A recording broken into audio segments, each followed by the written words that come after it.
My story. On the final day of my sophomore year of high school, I was hit in the face with a baseball bat. As my classmate took a full swing, the bat slipped out of his hand and came flying toward me before striking me directly between the eyes. I have no memory of the moment of impact.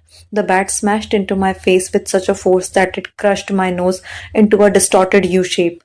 The collision sent the soft tissue of my brain slamming into inside of my skull. Immediately a wave of swelling surged throughout my head. In a fraction of a second I had a broken nose, multiple skull fractures, and two shattered eye sockets. When I opened my eyes, I saw people staring at me and running over to help. I looked down and noticed spots of red on my clothes. One of my classmates took the shirt off his back and handed it to me. I used to plug the stream of the blood rushing from my broken nose. Shocked and confused, I was unaware of how seriously I had been injured. My teacher looped his arm around my shoulder and we began the long walk to the nurse's office, across the field, down the hill, and back into the school. Random hands touched my sides, holding me upright. We took our time and walked slowly. Nobody realized that every minute mattered. When we arrived at nurse's office, she asked me a series of questions. What year it is? 1998, I answered. I was actually 2002. Who is the President of United States? Bill Clinton. I said the correct answer was George W. Bush. What is your mom's name? I stalled 10 seconds fast.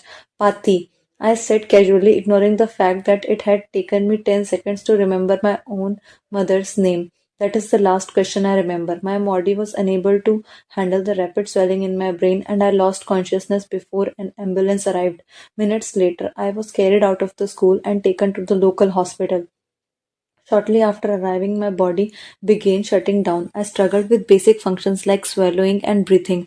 I had my first seizure of the day. Then I stopped breathing entirely. As the doctors hurried to supply me oxygen, they also decided the local hospital was unequipped handle the situation and ordered a helicopter to fly me to a larger hospital in Cincinnati. I was rolled out of the emergency room doors and toward the helipad across the street. The stretcher rattled on a bumpy side as one nurse pushed me along while another pumped each breath into me by hand. My mother, who had arrived at the hospital a few moments before, climbed into the helicopter beside me. I remained unconscious and unable to breathe on my own, as she held my hand during the flight. While my mother rode with me in the helicopter, my father went home to check on my brother and sister and break the news to them. He choked back tears as he explained to my sister that he would miss her 8th grade graduation ceremony that night. After passing my siblings off to the family and friends, he drove to Cincinnati to meet my mother. When my mom and I landed on the roof of the hospital, a team of nearly 20 doctors and nurses sprinted on the helipad and wheeled me into the trauma unit. By this time, swelling in my brain had become so severe that I was having repeated post-traumatic seizures. My broken bones needed to be fixed, but I was in no condition to undergo surgery. After yet another seizure, my third of the day, I was put into a medical induced coma and placed on ventilator. My parents were no strangers to this hospital. 10 years earlier, they entered the same building on the ground floor after my sister was diagnosed with leukemia at age 3. I was 5 at that time. My mother was just 6 months old. After 2.5 years of chemotherapy treatment, spinal taps, and bone marrow biopsies, my little sister finally walked out of the hospital happy, healthy, and cancer free. And now, after 10 years of normal life, my parents found themselves back in the same place with a different child. While I slipped into a coma, the hospital sent a priest and a social worker to comfort my parents. It was the same priest who had met with the same decade earlier on the evening they found out my sister had cancer. As day faded into night, a series of machines kept me alive. My parents slept restlessly on a hospital mattress. On one moment they collapsed from fatigue, and the next they would be wide awake with worry. My mom would tell me later, it was one of the worst nights I have ever had. My recovery. Mercifully, by next day, my breathing had rebounded to the point where the doctors felt comfortable releasing me from coma. When I finally regained consciousness, I discovered that I had lost my ability to smell. As a taste, nurse asked me to blow my nose and sniff an apple juice box. My sense of smell returned, but to everyone's surprise, the act of blowing my nose forced air through fractures in my eye socket and pushed my left eye for outward. My eyeball bulged out of the socket, head precariously in place, my eyelid at the optic nerve attaching my eye to my brain. The ophthalmologist said my eye would gradually slide back into the place as the air seeped out, but it was hard to tell how long this would take. Was scheduled for surgery 1 week later, which would allow me some additional time to heal. I looked like I had been on the wrong end of a boxing match, but I was cleared to leave the hospital. I returned home with a broken nose, half a dozen facial fractures, and a bulging left eye. The following months were hard. It felt like everything in my life was on pause. I had double vision for weeks. I literally could not see straight. It took more than a month, but my eyeball did eventually return to its normal location. Between the seizures and my vision problems, it was 8 months before I could drive a car again. At physical therapy, I practiced basic motor patterns like weight walking in a straight line. I was determined not to let my injury get me down, but there were more than a few moments when I felt depressed and overwhelmed. I became painfully aware of how far I had to go when I returned to the baseball field 1 year later. Baseball had always been a major part of my life. My dad had played minor league baseball for the St. Louis Cardinals, and I had a dream of playing professionally too. After months of rehabilitation, what I wanted more than anything was to get back on the field. But my return to baseball was not smooth. When the season rolled out, I was the only junior to be cut from the varsity baseball team. I was sent down to play with the sophomores of junior varsity. I had been playing since age 4, and for someone who had spent so much time and effort on the sport, getting cut was humiliating. I vividly remember that day it happened. I sat in my car and cried. I flipped through the radio, desperately searching for a song that would make me feel better. After a year of self doubt, I managed to make the varsity team as a senior, but I rarely made it on the field. In total, I played 11 innings of high school varsity baseball, barely more than a single game. Despite my lackluster high school career, I still believed I could become a great player, and I knew that if things were going to improve, I was one of responsible for making it happen. The turning point came 2 years after my injury when I began college at Denison University. It was a new beginning, and it was the place where I would discover the surprising power of small habits for the first time. How I learned about habits. Attending Denison was one of the best decisions of my life. I earned a spot on the baseball team, and although I was at the bottom of roster as a freshman, I was thrilled. Despite the chaos of my high school years, I had managed to become a college athlete. I was not going to start on the baseball team anytime soon, so I focused on getting my life in order while my peers stayed up late and played video games. I built good sleep habits and went to bed early each night. In the messy world of college dorm, I made a point to keep my room neat and tidy. These improvements were minor, but they gave me a sense of control over my life. I started to feel confident again, and this growing belief in myself rippled into classroom as I improved my study habits and managed to earn straight A's during my first year. A habit is a routine or behavior that is performed regularly and in many cases automatically. As each semester passed, I accumulated small but consistent habits that ultimately led to the results that were unimaginable to me when I started. For example, for me, the first time in my life, I made it a habit to lift weights multiple times per week, and in years that followed, my 6 foot 4 inch frame bulked out up from a feather weight of 170 to lean 200 pounds.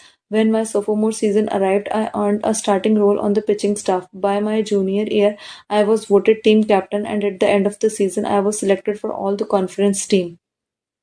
But it was not until my senior season that my sleep habits, study habits, and strength training habits really began to pay off. 6 years later, after I had been hit in the face with a baseball bat, flown to the hospital, and placed into a coma, I was selected as top male athlete at Denison University and named as to the ESPN Academic All America team, an honor given to just 33 players across the country. By the time I graduated, I was listed in school record books in 8 different categories. That same year, I was awarded the university's highest academic honor, the President's Medal. I hope you'll forgive me if this sounds boastful. To be honest, there was nothing legendary or historic about my athletic career.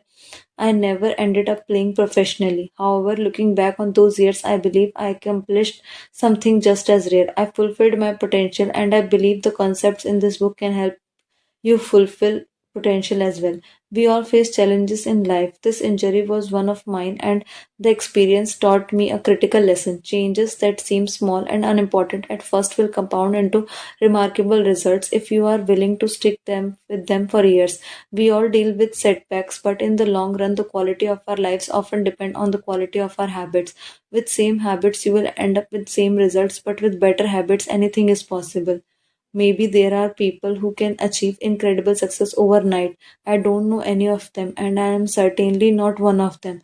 There was not one defining moment on my journey from medically induced coma to academic All American. There were many. It was a gradual evaluation and long series of small wins and tiny breakthroughs. The only way I made progress, the only choice I had way to start small. And I employed this same strategy a few years later when I started my own business and began working on this book. How and why I wrote this book. In November 2012, I began publishing articles at jamesclear.com. For years, I had been keeping notes about my personal experiments with my habits, and I was finally ready to share some of them publicly.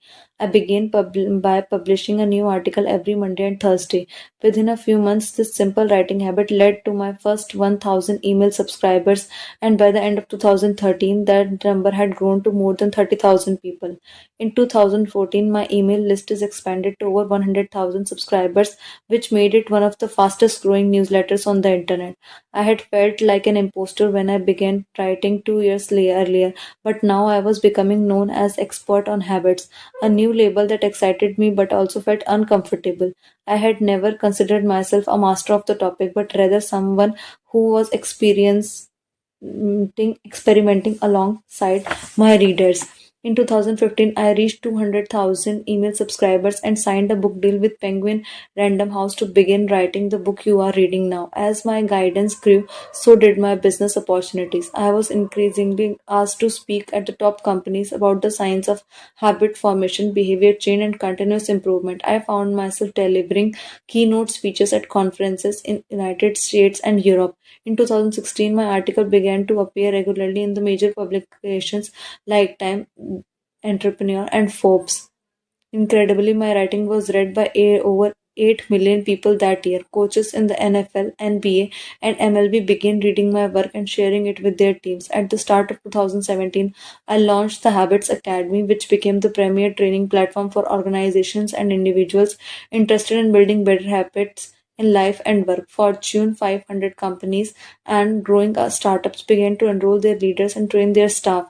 In total, over 10,000 leaders, managers, coaches, and teachers have graduated from Habits Academy, and my work with them has taught me incredible amount of what it takes to make habit real work in the real world. As I put finishing touches on this book in 2018, jamesclear.com is receiving millions of visitors per month and nearly 500,000 people subscribers to my weekly email newsletter, a number that is so far beyond my expectation when I began that I am not even sure what to think of it. How this book will benefit you. The entrepreneur and investor Naval Ravikant has said, to write a great book, you must first become the book. I originally learned about the ideas mentioned here because I had to live them. I had to rely on small habits to rebound from an injury, to get stronger in the gym, to perform at high level on the field, to become a writer, to become a successful businessman, and simply to develop into a responsible adult. Small habits helped me fulfill my potential, and since you picked up this book, I am guessing you would like to fulfill yours as well. In the pages that follow, I'll share step by step plan for building better habits, not for days or weeks, but for a lifetime. While science support everything I have written, this book is not academic research paper.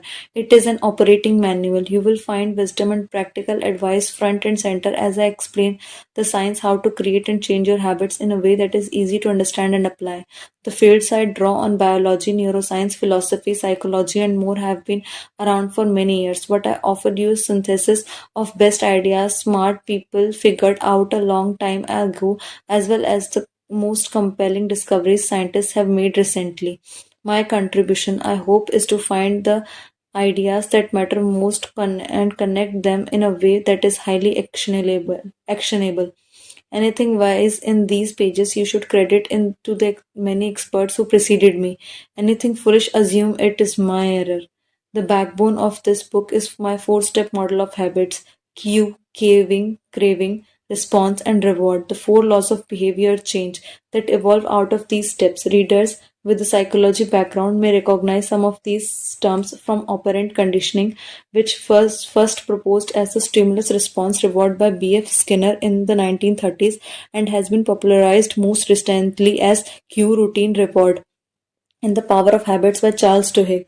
Behavioral scientists like Skinner and realized that if you offered the right reward or punishment, you could get people to act in a certain way. But while Skinner's model did an excellent job of explaining how external stimuli influenced our habits, it lacked a good explanation for how our thoughts, feelings, and belief impact our behavior. In internal states, our moods and emotions matter too. In recent decades, scientists have begun to determine the connection between our thoughts, feelings, and behavior.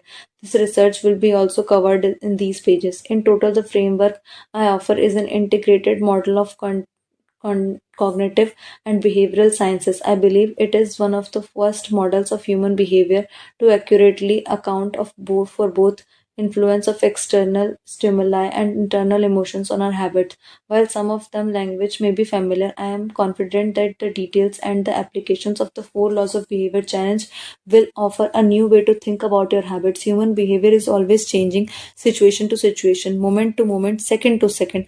But this book is about what does not change. It is about the fundamental of human behavior, the lasting principle you can rely on year after year, the idea you can build a business around, build a family around, build a life around. There is no one right way to create better habits, but this book subscribes best describes the way I know an approach that will be effective regardless of where you start or what you are trying to change.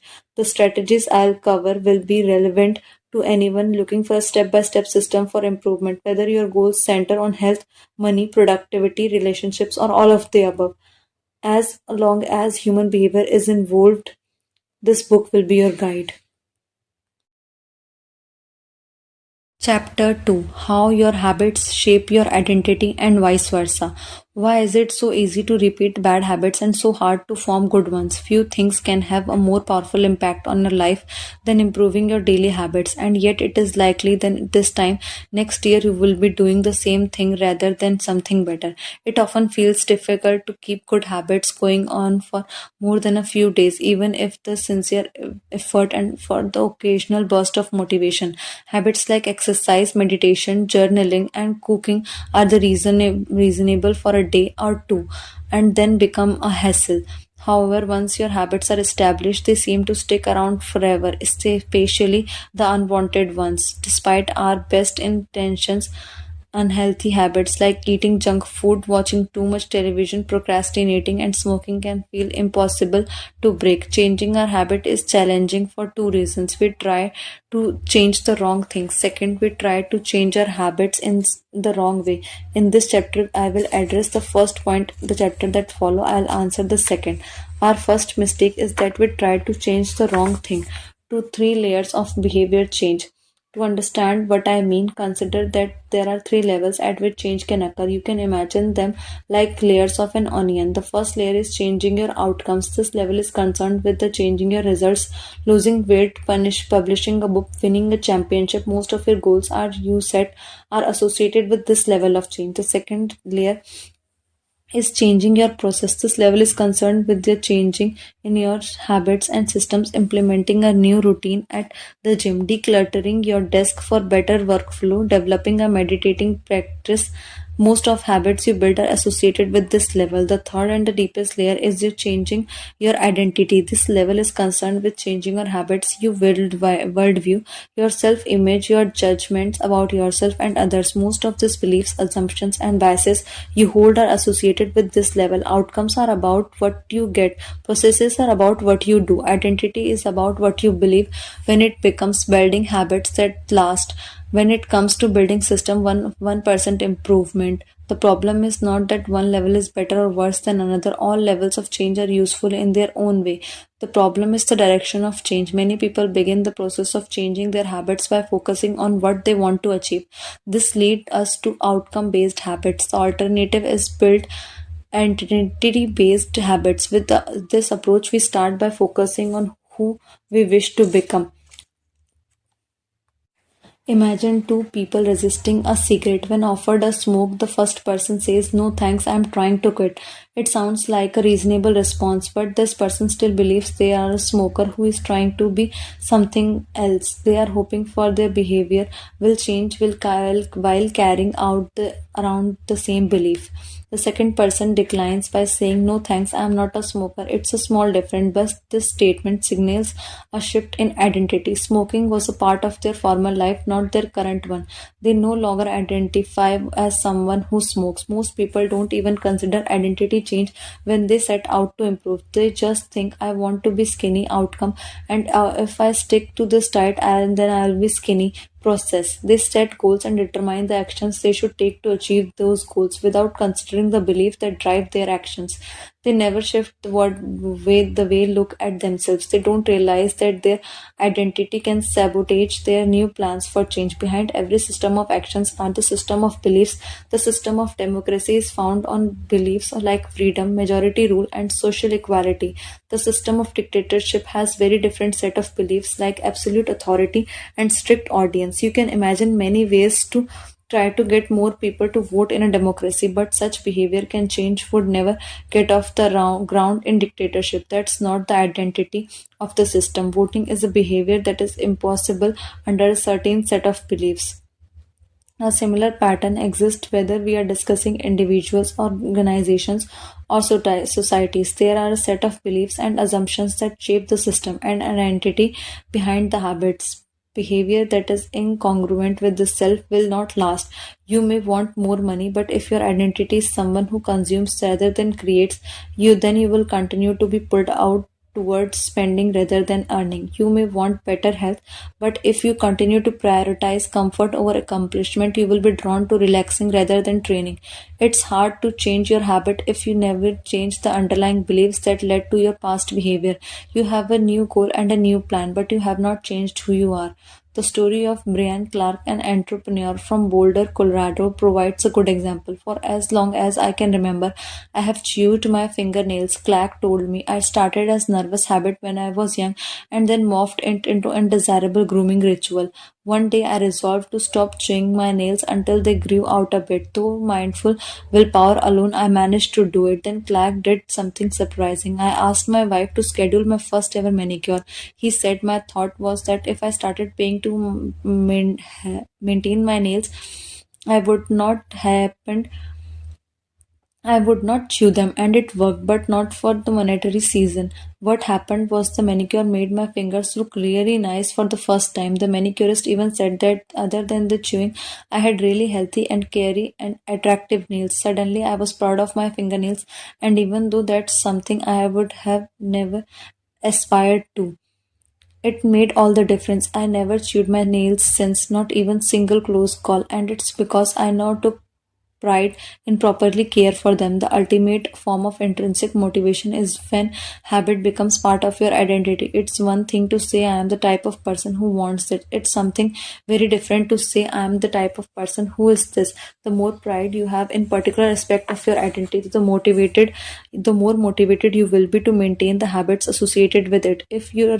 proud of how your hair looks, and you will develop all sort of habits to care for and maintain it. If you are proud of the size of your biceps, you will make sure you never skip an upper body workout. If you are proud of your scarves or your knit, you will be more likely to spend hours knitting each week. Once your pride gets involved, you will fight tooth and nail to maintain your habits. Truth behavior change is identity change. You might start a habit because of motivation, but the only reason you will stick with one is that it becomes part of your identity. Anyone can convince themselves to visit the gym or eat healthy once or twice, but if you don't shift the belief behind the behavior, then it is hard to stick with the long term changes. Improvements are the only temporary until they become part of whom you are.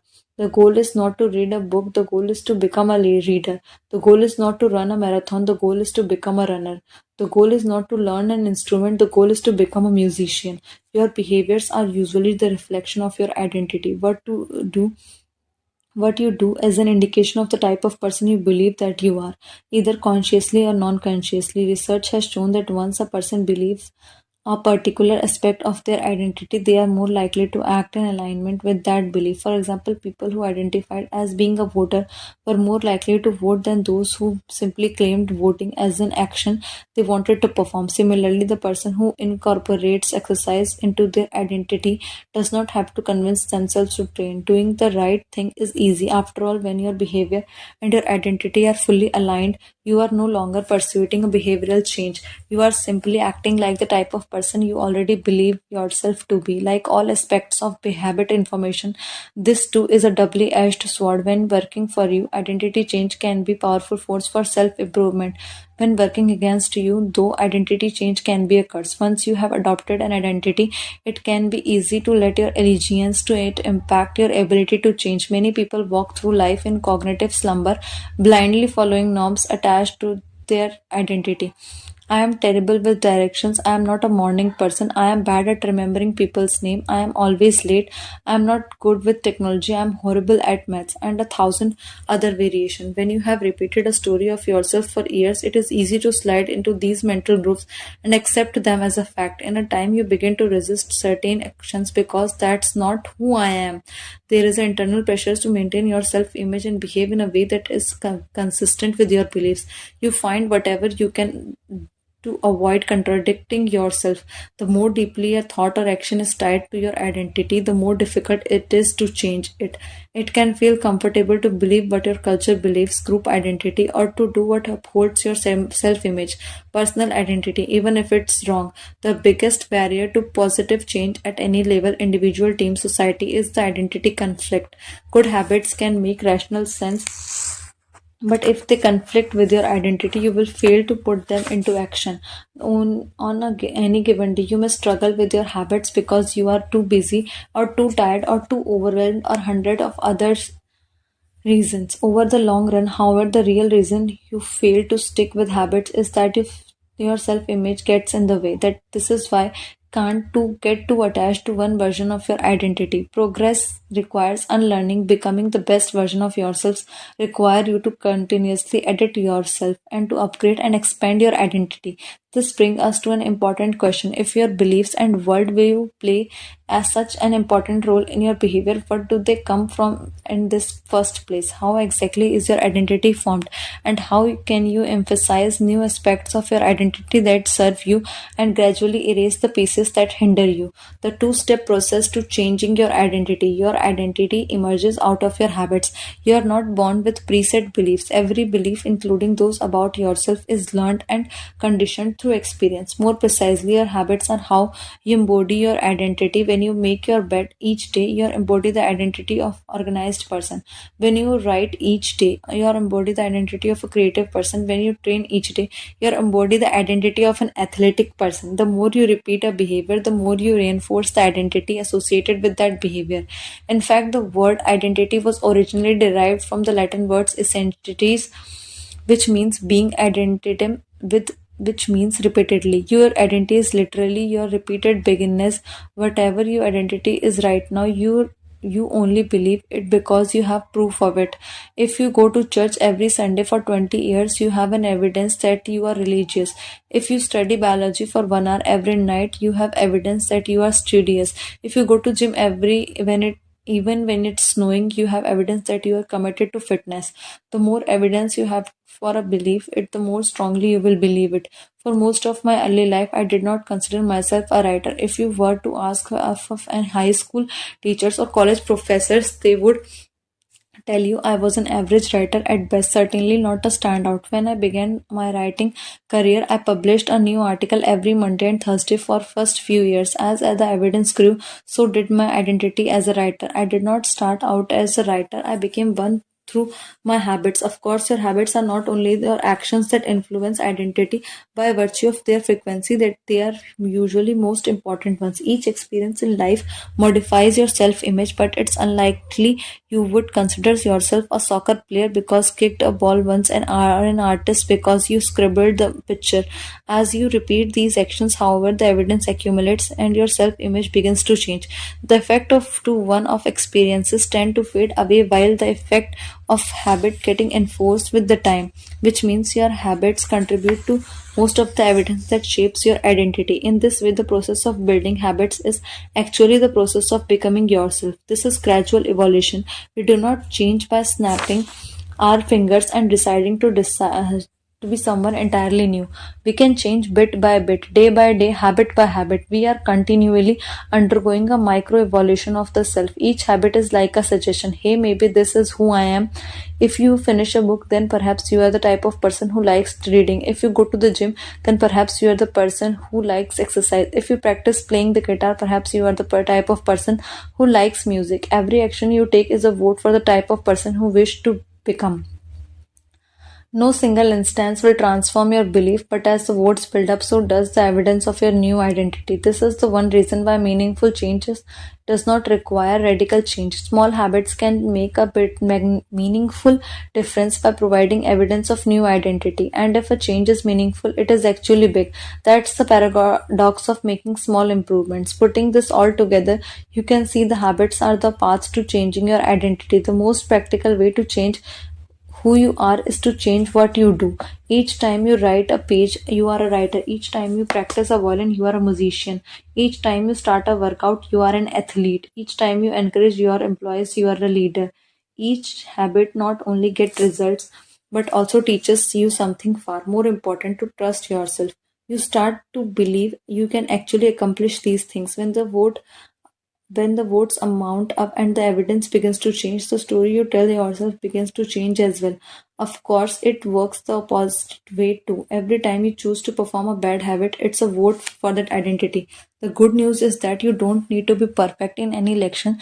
There are going to be votes for both sides. You don't need to be unanimous vote to be win an election. You just need to a majority.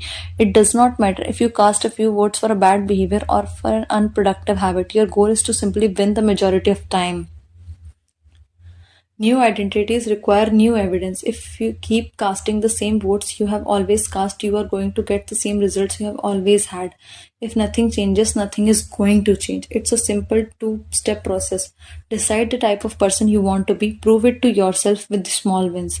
First, decide who you want to be. This holds at any level, as an individual, as a team, as a community, as a nation. What do you want to stand for?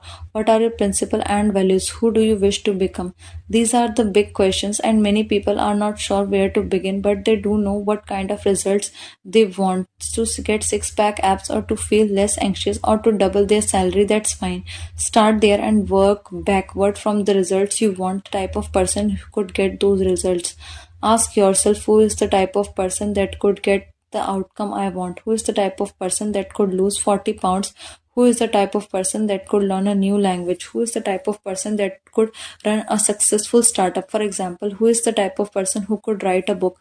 It's probably someone who is consistent and reliable. Not now, your focus shifts from writing a book or outcome based to be being able type of person who is consistent and reliable, identity based. This process can lead to beliefs like, I am the kind of teacher who stands up for her students. I am a kind of doctor who gives each patient the time and empathy they need. I am kind of manager who advocates for employees. Once you have handled on the type of person you want to be, you can begin taking small steps to reinforce your desired identity. I have a friend who lost over 100 pounds by asking herself, what would a healthy person do? All day long, she would use this question as guide. Would if a healthy person walk or talk a cab? Would a healthy person order a burrito or salad? She figured if she acted like a healthy person long enough, eventually she would become the person. She was right. The concept identity based habits is our first introduction to another key theme in this book, feedback loops. If your habit shapes your identity and your identity shapes your habits, it's a two-way street. The formation of all habits is a feedback loop, a concept we will explore in the depth in the next chapter, but it is important to let your values, principles, and identity drive the loop rather than your results. The focus should always be on becoming that type of person, not getting a particular outcome. The real reason habits matter. Identity change in the North Star of habit change. The remainder of this book will provide you step by step instruction on how to build better habits in yourself, with your family, your team, your company, and anywhere else you wish. But the true question is, are you becoming the type of person who you want to become? The first step is not what or how, but who. You need to know who you want to be. Otherwise, your quest for change is like a boat without a rudder. And that's why we are starting here. You have the power to change your belief about yourself. Your identity is not set in stone. You have a choice in every moment. You can choose the identity you want to reinforce today with the habits you choose today. And this brings us to the deeper purpose of this book and real reason of habits matter. Building a better habit is not littering your day with life hacks. It's not about flossing one tooth each night or taking the cold shower each morning or wearing the same outfit each day. It's not about achieving external measures of success like earning each more money, losing weight, and reducing stress. Habits can help you achieve all of these things, but fundamentally, they are not about having something, they are about becoming someone. Ultimately, your habits matter because they help you become the type of person you wish to be. They are channel through which you develop your deepest beliefs about yourself.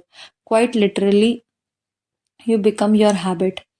Chapter summary. There are three levels of change: outcome change, process change, and identity change. The most effective way to change your habit is to focus not on what you want to achieve but on who you wish to become. Your identity emerges out of your habits. Every action is a vote for the type of person you wish to become. Becoming the best version of your life requires you to continuously edit your beliefs and to upgrade and expand your identity. The real reason habits matter is not because they get you better results, although they can do that, but because they can change your beliefs about yourself.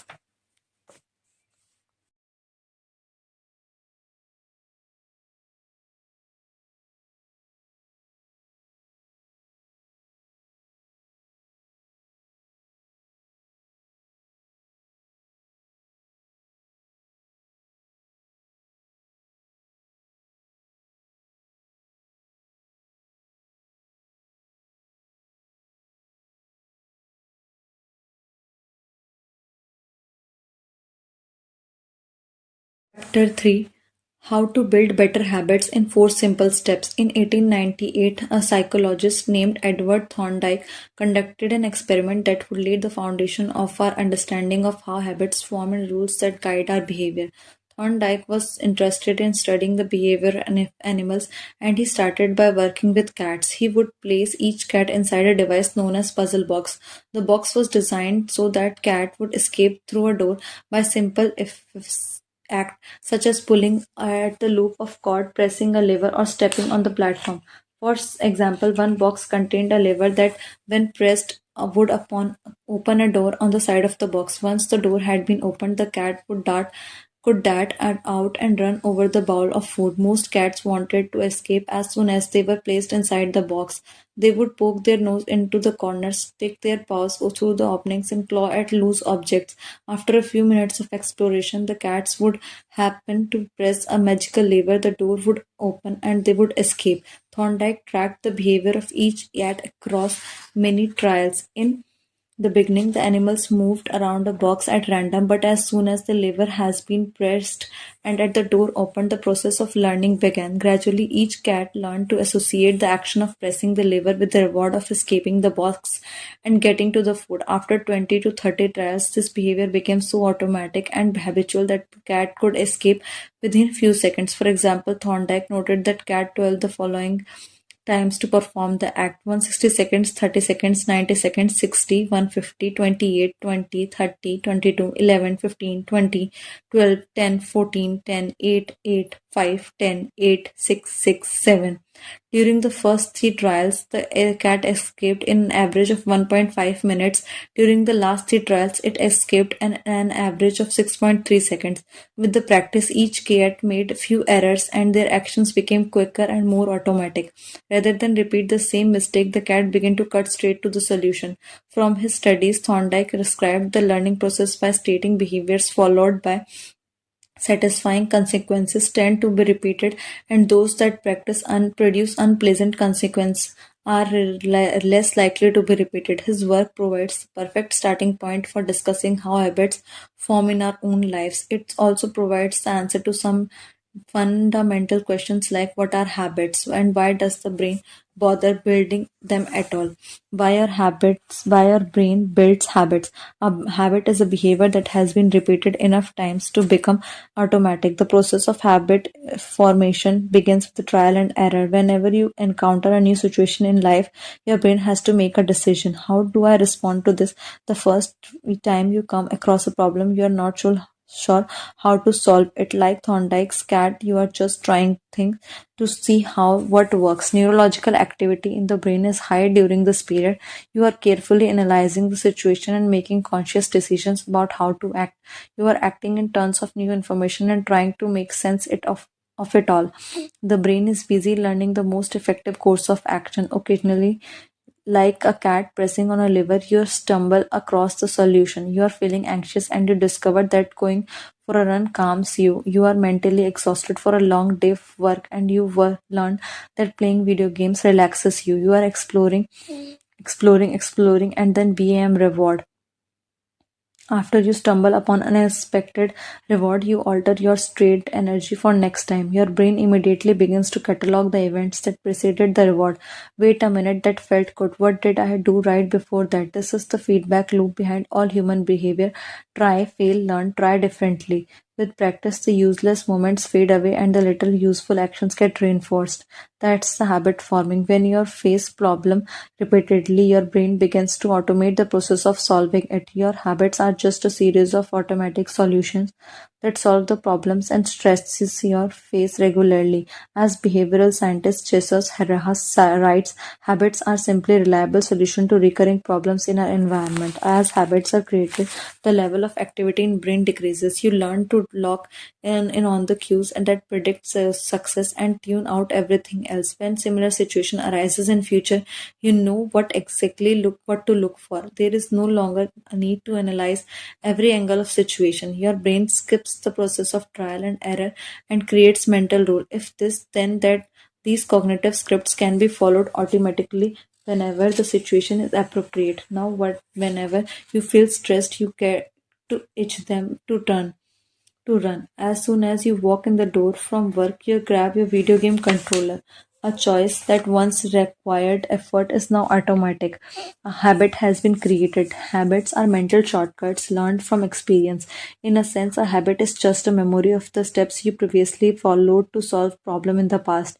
Whenever the conditions are right, you can draw on this memory and automatically apply the same solution. The primary reason that brain remembers the past is to better predict that what will predict work in future.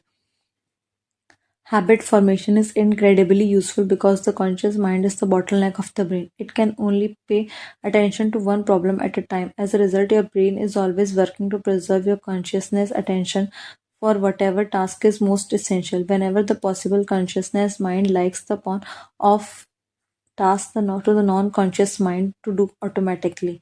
This is precisely what happens when a habit is formed. Habits reduce cognitive load and free up mental capacity, so you can allocate your attention to other tasks. Despite their efficiency, some people still wonder about the benefits of habits. The argument goes like this: will habits make my life dull? I don't want to pigeonhole myself into a lifestyle I don't enjoy. Don't does not so much routine take away the vibrancy and spontaneity of life? Hardly. Such questions set up a false dichotomy.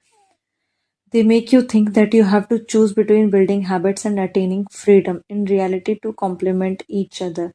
Habits do not restrict freedom, they create it. In fact, the people who don't have their habits handled are often the ones with least amount of freedom. Without good financial habits, you will always be struggling for the next dollar. Without good health habits, you will always seem to be short of energy. Without good learning habits, you will always feel like you are behind the curve.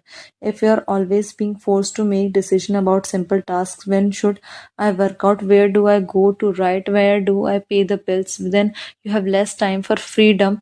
It's only by making the fundamentals of life easier than you can create mental peace space needed for free thinking and creativity. Conversely, when you have habits, you had your habits tired and the basics and life are handled and done. Your mind is free to focus on new challenges and master the next set of problems. Building habits in the present allows you to do more of what you want in the future.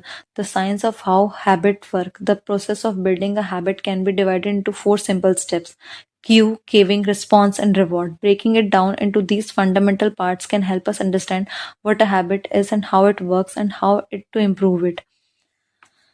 This four-step pattern is the backbone of every habit, and your brain runs through these steps in the same order in each time. First time there is a cue, and the cue triggers your brain to initiate a behavior. It is a bit of information that predicts a reward. Our prehistoric ancestors were paying attention to cues that signal to the location of primary rewards like food, water, and sex. Today, we spend most of our time to learning cues that predict secondary rewards like money, fame, and power and status, praise and approval, love and friendship, or a sense of personal satisfaction. Of course, these pursuits are also indirectly improve our odds of survival and reproduction. Which is the deeper motive behind everything we do. Your mind is continuously analyzing your internal and external environment for hints of where rewards are located. Because the cue is the first indication that we are close to reward, it naturally leads to craving. Cravings are the second step that are emotionally motivational force behind every habit. Without some level of motivation or desire, without craving a change, we have no reason to act. What you crave is not the habit itself, but the change in its state delivers. You do not crave smoking or a cigarette, you crave the feeling of relief it provides. You are not motivated by brushing your teeth, but rather by feeling a clean mouth. You do not want to turn on the television, you want it to be entertained. Every craving is linked to a desire that change your internal state. This is an important point that we will discuss in detail later. Craving differ from person to person. In theory, any piece of information could trigger a craving, but in practice, people are not motivated by the same cues. For a gambler, the sound of slot machines to be the potent trigger that sparks an intense wave of desire. For someone who rarely gambles, the jingles and the chimes of casino are just background noise. Cues are meaningless until they are interpreted. The thoughts, the feelings, and the emotions of the observer are what transform a cue into craving. The third step in the response. The response is the actual habit you perform, which you take to the perform a great thought or an action. Whether a response occurs depends on how motivated you are and how much friction is associated with the behavior. If a particular action requires more physical or mental effort than you are willing to expend, then you would not do it. Your response also depends on your ability. It sounds simple, but a habit can occur only if you are capable of doing it. If you want to dunk a basketball but can't jump high enough to reach the hoop, well, you are out of luck. Finally, the response delivers a reward. Rewards are the end of the goal of every habit. The cue is about noticing the reward. The craving is about wanting the reward. The response is about obtaining the reward. The craving is about wanting the reward. The response is about obtaining the reward. We chase rewards because they serve two purposes. They satisfy us, they teach us. The first purpose of rewards is to satisfy your cravings. Yes, rewards provide benefits on their own. Food and water deliver the energy you need to survive. Getting promotion brings more money and respect. Getting in shape improves your health, your dating prospects. But the more immediate benefit is that rewards satisfy our craving to eat or gain status or to win approval. At least for a moment, rewards deliver contentment and relief from craving. Second, reward teaches in which actions are worth remembering in future. Your brain is a reward detector as you go about your life. Your sensory nervous system is continuously monitoring which actions satisfy your desires and deliver pleasure. Feeling of pleasure and disappointment are part of the feedback mechanism that helps your brain to distinguish useful actions from useless ones. Rewards close feedback loop and complete this habit cycle. If a behavior is insufficient in any of the four stages, it will become a habit. Eliminate the cue and your habit will never start. Reduce the craving, you won't experience enough through motivation to act. Make the behavior difficult and you won't be able to do it. And if the reward fails to satisfy your desire, then you will have no reason to do it again in the future. Without the first three steps, a behavior will not occur. With all four, behavior will not be repeated. In summary, the cue triggers craving, which motivates a response, which provides a reward, which satisfies the craving, and ultimately becomes associated with the cue.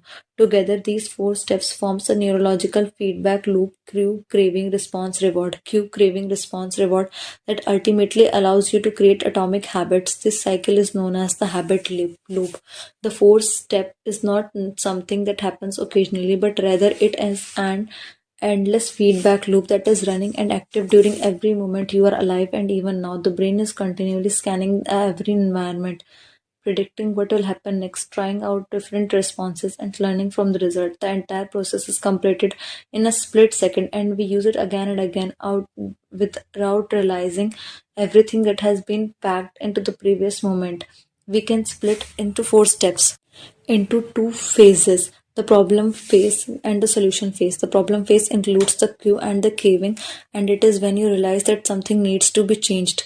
The solution phase includes the response and the reward. It is when you take action and achieve the change you desire. All the behavior is driven by desire to solve a problem. Sometimes the problem is that you notice something good and you want to obtain it. Sometimes the problem is that you are experiencing pain and you want to relieve it. Either way, the purpose of every habit is to solve the problems you face.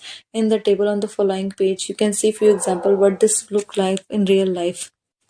Imagine walking into a dark room and flipping on the light switch. You have performed the simple habit so many times that it occurs without thinking. You proceed through all four stages in the fraction of a second. The urge to act strikes without thinking.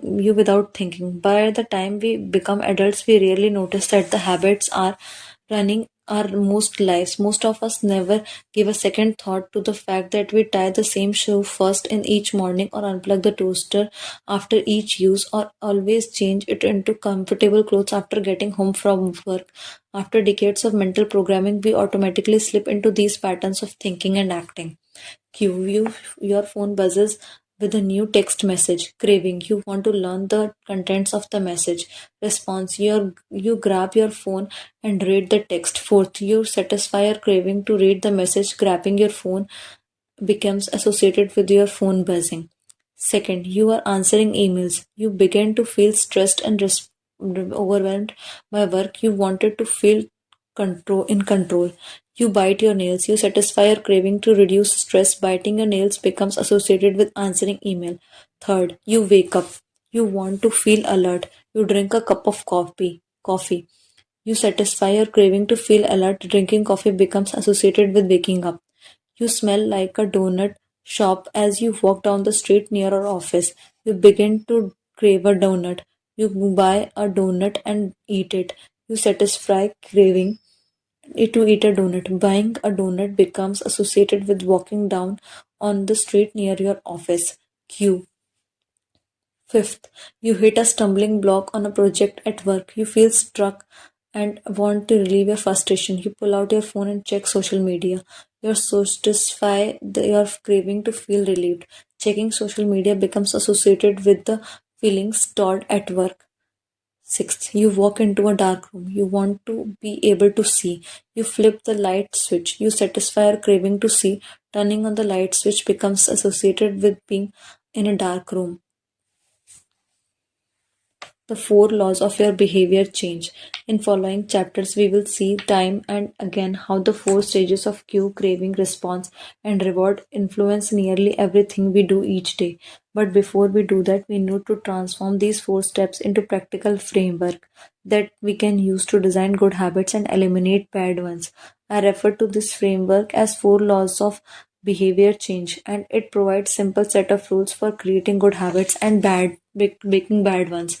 You can think of each law as lever that influences human behavior. When the lever are in the right position, creating good habits is effortless.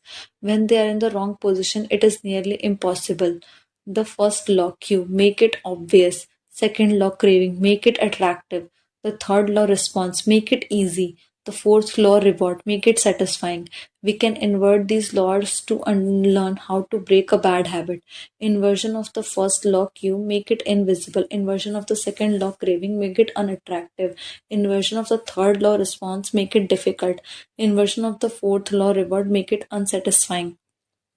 It would be irresponsible for me to claim that these four laws are an exhaustive framework for changing any human behavior, but I think they are close.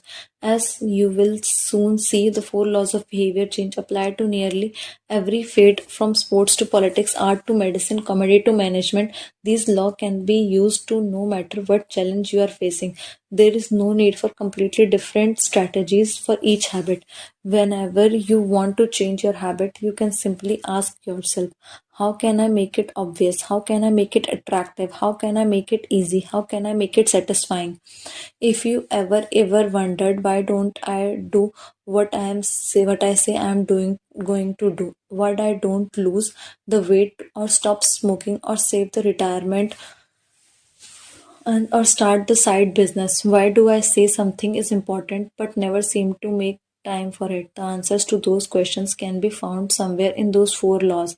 The key to creating good results, good habits, and breaking bad ones, and is to understand these fundamental laws and how to alter them in your specification. Every goal is doomed to fail if it goes against the grain of human nature. Your habits are shaped by the systems in your life.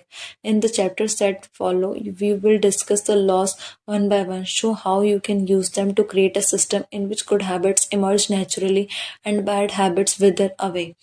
Chapter summary. A habit is a behavior that has been repeated enough times to be come automatic. The ultimate purpose of habit is to solve the problems of life with as little energy and effort as possible. Any habit can be broken down into feedback loop that involves four steps: cue, craving, response, and reward. The four laws of human behavior change are simple set of rules we can use to build better habits.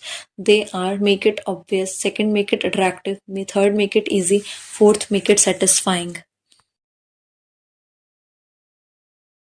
First law, make it obvious. Chapter 4, The Man Who Did Not Look Right. The psychologist Carrie Klein once told me a story about a woman who attended a family gathering. She had spent years working as a paramedic and upon arriving the event took one look at her father-in-law and got very concerned. I don't like the way you look, she said. Her father-in-law, who was feeling perfectly fine, jokingly replied, well, I don't like your looks either. No, she insisted. You need to go to hospital now. A few hours later, the man was undergoing life-saving surgery after an examination had revealed that he had a blockage to a major artery and was at immediate risk of heart attack. Without his daughter-in-law's intuition, he could have died. What did the paramedic see? How did she predict his impending heart attack? When major arteries are obstructed, the body focuses on sending blood to critical organs and away from peripheral locations near the surface or skin. The result is a change in the pattern of distribution of blood in the face. After many years of working with the people with the heart failure, the woman had unknowingly developed the ability to recognize this pattern on sight. She could not explain what it was that she noticed in her father-in-law's face, but she knew something was wrong. Similar stories exist in other fields. For example, military analysis can identify which blip on a radar screen is the enemy missile and which one is a plane from their own fleet, even though they travel at the same speed, flying at the same altitude, looking identical on radar in nearly every respect. During the Gulf War, Lieutenant Commander Michel Relay saved an entire battleship when he ordered a missile shot down, despite the fact that it looked exactly like the battleship owns planes on the radar. He made the right call, but even his superior officers could not explain how he did it. Museum curators have been known to discern the difference between an authentic piece of art and an expertly produced counterfeit, though they can't tell you precisely which details tipped them off. Experienced radiologist can look at a brain and scan predict the area where the stroke will develop before any obvious signs are visible to the untrained eye. I have even heard of hairdressers noticing whether a client is pregnant based only on the feel of her hair. The human brain is production machine. It's continuously taking in your surrounding and analyzing the information it come across. Wherever you're experiencing something repeatedly, like a paramedic seeing the face of a heart attack patiently, or military analyst seeing a missile on radar screen, your brain begins noticing what is important, sorting through the details and highlighting the relevant cues and cataloging that information for future use. With enough practice, you can pick up on the cues that predict certain outcomes without consciously thinking about it. Automatically, your brain encodes the lesson learned through experience. We can't always explain what it is we are learning, but learning is happening all along the way, and your ability to notice the relevant cues in a given situation is the foundation for every habit you have.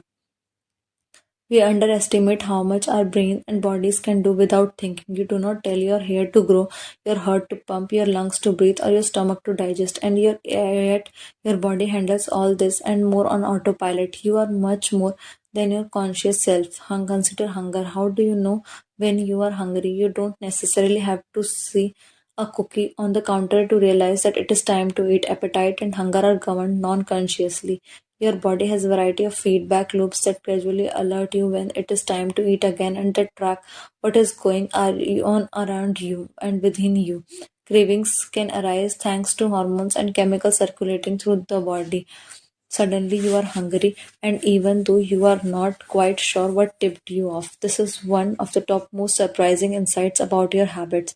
You don't need to be aware of the cue can habit to do begin. You can notice an opportunity and take an action without dictating conscious attention to it. This is what making habit useful. It's also what makes them dangerous. As the habit form, your actions come under the direction of your automatic and non-conscious mind. You fall on old patterns before you realize that what's happening, unless someone points it out to you.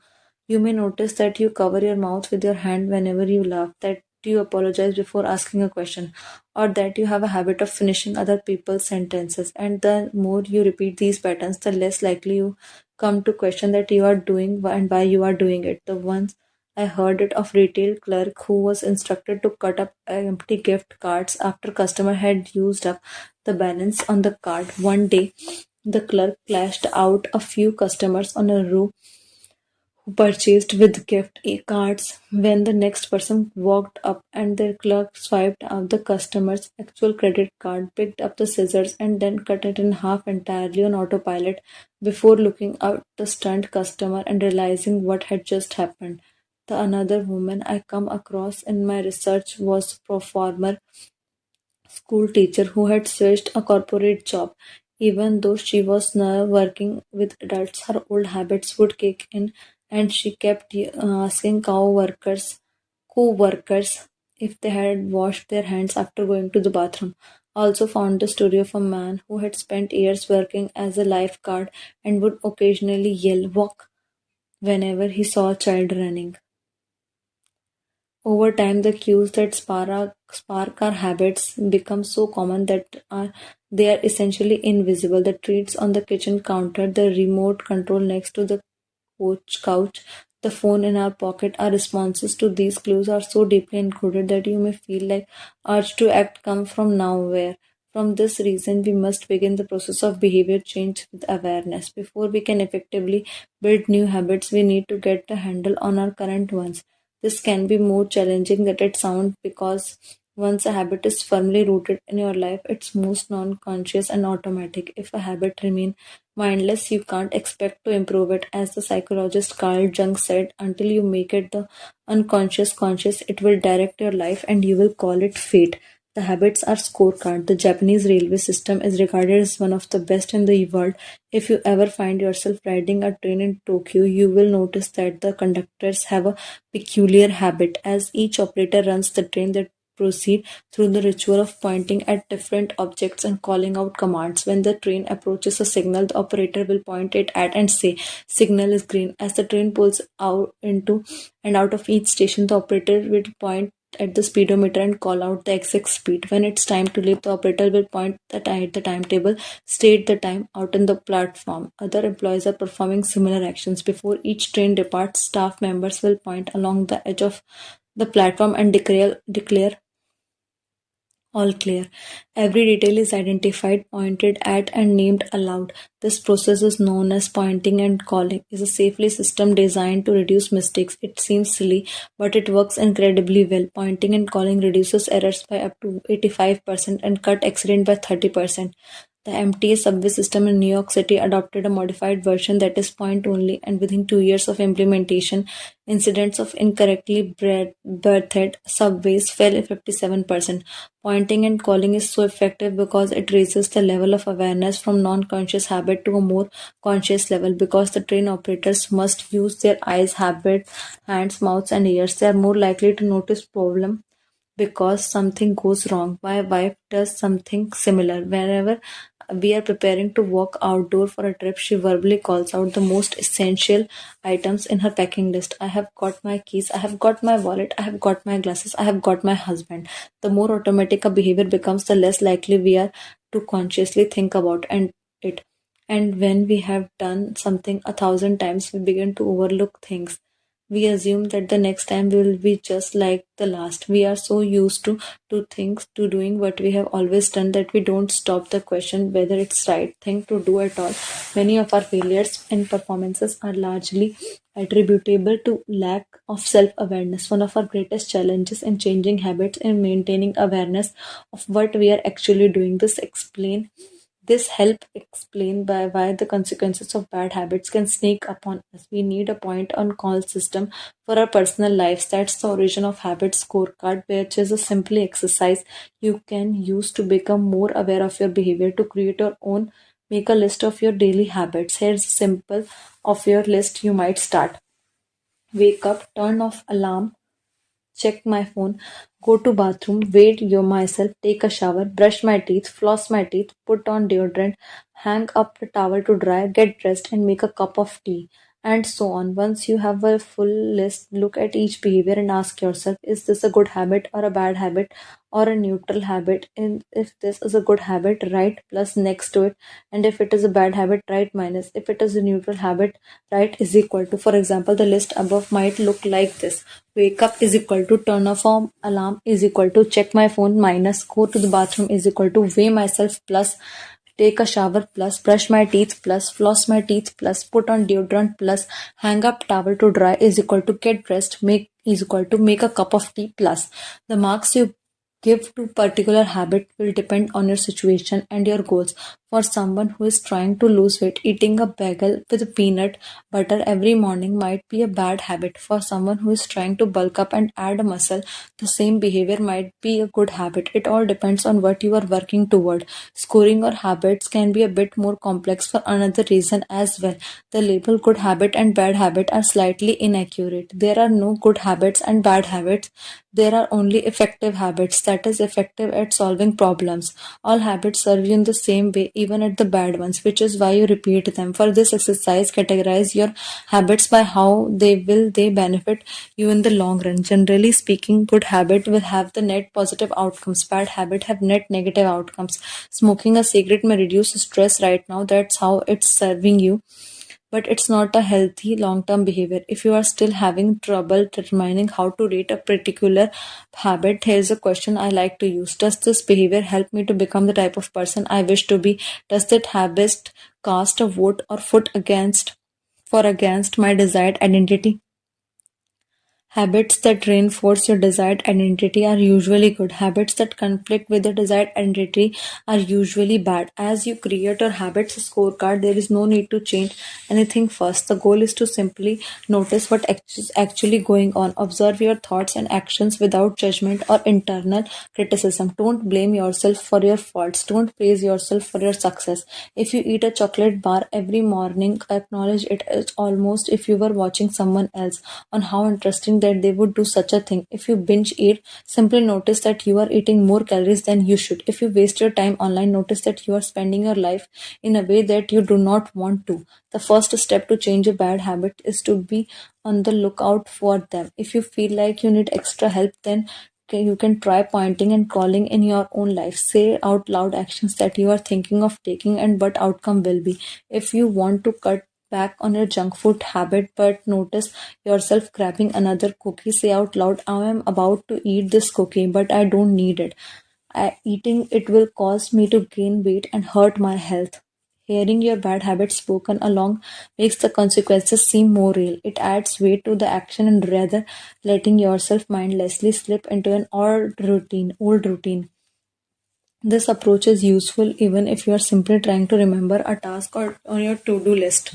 Just saying quit loud tomorrow, I'll need to go to the post office after lunch increases the odds that you will actually do it. You are getting yourself to acknowledge the need for action and that can make all difference. The process of behavior change always starts from awareness. Strategies like pointing and calling habit scorecards are focused on getting you to recognize your habits and acknowledge the cues that trigger them, which make it possible to respond in a way that benefits you. Chapter summary. With enough practice, your brain will pick up on the cues that predict certain outcomes without consciously thinking about it. Once your habits become automatic, we stop paying attention to them, what we are doing. The process of behavior change always starts with awareness. You need to be aware of your habits before you can change them. Pointing and coiling raises your level of awareness from non-consciousness habit to more consciousness level by verbalizing your actions. The habit scorecard is a simple exercise you can use to become more aware of your behavior. Chapter 5. The Best Way to Start a New Habit. In 2001, researchers in Great Britain began working with 248 people to build better exercise habits over the course of 2 weeks. The subjects were divided into three groups. The first group was a control group. They were simply asked to track how often they exercised. The second group was the motivation group. They were asked not to only to track their workout but also to read some material on benefits of exercise. The researchers also explained to group how exercise could reduce the risk of coronary heart disease and improve heart health. Finally, there was the third group. These subjects were received as the same presentation as the second group, which ensured that they had equal levels of motivation. However, they were also asked to formulate a plan for when and where they would exercise over the following week. Specifically, each member of the third group completed the following sentence during the next week.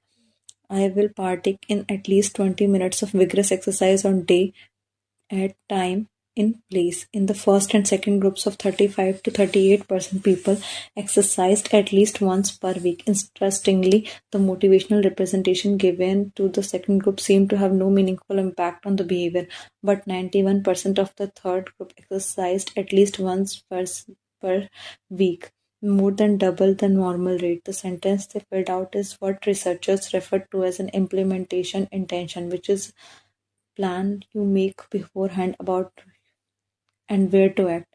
That is how you intend to implement a particular habit. The cues that can trigger a habit come in a wide range of forms: the feel of your phone buzzing in your pocket, the smell of the chocolate chip cookies, the sound of ambulance sirens. But on the two most common cues are time and location. Implementation intentions leverage of both of these cues. Broadly speaking, the format of creating an implementation intention is: when situation X arises, I will perform response Y. Hundreds of studies have shown that implementation intentions are effective for sticking to our goals, whether it's writing down the exact time and date of when you will get the flu shot or recording time of your colonoscopy appointment. They increase the odds that people will stick with the habits like recycling, studying, going to sleep early, and stop smoking. Researchers have even found that voter turnout increasing people are forced to create implementation intention by answering questions like what route are like you're taking the polling station, at what time you are planning to go, what bus will you get there. Other successful government programs before have prompted citizens to make a clear plan, sending texts in on time, and providing directions on when, where to pay late traffic bills. The punchline is clear. People who make specific plan for and when, where they will perform a new habit are more likely to follow through. Too many people try to change their habits without these basic details figured out. We tell ourselves, I'm going to eat healthier or I'm going to write more, but we never say where and where these habits are going to happen. We leave it a chance and hope we will just remember to do it or feel motivated at the right time. And implementation of intention sweeps away foggy notions like I want to work out more or I want to be more productive or I should vote and transform them into concrete plan of action. Many people think they lack motivation when what they really lack is clarity. It is all not always obvious when and where to take action. Some people spend their entire lives waiting for the time to be right to make an improvement. Once an implementation intention has been set, you don't have to wait for inspirations to strike. Do I write a chapter today or not? Do I meditate this morning or at lunch? When the moment of action occurs, there is no need to make a decision. Simply follow your predetermined plan. The simple way to apply this strategy to your habits is to fill out this sentence: I will behavior at time in location. Meditation. I will meditate for 1 minute at 7 a.m. in my kitchen. Studying. I will study Spanish for 20 minutes at 6 p.m. in my bedroom. Exercise. I will exercise for 1 hour at 5 p.m. in my local gym. Marriage. I will make my partner a cup of tea at 8 a.m. in the kitchen. If you are not sure when you to start your habit, try to the first day for the week, month, or year. People are more likely to take action at those times because hope is usually higher. If we hope we have a reason to take action, a fresh start feels motivating. There is another benefit of implementation intentions. Being specific about what you want and how you will achieve it helps you to say no to things that derail progress, distract your attention, and pull you off a course. We often say yes to little requests because we are not clear enough about what we need to be doing instead. When your dreams are vague, it's easy to rationalize little expectations all day long and never get around to the specific things you need to succeed. Give your habits time and space to live in the world. The goal is to make the time and location so obvious that with enough repetition, you get an urge to do the right thing and the right time, even if you can't say why. As the writer Jason Zweig noted, obviously you are never going to just work out with conscious thought, but like a dog salivating at a bell, maybe you start getting antsy around the time of the day you normally work out. There are many ways to use implementation intentions in your life and work. My favorite approach is one I learned from Stanford professional Sir B.J. Fogg, and it's a strategy I refer as habit stacking. Habit stacking, a simple plan to overhaul your habits. The French philosopher Denis Diderot lived nearly his entire life in poverty, but that all changed one day in 1765. Diderot's daughter was about to be married and he could not afford to pay for the wedding. Despite his lack of wealth, Diderot was well known for his role as the co-founder and writer of Encyclopedia, one of the most comprehensive encyclopedias of the time. When Catherine the Great, Empress of Russia, heard of Diderot's financial troubles, her heart went out of him. She was a book lover and greatly enjoyed his encyclopedia. She offered to buy Diderot's personal library for $1,000, more than $150,000 today. Suddenly, Darrett had money to spare. With his new wealth, he not only paid the wedding but also acquired a scarlet robe for himself. Darrett's scarlet robe was beautiful, so beautiful in fact that he immediately noticed how out of place it seemed when surrounded by his more common possessions. He wrote that there was no more coordination, no more unity, no more beauty between his elegant robe and the rest of his stuff. Diodot soon felt the urge to upgrade his possession. He replaced his rug with one of the most Damascus. He decorated his home with expensive sculptures. He bought a mirror to place the above mantel and better kitchen table. He tossed aside his old straw chair for a leather one, like falling dominoes. One purchase led to the next. There is behavior is not uncommon. In fact, the tendency for one purchase to lead to another one has a name. Diderot effect. The Diderot effect states that obtaining a new possession often creates a spiral of consumption that leads to additional purchases. You can spot this pattern everywhere. You buy a dress, you have to get new shares and earring to match. You buy a couch and suddenly question the layout of your entire living room. You buy a toy for your children and soon find yourself purchasing all the accessories that go with it. It's chain reactions of purchases. Many human behaviors follow this cycle. You often decide what to do next based on what you have just finished doing.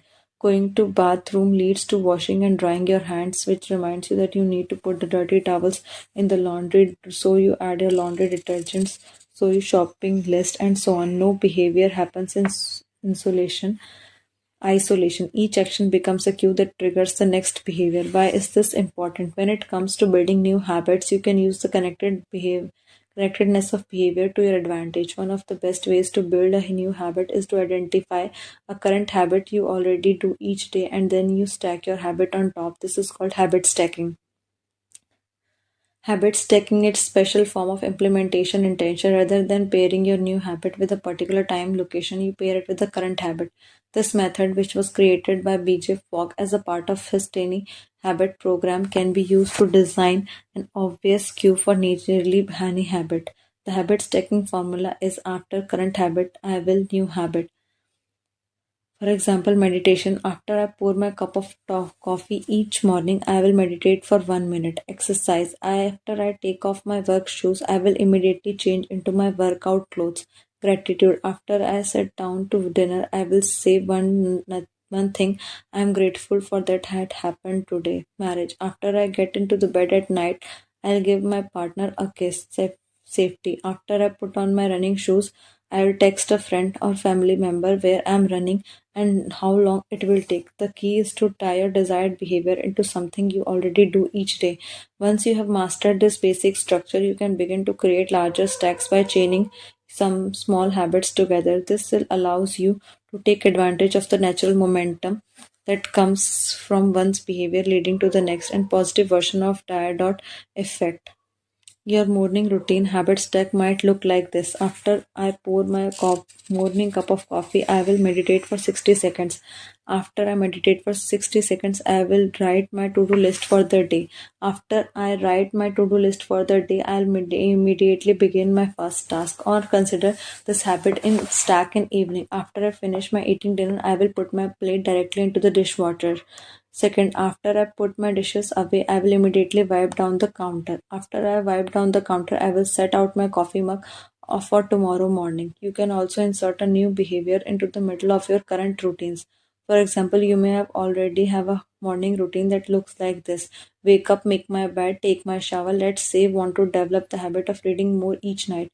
You can expand your habit stack and something like wake up, make your bed, place a book on my pillow, and take a shower. Now, when you climb into bed each night, your book will be sitting there waiting for you to enjoy. Overall, habit stacking allows you to create a set of simple rules that guide your future behavior. It's like you always have a game plan for which action should come next. Once you get comfortable with this approach, you can develop general habit stack to guide whenever the situation is appropriate. Exercise. When I see set of stairs, I will take them instead of using the elevator. Social skills. When I walk into a party, I will introduce myself to someone I don't know yet. Finances. When I want to buy something over $100, I will wait 24 hours before purchasing. Healthy eating. When I serve myself a meal, I will always put veggies on my plate first. Minimalism. When I buy a new item, I will give something away. One in, one out mood. When the phone rings, I will take one deep breath and smile before answering. Forgetfulness. When I leave public place, I will check the table and chairs to make sure I don't leave anything behind. No matter how you use this strategy, the secret is to create successful habit stacking or selecting the right cue to kick things off. Unlike an implementation intention, which specifically states the time, location for a given behavior, habit stacking implicitly has the time and location built into it, when and where you choose to insert a habit into a daily routine can make a big difference. If you are trying to add a meditation into your daily morning routine, but morning are chaotic and your kids keep running into the room, then they might maybe the wrong place and time. Consider it when you are most likely to be successful. Don't ask us for yourself to do a habit when you are likely to be occupied with something else. Your cue should also have same frequency as your desired habit. If you want to do a habit every day but you stack it on the top of the habit that only happens on Mondays, then it's not a good choice. One way to find right trigger for a habit is my brainstorming a list of your current habits. If you can use your habit scorecard from last chapter as the starting point. Alternatively, you can create a list of with two columns. In first column, write down the habits you do each day without fail. For example, get out of the bed, take a shower, brush your teeth, get dressed, brew a cup of coffee, eat breakfast, take the kids to school, start the work daily, eat lunch, end the work day, change out of work clothes, sit down for dinner, turn off the lights of bed, get into bed. You can list can be much longer, but you can get the idea. In the second column, write down all the things that happen each day without fail. For example, the sun rises, you get a text message. The sun song you are listening to ends, the sun sets. Armed with these two lists, you can imagine searching for a best place to layer your new habit in your lifestyle. Habit stacking works best when the cue is highly specific and immediately actionable. Many people select cues that are too vague and made this mistake myself. When I wanted to start a push-up habit, my ups this at first glance sounded reasonable, but soon I realized the trigger was unclear. Would I do my push ups before I ate lunch? After I ate lunch, where would I do them? When would I do them? After a few inconsistent days, I changed my habit stack to when I close my laptop for lunch, I will do 10 push ups next to my desktop. The ambiguity gone. Habits like read more or eat better are worthy causes, but these goals do not provide instructions on how and when to act. Be specific and clear about after I close door, after I brush my teeth, after I sit down the table. The specific is moment. The more tightly bound your new habit is to a specific cue, the better the odds are that you will notice when the time comes to act. The first law of behavior change is to make it obvious. Strategies like implementation, intention, and habit stacking are most among the most practical ways to create obvious cues for your behavior or habits. Design a clear plan for when and where to take action. Chapter summary. The first law of behavior challenge change is make it obvious. The two most common cues are time and location. Creating an implementation intention is strategy you can use to pair a new habit with a specific time and location. The implementation intention formula is I will behavior at time in location. Habit stacking is a strategy you can use to pair a new habit with the current habit. The habit stacking formula is after current habit, I will have new habit. Chapter 6 Motivation is Overrated. Environment often matters more. Annie Thorndike, a primary care physician at Massachusetts General Hospital in Boston, had a crazy idea. She believed she could improve the eating habits of thousands of people, staff, and visitors without changing their willpower or motivation in the slightest way. In fact, she did not plan on talking to them at all. Thorndike and her colleagues designed a 6 month study to alter the choice architecture of hospital cafeteria. They started by changing now how drinks were arranged in the room. Originally, the refrigerators located next to the cash registers in a cafeteria were filled with only soda. The researchers added water as an option to each one. Additionally, they placed baskets of bottled water next to the food station. Throughout the room, soda was still in the primary refrigerator, but water was as now all available at all drink locations. Over the next 3 months, the number of soda sales at the hospital dropped by 11.4%. Meanwhile, the sales of bottled increased by 25.8%. They made similar adjustment and saw similar results with the food in the cafeteria. Nobody has said a word to anyone eating here. People often choose products not because of what they are, but because where they are.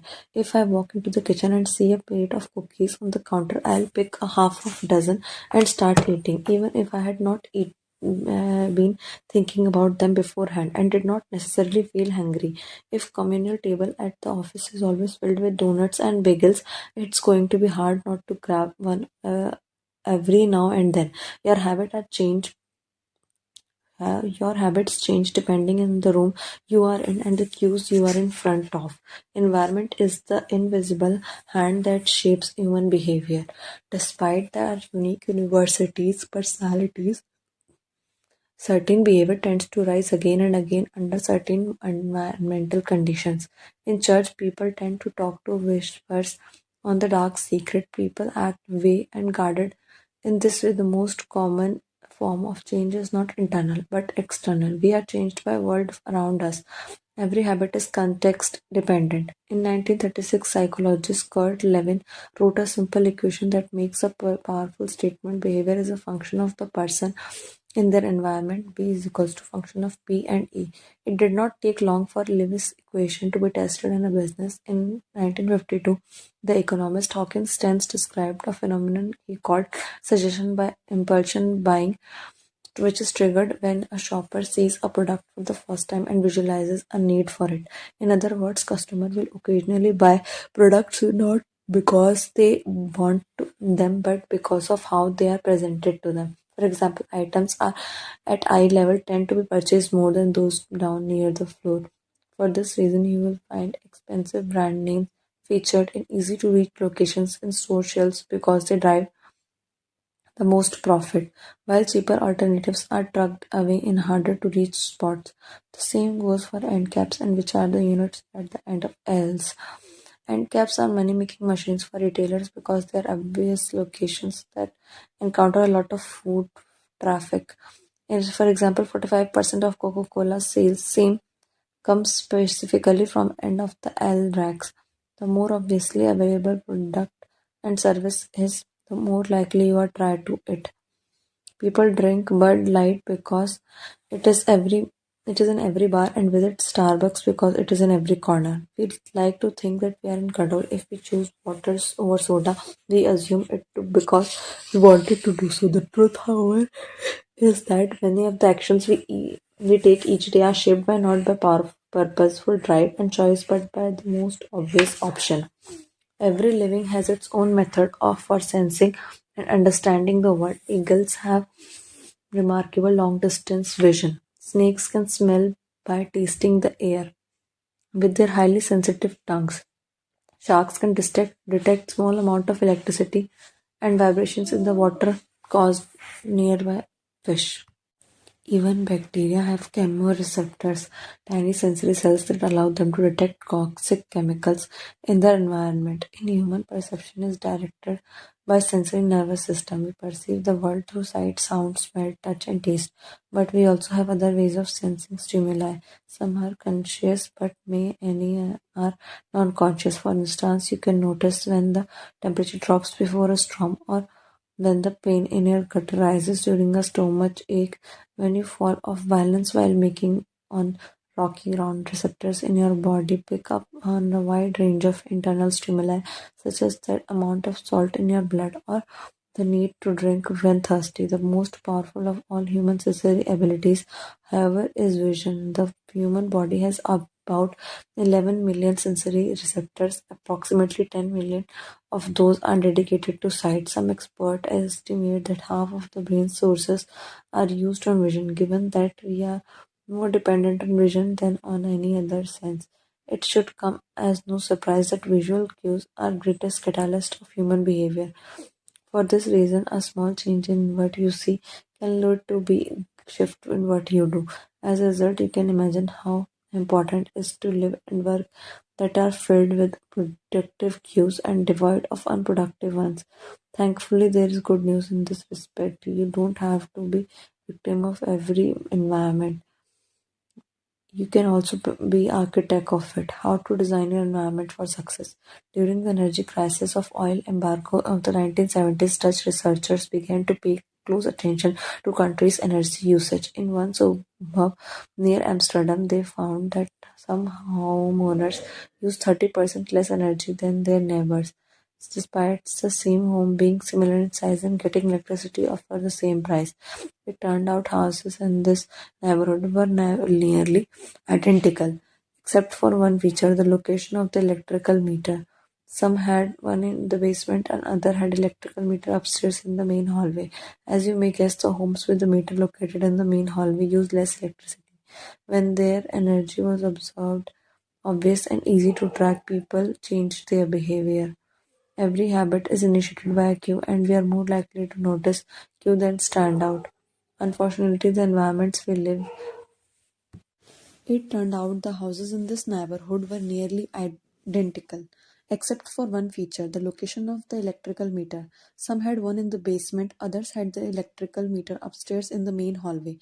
As you may guess, the home with meters located in the main hallway uses less electricity.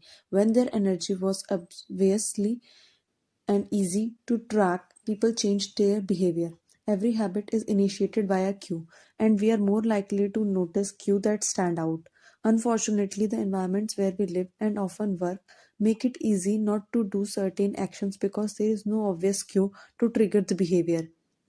It's not easy to practice the guitar when it is tucked out away in the closet.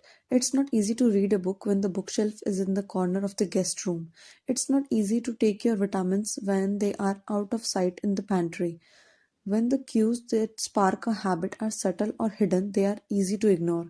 By comparison, creating obvious visual cues can draw your attention toward a desired habit. In early 1990s, the cleaning staff at Schiphol Airport in Amsterdam installed a small sticker that looked like a fly near the center of each urinal. Apparently, when men stepped to the urinal, they aimed for what they thought was a bug. The stickers improved their aim and significantly reduced spillage around the urinals. Further analysis determined that the stickers cut bathroom cleaning cost by 8% per year. I have experienced the power of obvious cues in my life. I used to buy apples from the store, put them in a crisper in the bottom of the refrigerator, and forget all about them. By the time I remembered the apples would have gone bad, I never saw them, so I never ate them. Eventually, I took my own advice and redesigned my environment. I bought a large display bowl and placed it in the middle of the kitchen counter. The next time I bought apples, that was where they went out in open where I could see them. Almost like magic, I began eating a few apples each day simply because they were obvious rather than out of sight.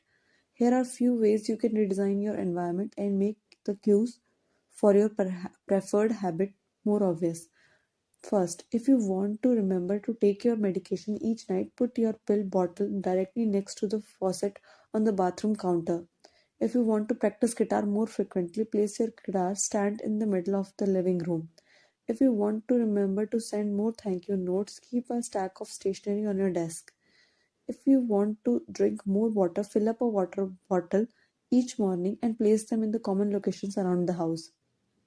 If you want to make a habit a big part of your life, make the cue a big part of your environment. The most persistent behavior usually have multiple cues. Consider how many different ways a smoker could be promptly to pull out a cigarette, driving in the car, seeing a friend smoke, feeling stressed at work, and so on. The same strategy can be employed for good habits. By sprinkling triggers throughout your surrounding, you increase the odds that you will think about your habit throughout the day. Make sure the best choice is most obvious one. Making a better decision is easy and natural when the cues for good habits are right in front of you. Environment design is powerful not only because it influences how we engage with the world, but also because we rarely do it. Most people live in a world others have created for them, but you can also alter the spaces where you live and work to increase your exposure to positive cues and reduce your exposure to negative ones. Environment design allow you to take back control and become the architect of your life. Be the designer of your world and not merely the consumer of it. The context is the cue. Cues that trigger a habit can start you out of very specific, but over time your habits become associated not with single trigger but with the entire context surrounding the behavior. For example, many people drink more in social situations than they would ever drink alone. The trigger is rarely a single cue but rather the whole situation. Watching your friends order drinks, hears the music at the bar, seeing the beers on the tap. We mentally assign our habits to the location in which they occur: the home, the office, the gym. Each location develops a connection to the certain habits and routines. You establish a particular relationship with the object on your desk, the items on your kitchen counter, the things in your bedroom. Our behavior is not defined by the objects in the environment but our relationship to them. In fact, this is a useful way to think about the influence of environment on your behavior. Stop thinking about your environment as filled with objects. Start thinking about it as filled with relationships. Think in terms of how you interact with the spaces around you. For one person, her couch is the place where she reads for an hour each night. For someone else, the couch is where he watches television and eats a bowl of ice cream after work. Different people have different memories and thus different associated with the same plates. The good news, you can train yourself to link a particular habit with a particular context. In one study, scientists instructed insomniacs to get into the bed only when they were tired. If they could not fall asleep, they were told to sit in the different room until they become sleepy. Over time, subjects began to associate with the context of their bed with the action of the sleeping, and it became easier to fall asleep when they climbed on the bed. Their brains learned that sleeping, not browsing on their phones, not watching television, not staring at the clock was only action that happened in that room. The power of context also reveals an important strategy. Habits can be easier to change in a new environment. It helps to escape the subtle triggers and cues that nudge you toward your current habits. Go to a new place, a different coffee shop, a bench in the park, a corner of your room you seldom use, and create a new routine there. It is easier to associate a new habit with a new context than to build a new habit in the face of competing cues. It can be difficult to go to bed early if you watch television in your bedroom each night. It can be hard to study in the living room without getting distracted if that's where you always play video games. But when you step outside your normal environment, you leave your behavioral biases behind. You are not battling over environmental cues, which are new allow new habits to form without interruption. Want to think more creatively? Move to a bigger room, a rooftop patio, or building with an expansive architecture. Take a break from the space where you do daily work, which is also linked to your current thought patterns. Trying to eat healthier, it is likely that you shop on autopilot at a regular supermarket. Try a new grocery store. You may find it easier to avoid unhealthy food when your brain does not allow automatically know where it is located in the store. When you can't manage to get an entirely new environment to redefine or rearrange your current one, create a separate space for work, study, exercise, entertainment, and cooking. The mantra I find useful is one space, one use. When I started my career as an entrepreneur, I would often work from my couch or at the kitchen table. In the evenings, I found it difficult to stop working. There was no clear vision between the end of the work time and between the beginning of a personal time. Was the kitchen table my office or the space where I eat meals? Was the couch where I relaxed or where I sent meals? Everything happened in the same place. A few years later, I could finally afford to move a new home with a separate room for my office. Suddenly, work was something that happened in here, and personal life was something that happened out there. It was easier for me to turn off the professional side of my brain when there was clear dividing line between the work life and home life. Each room had one primary use. The kitchen was for cooking, the office was for working. Whenever possible, avoid mixing the context of one habit with the another. When you start mixing context, you will start mixing habits, and easier ones will usually win out. This is one reason why versatility of modern technology is both a strength and a weakness. You can use your phone for all sorts of tasks, which makes it a powerful device. But when you can use your phone to do nearly anything, it becomes hard to associate it with one task. You want to be productive, but you are also conditioned to browse social media, check email, and play video games whenever you open your phone. It's a mishmash of cues. You may be thinking, you don't understand. I live in New York City. My apartment is the size of a smartphone. I need each room to play multiple roles. Fair enough. If your space is limited, divide your room into activity zones: a chair for reading, a desk for writing, a table for eating. You can do the same with your digital spaces. I know a writer who uses his computer only for writing, his tablet only for reading, and his phone only for social media and texting. Every habit should have a home. If you can manage to stick with this strategy, each context will become associated with the particular habit and mode of thought. Habits thrive under predictable circumstances like these. Focuses come automatically when you're sitting at your work desk. Relaxation is easier when you are in a space designed for that purpose. Sleep comes quickly when it is the only thing that happens in your bedroom.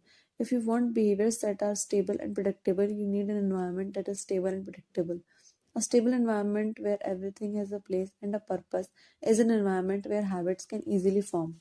Chapter summary. Small changes in the context can lead to large changes in behavior over time. Every habit is initiated by cue. We are more likely to notice cues that stand out. Make the cues of good habits obvious in your environment. Generally, good your habits become associated not with a single trigger but with the entire context surrounding the behavior. The context becomes the cue. It is easier to build new habits in a new environment because you are not fighting against the old cues. 7. The Secret to Self-Control. In 1971, as the Vietnam War was heading into its 16th year, Congressmen Robert Steele from Connecticut and Morgan Murphy from Illinois made a discovery that stunned the American public.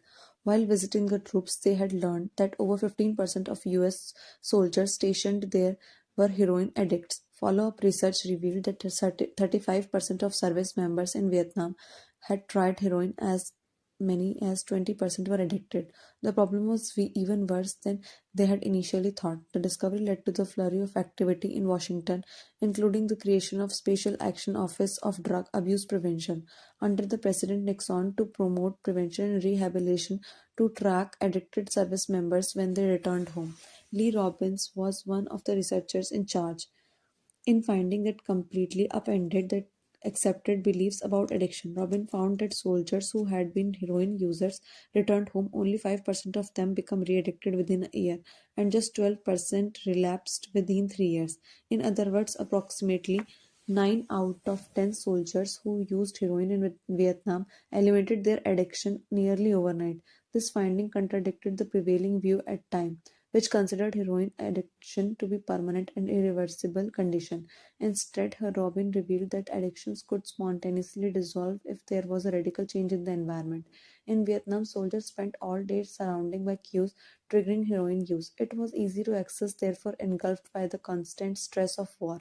They built friendships with fellow soldiers who were also heroin users, and they were thousands of miles from home. Once a soldier returned to the United States, though, he found himself in an environment devoid of these triggers. When the context changed, so did the habit. Compare the situation of a typical drug user. Someone becomes addicted at home or with friends, goes to a clinic to get clean, which is devoid of all environmental stimuli that prompt their habit, then returns to their old neighborhood with all of their previous cues that caused them to get addicted in the first place. It is no wonder that usually you see numbers that are exact opposite those in Vietnam study.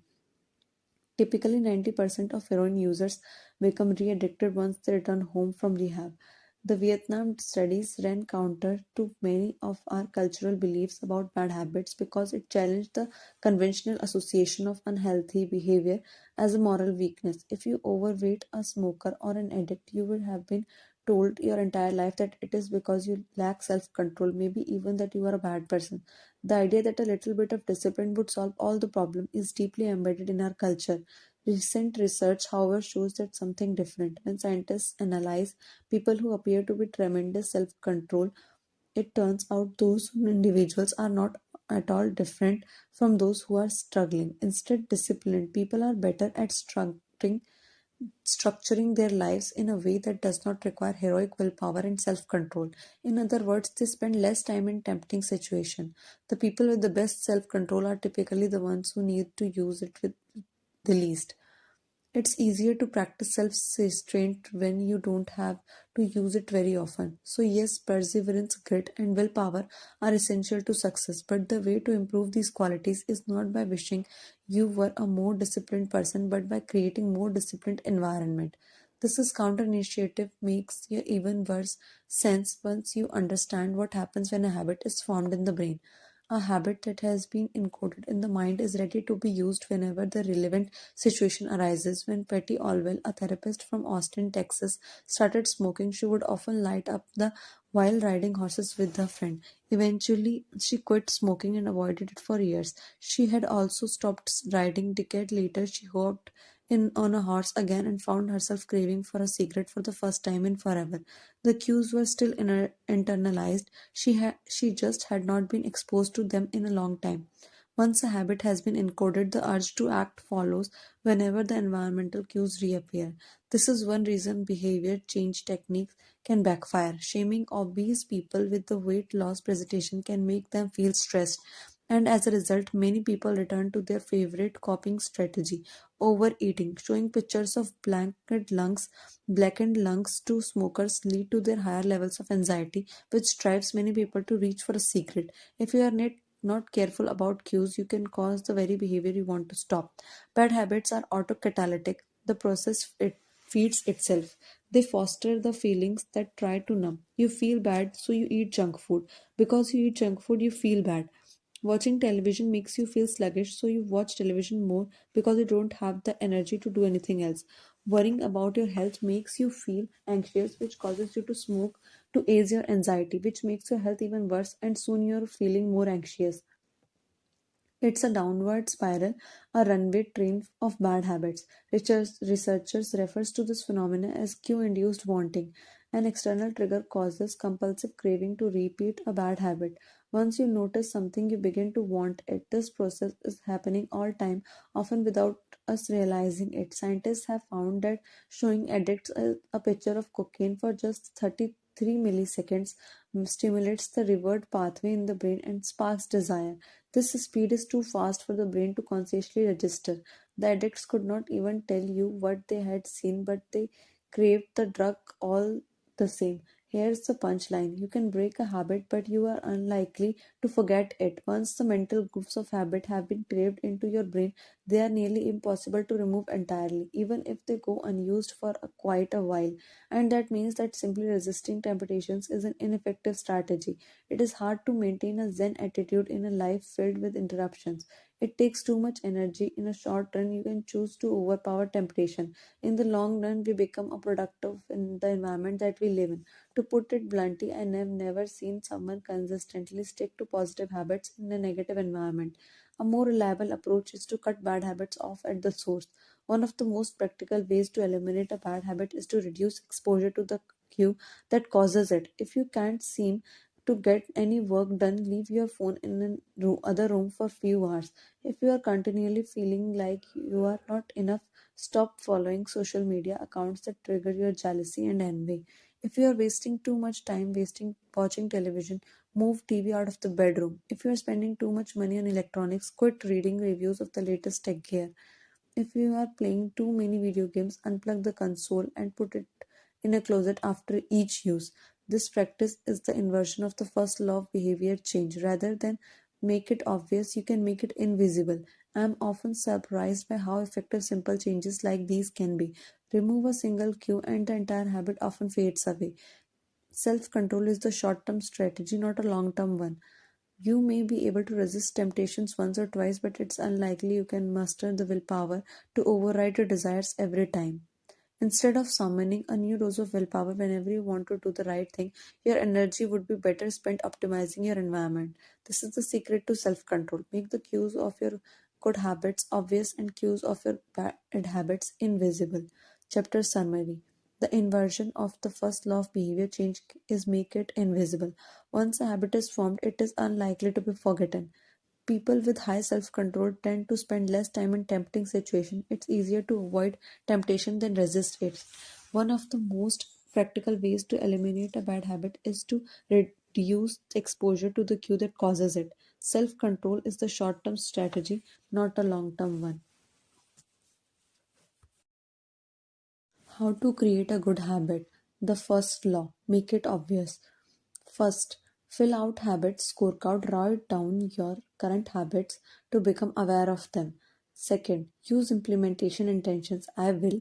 behavior at time in location. Third, use habit stacking after current habit, I will, new habit. Fourth, design your environment, make the cues of good habits obvious and visible. The second law, make it attractive. The third law, make it easy. The fourth law, make it satisfying. How to break bad habits. Inversion of the first law, make it invisible. Second, reduce the exposure, remove the cues of your bad habits from your environment.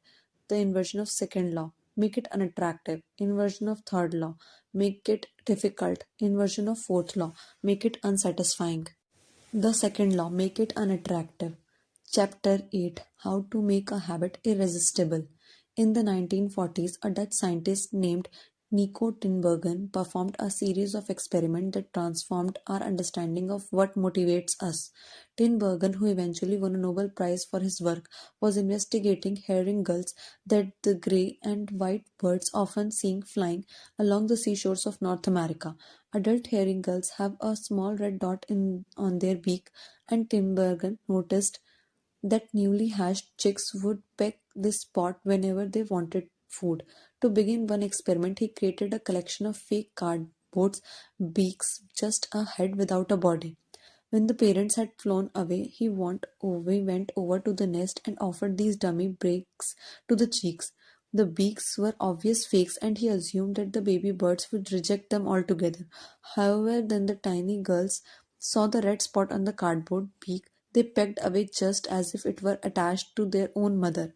They had a clear preference of these red spots, and as if they had been genetically programmed at birth. Soon Tinbergen discovered that the bigger red spot, the faster the chicks pecked. Eventually, he created a beak with three large red dots on it.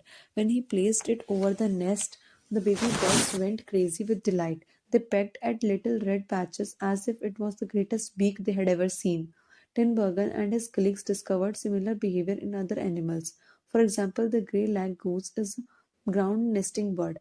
Occasionally, as mother moves around on the nest, one of the eggs roll eggs will roll out and settle on the grass nearby.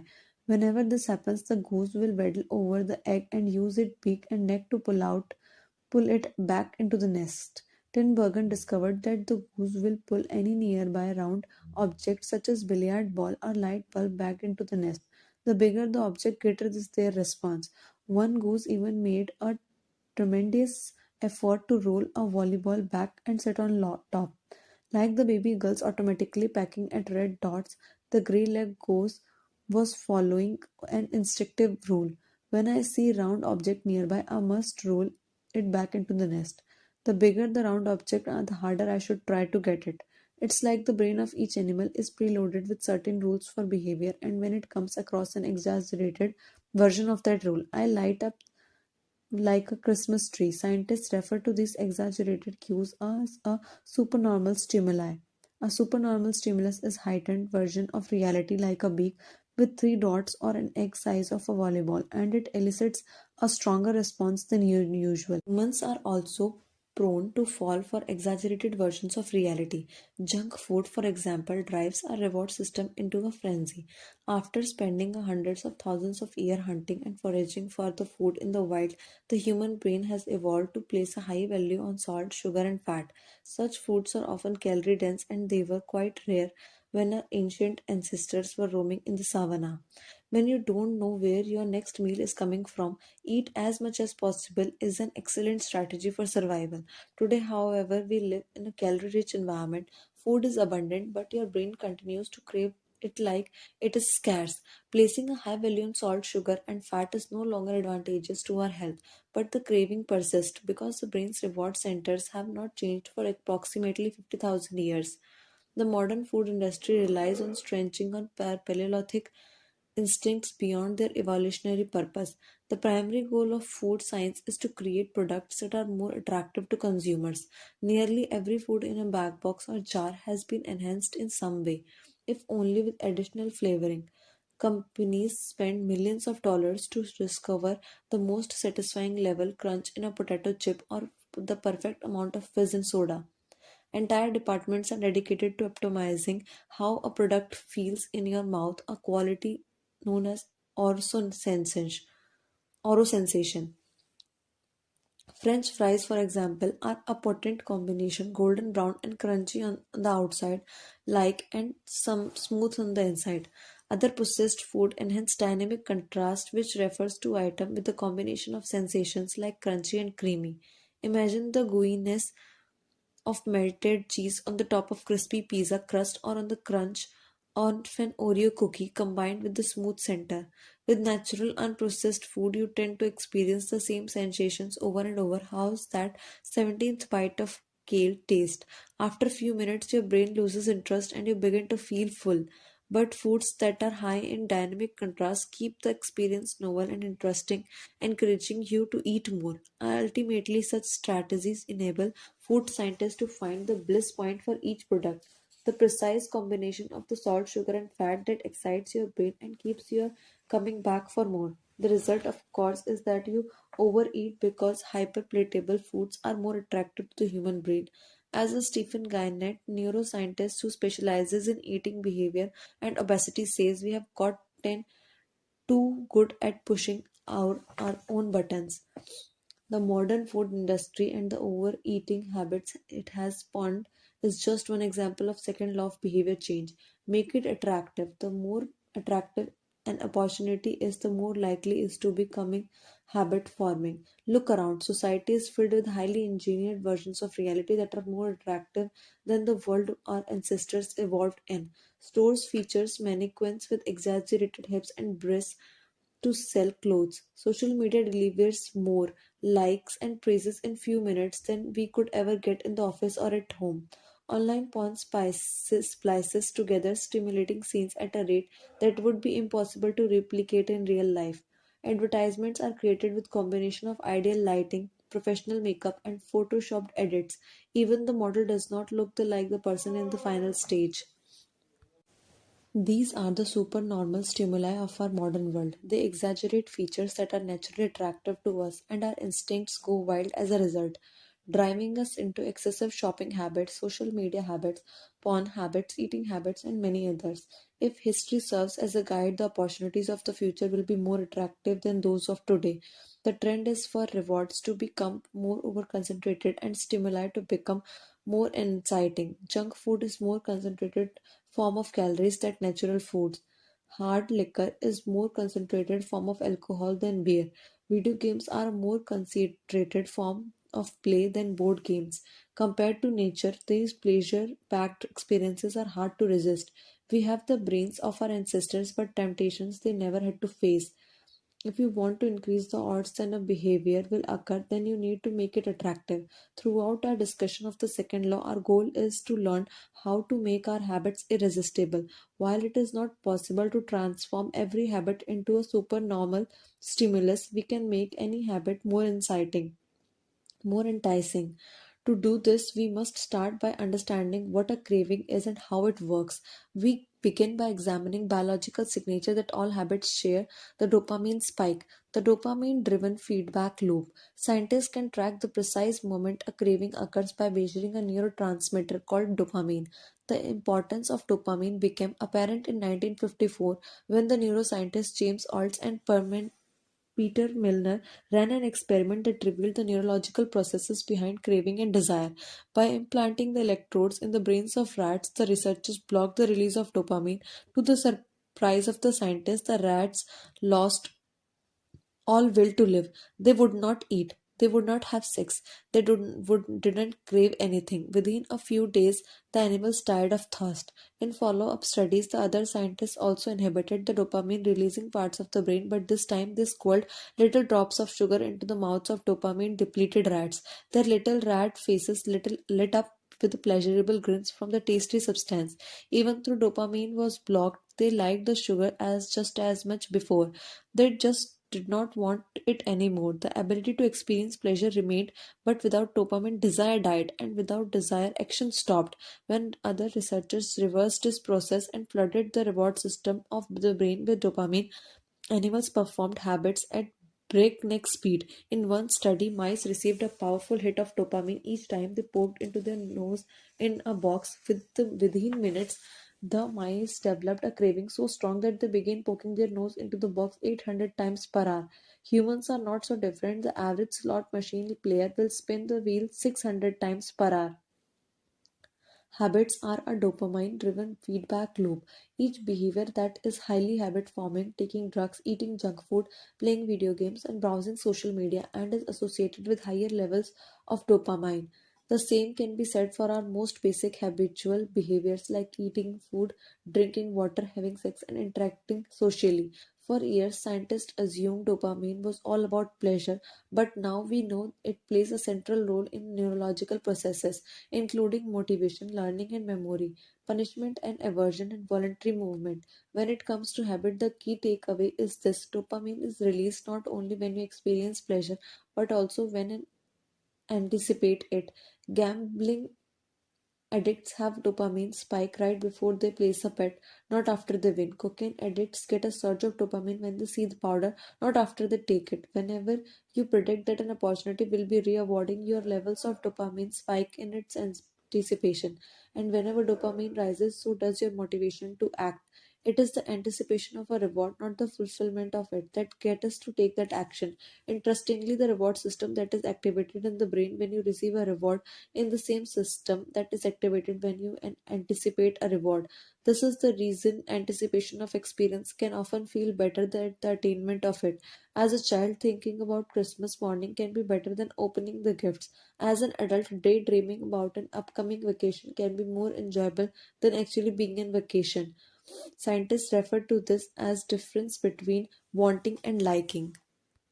Your brain has far more neural circuitry allocated for wanting rewards than for liking them. The wanting centers in the brain are large brain stem, the nucleus accumbens, the ventral tegmental area, the dorsal striatum, and the amygdala, and portions of the prefrontal cortex. By comparison, and the liking centers of the brain are much smaller.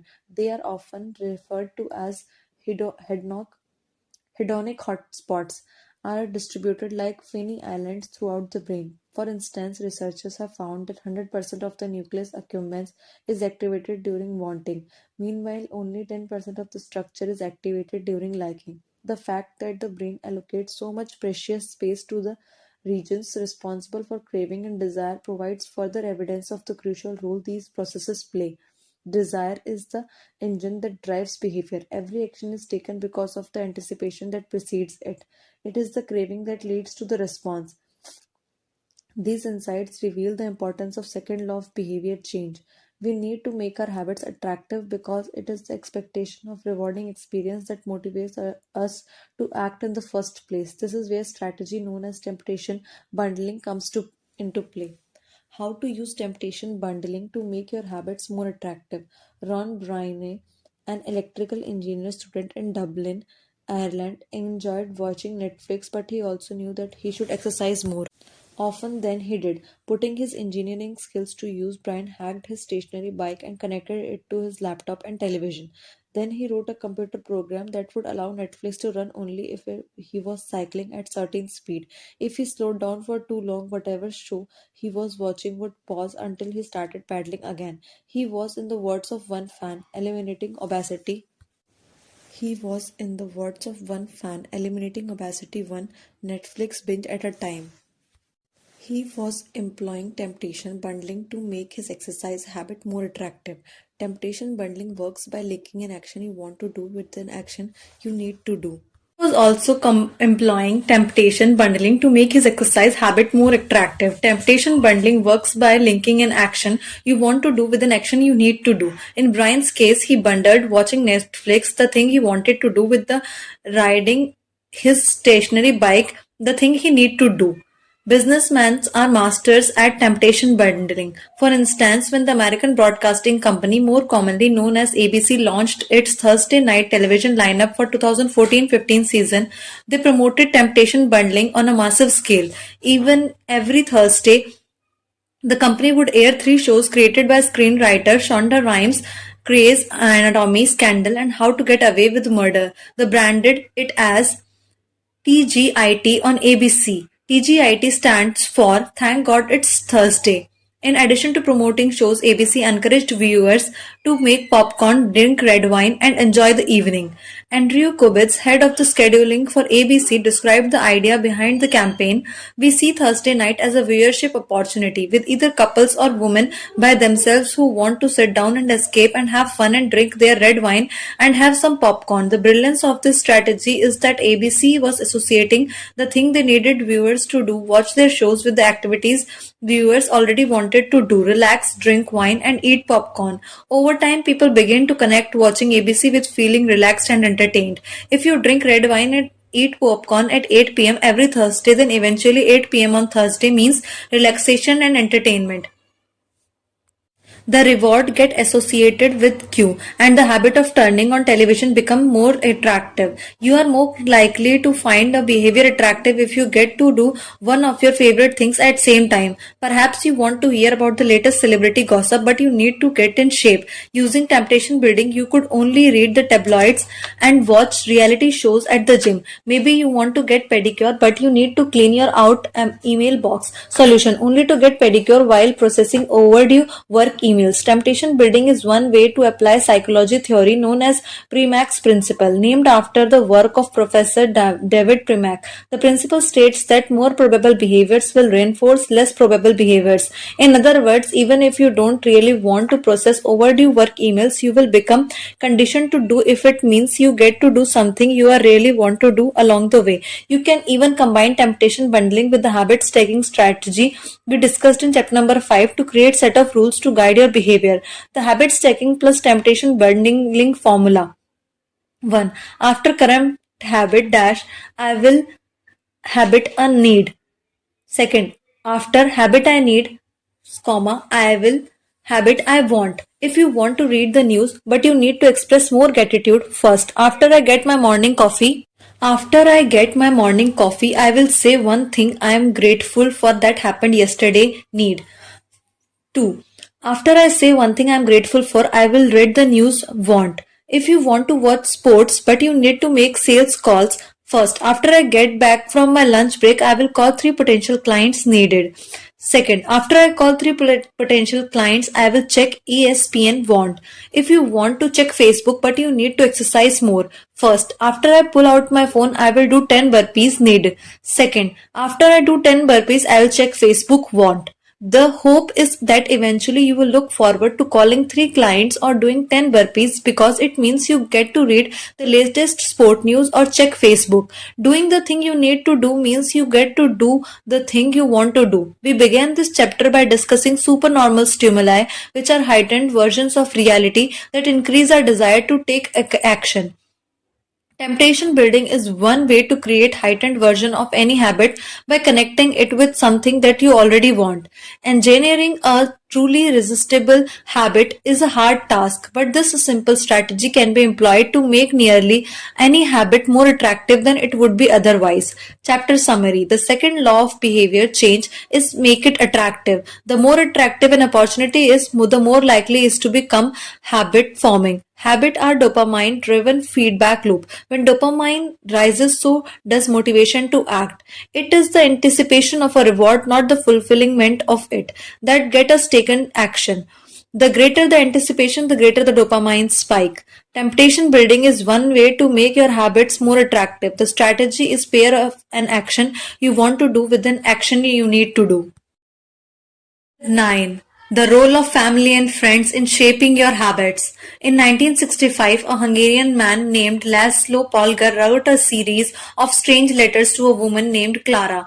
Laszlo was a firm believer in hard work. In fact, it was all he believed in. He completely rejected the idea of innate talent. He claimed that with deliberate practice and the development of good habits, a child could become a genius in any field. His mantra was, "A genius is not born but is educated and trained." Laszlo believed in this idea so strongly that he wanted to test it with his own children, and he was writing to Clara because he needed to wife willing to jump on board. Clara was a teacher, and although she may have not been as adamant as Laszlo, she also believed in with proper instruction, anyone could advance their skills. Laszlo decided a chess would be suitable field for the experiment, and he laid out a plan to raise his children to become chess prodigies. The kids who would be homeschooled, a reality in Hungary at that time. The house would be filled with chess books and pictures of famous chess players. The children would play against each other constantly and compete in the best tournaments they could find. The family would keep a meticulous file system of tournament history of every competitioner the child faced. Their lives would be dedicated to chess. Laszlo successfully courted Clara, and within few years the Polgars were parents to three younger girls. Sufan, Sofia, and Judith. Susan, the oldest, began playing chess when she was 4 years old. Within 6 months, she was defeating adults. Sofia, the middle child, did even better. By 14, she was the world champion, and few years later, she became grandmaster. Judith, the youngest, was the best of all. By age 5, she could beat her father. At 12, she was the youngest player ever listed among the top 100 chess players in the world. At 15 years, 4 months old, she became the youngest grandmaster of all time, younger than Bobby Fischer, the previous record holder. For 27 years, she was the number one ranked female chess player in the world. The childhood of the Polgar sisters was atypical to say at least, and yet if you ask them about it, they claim their lifestyle was attractive, even enjoyable. In interviews, the sisters talk about their childhood as entertaining rather than grueling. They loved playing chess, they could not get enough of it. Once Laszlo reportedly found Sofia playing chess in the bathroom in the middle of the night. Encouraging her to go back to sleep, he said, "Sophia, leave these pieces alone," to which she replied, "Daddy, they won't leave me alone." Polgar sisters grew up in a culture that polarized chess above all else, praised them for it, rewarded them for it. In their world, an obsession with chess was normal. And we are about to see whatever habits are normal in your culture are among the most attractive to be behaviors you will find. The seductive pull of social norms. The seductive pull of social norms. Humans are herd animals. We want to fit in, to bond with others, and to earn the respect and approval of our peers. Such inclinations are essential to our survival. For most of our evolutionary history, our ancestors lived in tribes. Becoming separated from the tribe, or worse, being cast out, was a death sentence. The lone wolf dies, but the pack will survives. Meanwhile, those who collaborated and bonded with others enjoyed increased safety, mating opportunities, and access to resources. As Charles Darwin noted, in the long history of humankind, those who learned to collaborate and improvise most effectively have prevailed. As a result, one of the deepest human desires is to belong, and this ancient preference exerts as a powerful influence on our modern behavior. We don't choose our earliest habits, we imitate them. We follow the script handed down by our friends and family, our church or school, our local community and society at large. Each of these cultures and groups come with its own set of expectations and standards. When and whether to get married, how many children to have, which holidays to celebrate, how much money to spend on your children's birthday party. In many ways, these social norms are invisible that guide your behavior each day. You are always keeping them in mind, even if they are not at the top of your mind. Often you follow the habits of your culture without thinking, without questioning, and sometimes without remembering. As the French philosopher Michel de Montaigne wrote, the customs and practices of life and society sweep us along. Most of the time, going along with the group does not feel like a burden. Everyone wants to belong. If you grow up in a family that rewards you for a chess skills, playing chess will seem like a very attractive thing to do. If you work in a job everyone wears expensive suits, you will be inclined to splurge on one as well. If all of your friends are sharing an inside joke or using a new phrase, you will want to do it too, so they know that you get it. Behaviors are attractive when they help us to fit in. We imitate habits of three groups in particular. First, the close. Second, the many. Third, the powerful. Each group offers an opportunity to leverage the second behavior change and make our habits more attractive. First, imitating the close. Proximity has powerful effect on our behavior. This is true of the physical environment as we discussed in chapter number 6, but it is also true of the social environment. We pick up habits from the people around us. We copy the way our parents handle arguments, the way our peers flirt with one another, the way our co-workers get results. When your friends smoke pot, you give it try too. When your wife has a habit of double checking that door is locked before you're going to bed, you pick it up as well. I find that I often imitate the behavior of those around me without realizing it. In conversation, I'll automatically assume the body posture of the other person. In college, I began to talk like my roommates when traveling to other countries. I unconsciously imitate the local accent despite reminding myself to stop. As a general rule, the closer we are to someone, the more likely we are to imitate some of their habits. On groundbreaking study tracked 12,000 people for 32 years and found that a person's chances of becoming obese increased by 57% if he or she had a friend who became obese. It works the other way too. Another study that if one person in relationship lost weight, the other partner would also slim down to one third of the time. Our friends and family provide a sort of invisible peer pressure that pulls us in their direction. Of course, peer pressure is bad only if you are surrounded by bad influences. When astronaut Mike Massimino was a graduate student at MIT, he took a small robotics class. One of the 10 people in the class, 4 became astronauts. If your goal was to make it into space, then that room was about the best culture you could ask for. Similarly, one study found that the higher your best friend's IQ at age 11 or 12, the higher your IQ would be at age 15. Even after controlling for natural level of intelligence, we soak up the qualities and practices of those around us. One of the most effective things you can do to build better habits is to join a culture where your desired behavior is the normal behavior. New habits seem achievable when you see others doing them every day. If you are surrounded by fit people, you are more likely to consider working out to be a common habit. If you are surrounded by jazz lovers, you are more likely to believe it's reasonable to play chess every day. Your culture sets your expectation for what is normal. Surround yourself with people who have the habits you want to have in yourself. You will rise together. To make your habits even more attractive, you can take this strategy one step further. Join a culture where your desired behavior is normal behavior. Second, you already have something in common with the group. Steve Camp, an entrepreneur in the New York City, runs a company called Nerd Fitness, which helps nerds, misfits, and mutants lose weight, get strong, and get healthy. His clients include video game lovers, movie fanatics, and average Joes who want to get in shape. Many people feel out of place at the first time they go to the gym or try to change their diet. But if you are already similar to other members of the group in the same way, say, your mutual lover of Star Wars, change becomes more appealing because it feels like something people like you already do. Nothing sustains motivation better than belonging to the tribe. It transforms a personal quest into shared one. Previously, you were on your own. Your identity was singular. You are a reader. You are a musician. You are an athlete. When you join a book club or a band, a cycling group, your identity becomes linked to those around you. Growth and change is no longer as individual pursuit. We are readers, we are musicians, we are cyclists. The shared identity begins to reinforce your personal identity. This is why remaining part of the group after achieving a goal is crucial to maintaining your habits. It's friendship and community that embed a new identity and help behavior last over the long run. Second, imitating the many. In 1950s, psychologist Solomon Asch conducted a series of experiments that are now taught to legions of undergrads each year.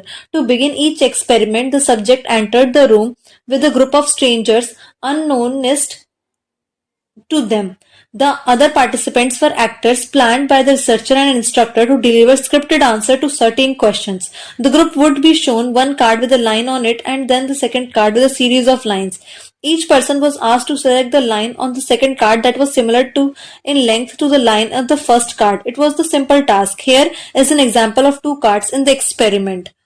The experiment always began the same. First, there would be some easy trials where everyone agreed on the correct line. After a few rounds, the participants were shown a test that was just as obvious the previous ones, except the actors in the room would select an internationally incorrect answer. For example, they would respond A to the comparison shown in figure.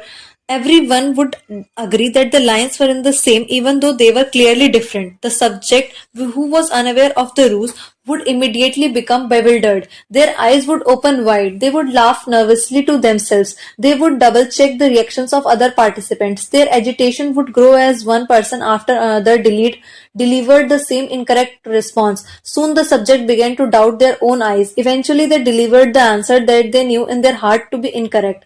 Ash ran this experiment many times and in many different ways. What he discovered was that as the number of actors increased, so did the conformity of the subject. If it was just the subject and one actor, then there was no effect in the person's choice. They just assumed that they were in the room with a dummy. When two actors were in the room with the subject, that was still little impact, but as the number of people increased to three actors and four and all the way to eight, the subject became more likely to second guess themselves. By the end of the experiment, nearly 75% of the subjects had agreed with the group answer even though it was obviously incorrect. Whenever we are unsure how to act, we look to the group to guide our behavior. We are constantly scanning our environment and wondering what is everyone else doing. We check reviews on Amazon or Yelp or TripAdvisor because we want to imitate the best buying, eating and travel habits. It's usually a smart strategy. There is evidence in numbers, but there can be a downside. The normal behavior of the tribe often overpowers the desired behavior of the individual. For example, one study found that when a chimpanzee learns an effective way to crack nuts open as a member of one group and then switches to a new group that uses a less effective strategy, it will avoid using the superior nut cracking method just to blend in with the set of chimps. Humans are similar. There is tremendous internal pressure to comply with the norms of the group. The reward of being accepted is often greater than the reward of winning an argument, looking smart, or finding the truth. Most days we would rather be wrong with the crowd than be right by ourselves. The human mind knows how to get along with others. It wants to get along with others. This is our natural mood. You can override it. You can choose to ignore the group or stop caring what other people think, but it takes work. Running against the grain of your culture requires extra effort. When changing your habits means challenging the tribe, change is unattractive. When changing your habit means fitting it with the tribe, change is very attractive. Third, imitating the powerful. Humans everywhere pursue power, prestige, and status. We want pins and medallions on our jackets. We want president or partner in our titles. We want to be acknowledged, recognized, and praised. This tendency can seem vain, but overall it's a smart move. Historically, a person with greater power and status has access to more resources, worries less about survival, and proves to be more attractive mate. We are drawn to behaviors that earn us respect, approval, admiration, and status. We want to be the one in the gym who can do muscle ups and or the musician who can play the hardest chord progressions or the parent with the most accomplished children because these things separate us from the crowd. Once we fit in, we start looking for the ways to stand out. This is one reason we care so much about the habits of highly effective people. We try to copy the behavior of successful people because we desire success ourselves. Many of our daily habits are imitations of people we admire. You replicate the marketing strategy of the most successful firms in your industry. You make a recipe from your favorite baker. You borrow the storytelling strategies of your favorite writer. You mimic the communication style of your boss. We imitate people we envy. High status people enjoy the approval, respect, and praise of others. And that means if a behavior can get us approval, respect, and praise, we find it attractive. We are also motivated to avoid behaviors that would lower our status. We trim our hedges and mow our lawn because we don't want to be the sob of the neighborhood. When our mother comes to visit, we clean up the house because we don't want to be judged. We are continually wondering what will others think of me and altering our behavior based on the other answer. The Polgar sisters, the chess prodigies mentioned at the beginning of this chapter, are evidence of powerful lasting impact social influences can have on our behavior. The sisters practiced chess for many hours each day and continued this remarkable effect for decades. But these habits and behaviors maintained their attractiveness in the part because they valued by their culture, from the praise of their parents to achievement of different status markers like becoming becoming a grandmaster, they had many reasons to continue their effort. Chapter summary. The culture we live in determines which behavior are attractive to us. We tend to adopt habits that are praised and approved of by our culture because we have a strong desire to fit in and belong to the tribe. We tend to imitate the habits of three social groups: the close family and friends, the many tribe, and the powerful those who with status and prestige. One of the most effective things you can do to build better habits is to join a culture where your desired behavior is the normal behavior. Second, you already have something in common with the group. The normal behavior of the tribe often overpowers the desired behavior of the individual. Most days we had rather be wrong with the crowd than be right by ourselves. If a behavior can get us approval, respect, and praise, we find it attractive. Chapter 10: How to Find and Fix the Causes of Your Bad Habits. In late 2012, I was sitting in an old apartment just a few blocks away from Istanbul's most famous street, Istiklal Caddesi. I was in the middle of a 4-day trip to Turkey, and my guide, Mike, was relaxing in a worn out armchair a few feet away. Mike was not really a guide. He was just a guy from Maine who had been living in Turkey for 5 years, but he offered to show me around while I was visiting the country, and took him up on it. On this particular night, I had been invited to dinner with him and a handful of his Turkish friends. There were 7 of us, and I was only one who had not at some point smoked at least one pack of cigarettes per day. I asked one of the Turks how he got started. Friends, he said, it always starts with your friends. Once friend smokes, then you try it. What was truly fascinating was that half of the people in the room had managed to quit smoking.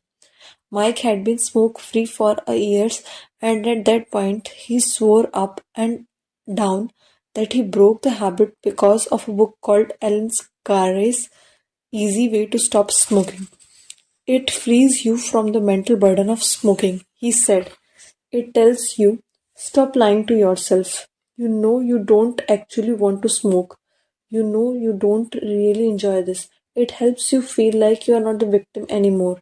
You start to realize that you don't need to smoke. I have never tried a cigarette, but I took a look at the book afterward out of curiosity. The author employs an interesting strategy to help smokers eliminate their cravings. He systematically reframes each cue associated with smoking and give it a new meaning. He says things like, you think you are quitting something, but you are not quitting anything because cigarettes do nothing for you. You think smoking is the something you need to be do to be social, but it's not. You can be social without smoking at all. You think smoking is about relieving stress, but it's not. Smoking does not relieve your nerves, it destroys them. Over and over he repeats these phrases and others like them. Get it clear into your mind. He says you are losing nothing and you are making marvelous positive gains not only in your health, energy, and money but also in confidence, self respect, freedom, and most important of all, in the length and quality of your future life. By the time you get the end of the book, smoking seems like the most ridiculous thing in the world to do. And if you were no longer expect smoking to bring your any benefits, you have no reason to smoke. It is an inversion of the second law of behavior change. Make it unattractive. Now I know this idea might sound overly simplistic. Just change your mind and you can quit smoking. But stick with me for a minute. Where cravings come from. Every behavior has a surface level craving and a deeper underlying motive. I often have a craving that goes something like this: I want to eat tacos. If you were asked to me why I want to eat tacos, I would not say because I need food to survive, but the truth is somewhere deep down I am motivated to eat tacos because I have to eat to survive. The underlying motive is to obtain food and water even if my specific craving is for a taco.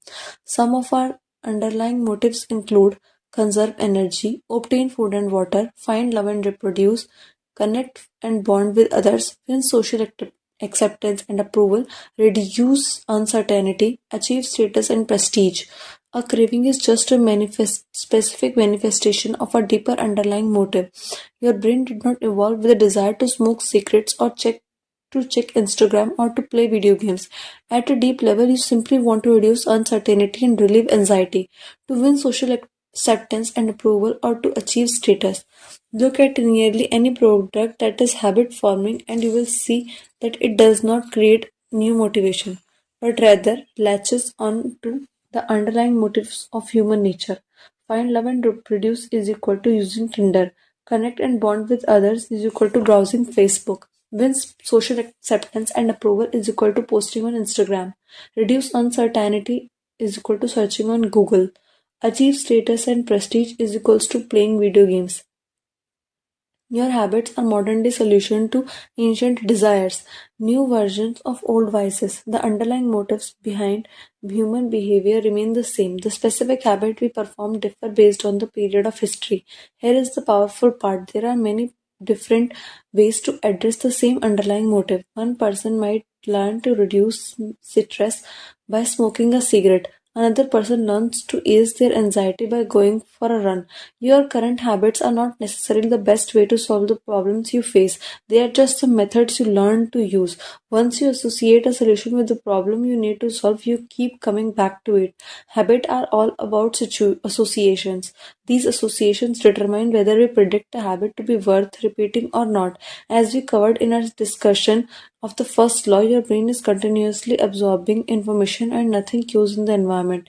Every time you perceive a cue, your brain runs a stimulation and makes a prediction about what to do in the next moment. Q.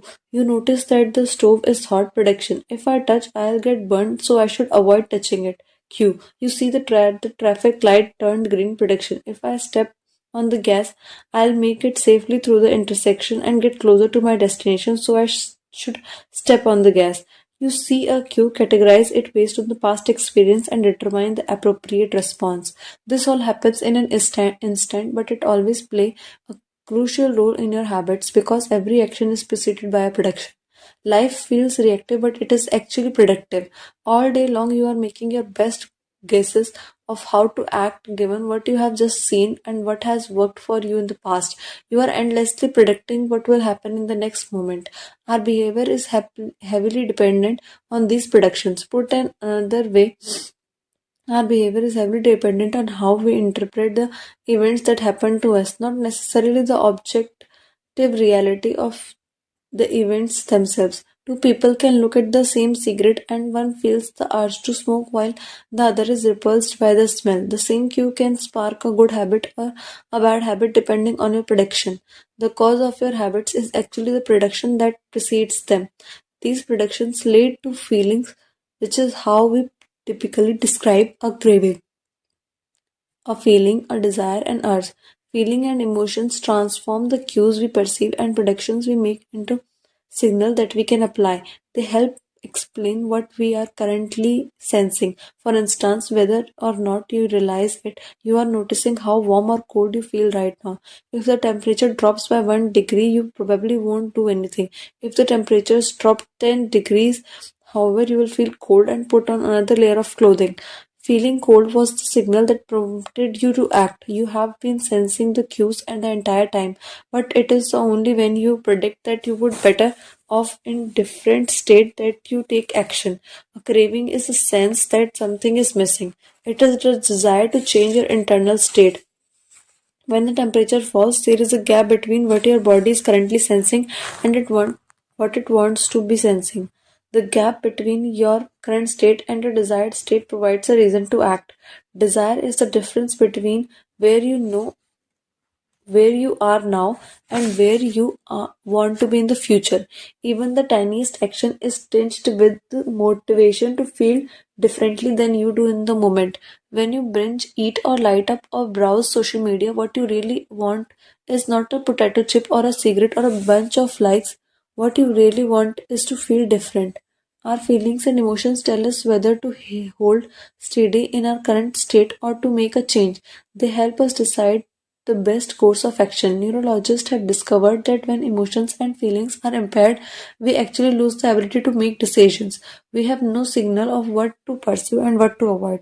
As the neuroscientist Antonio Damasio explained it's the emotion that allows you to mark things as good, bad, or indifferent. To summarize, the two specific cravings you feel and habits you perform are really an attempt to address your fundamental underlying motives. Whenever a habit successfully addresses a motive, you develop a craving to do it again. In time, you learn to predict that checking social media will help you feel loved, or that watching YouTube will allow you to forget your fears. Habits are attractive when we associate with positive feelings, and we can use this insight to our advantage rather than to our detriment. How to reprogram your brain to enjoy our hard habits. You can make hard habits more attractive if you can learn to associate them with a positive experience. Sometimes all you need is a slight mindset shift. For instance, we often talk about everything we have to do in a given day. You have to wake up early for work, you have to make another sales call for your business, you have to cook dinner for your family. Now imagine changing one word. You don't have to, you get to. You get to wake up early for work, you get to make another sales call for your business. You get to cook dinner for your family. By simply changing one word, you shift the way you view each moment. You transition from seeing these behaviors as burden and turns them into opportunities. The key point is that both versions of reality are true. You have to do those things and you also get to do them. We can find evidence for whatever mindset we choose. Once heard a story about a man who uses a wheelchair. When asked if it was difficult being confined, he responded, I am not confined to my wheelchair, I am liberated by it. If it was not for my wheelchair, I would be bedbound and never be able to leave my house. This shift in perspective completely transformed how he lived each day. Reframing your habits to highlight their benefits rather than their drawbacks is a fast and a lightweight way to reprogram your mind and make a habit seem more attractive. Exercise. Many people associate exercise with being a challenging task that drains energy and wears you down. You can just as easily view it as a way to develop skills and build you up. Instead of telling yourself, I need to go run in the morning, say, it's time to build endurance and get fast. Finance. Saving money is often associated with sacrifice. However, you can associate it with freedom rather than limitation if you realize one simple truth. Living below your current means increases your future means. The money you save this month increases your purchasing power next month. Meditation. Anyone who had tried meditation for more than 3 seconds knows how frustrating it can be when the next distraction inevitably pops into your mind. You can transform frustration into delight when you realize that each interruption gives you a chance to practice returning to your breath. Distraction is a good thing because you need distractions to practice meditation. Pre-game jitters. Many people feel anxious before delivering a big presentation or competing in an important event. The experience quicker breathing, a faster heart rate, heightened arousal. If we interpret these feelings negatively, then we feel threatened and tense up. If we interpret these feelings positively, then we can respond to fluidity and grace. You can reframe I am nervous to I am excited, I am getting an adrenaline rush to help me concentrate. These little mindset shifts are not magic, but they can help change the feeling you associate with particular habit or situation. If you want to take it a step further, you can create a motivational ritual. You simply practice associating your habits with something you enjoy. Then you can use that cue whenever you need a bit of motivation. For instance, if you always play the same song before having sex, then you will begin to link the music with the act. Whenever you want to get into the mood, just press play. Ed Latimore, a boxer and writer from Pittsburgh, benefited from similar strategy without knowing it. Odd realization, he wrote, my focus and concentration goes up just by putting my headphones on while writing. I don't even have to play any music. Without realizing it, he was conditioning himself. In the beginning, he put his headphones on, played some music he enjoyed, and did focused work. After doing it 5, 10, 20 times, putting his headphones on became a cue that automatically associated with increased focus. The craving followed naturally. Athletes use similar strategies to get themselves in the mindset to perform. During my baseball career, I developed a specific ritual of stretching and throwing before each game. The whole sequence took about 10 minutes and I did the same way every single time. While it physically warmed me up to play, more importantly, it put me in the right mental state. I began to associate my pre-game ritual with feeling competitive and focused. Even if I was not motivated beforehand, by the time I was done with my ritual, I was in game mode. You can adapt this strategy for nearly any purpose. Say you want to feel happier in general. Find something that makes you truly happy, like petting your dog or taking a bubble bath, and then create a short routine that you perform every time before you do the thing you love. Maybe you take 3 deep breaths and smile. 3 deep breaths, smile, pet the dog, repeat. Eventually, you will begin to associate this breath and smile routine with the being in a good mood. It becomes a cue that means feeling happy. Once established, you can break it out anytime you need to change your emotional state. Stressed at work, take 3 deep breaths and smile. Sad about life, 3 deep breaths and smile. Once a habit has been built, the cue can prompt our craving, even if it has little to do with the original situation. The key to finding and fixing the causes of your habits is to reframe the associations you have about them. It's not easy, but if you can reprogram your predictions, you can transform a hard habit into an attractive one. Chapter summary: the inversion of second law behavior change is make it unattractive. Every behavior has surface level craving and deeper underlying motive. Your habits are modern day solution to ancient desires. The cause of your habit is actually the prediction that precedes them. The prediction leads to a feeling. Highlight the benefits of avoiding bad habit and make it seem attractive. Habits are attractive when we associate them with positive feelings and unattractive when we associate them with negative feelings. Create an emotion ritual by doing something you enjoy immediately before a difficult habit. The third law: make it easy. Chapter 11: walk slowly but never backward. On the first day of class, Jerry Ulseman, a professor at the University of Florida, divided his film photography students into two groups. Everyone on the left side of the classroom, he explained, would be in the quantity group. They would be graded solely on the amount of work they produced. On the final day of the class, he would tally the number of photos submitted by each student. 100 photos would rate an A, 90 photos B, 80 photos a C, and so on. Meanwhile, everyone on the right side of the room would be in the quality group. They would be graded only on the excellence of their work. They would only need to produce one photo during the semester, but to get an A, it had to be nearly perfect image. At the end of the term, he was surprised to find that all best photos were produced by the quantity group. During the semester, these students were busy taking photos, experimenting with composition and lighting, testing out various methods in the darkroom, and learning from their mistakes. In the process of creating 100 photos, they honed their skills. Meanwhile, the quality group sat around speculation about perfection. In the end, they had a little to show for their efforts other than unverified theories and one mediocre photo. It is easy to get bogged down trying to find the optimal plan for change, the fastest way to lose weight, the best program to build muscle, the perfect idea for a side hustle. We are so focused on figuring out the best approach that we never get around to taking an action. As Voltaire once wrote, the best is the enemy of the good. I refer to this as the difference between being in motion or taking action. The two ideas sound similar, but they are not the same. When you are in motion, you are planning and strategizing and learning. Those are all good things, but they don't produce a result.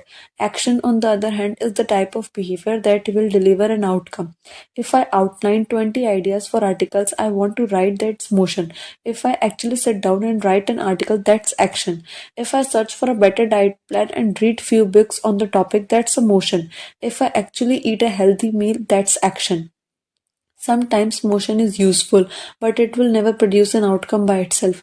It does not matter how many times you go to walk, talk to the personal trainer, that motion will never get you in shape. Only the action will working out will get the result you are looking to achieve. If motion does not lead us to results, why do we do it? Sometimes it do it because we actually need a plan or learn more. But more often than not, we do it because motion allows us to feel like we are making progress without running the risk of failure. Most of us experts at criticism. Avoiding criticism. It does not feel good to be failed or to be judged publicly. So we tend to avoid situations where that might happen. And that's the biggest reason why you slip into motion rather than taking action. You want to delay failure. It's easy to be in motion and convince yourself that you are still making progress. You think, I have got conversations going with four potential clients right now. This is good. We are moving in the right direction. Or B, I brainstormed some ideas for that book I want to write. This is coming together. Motion makes you feel like you are getting things done, but really you are just preparing to get something done.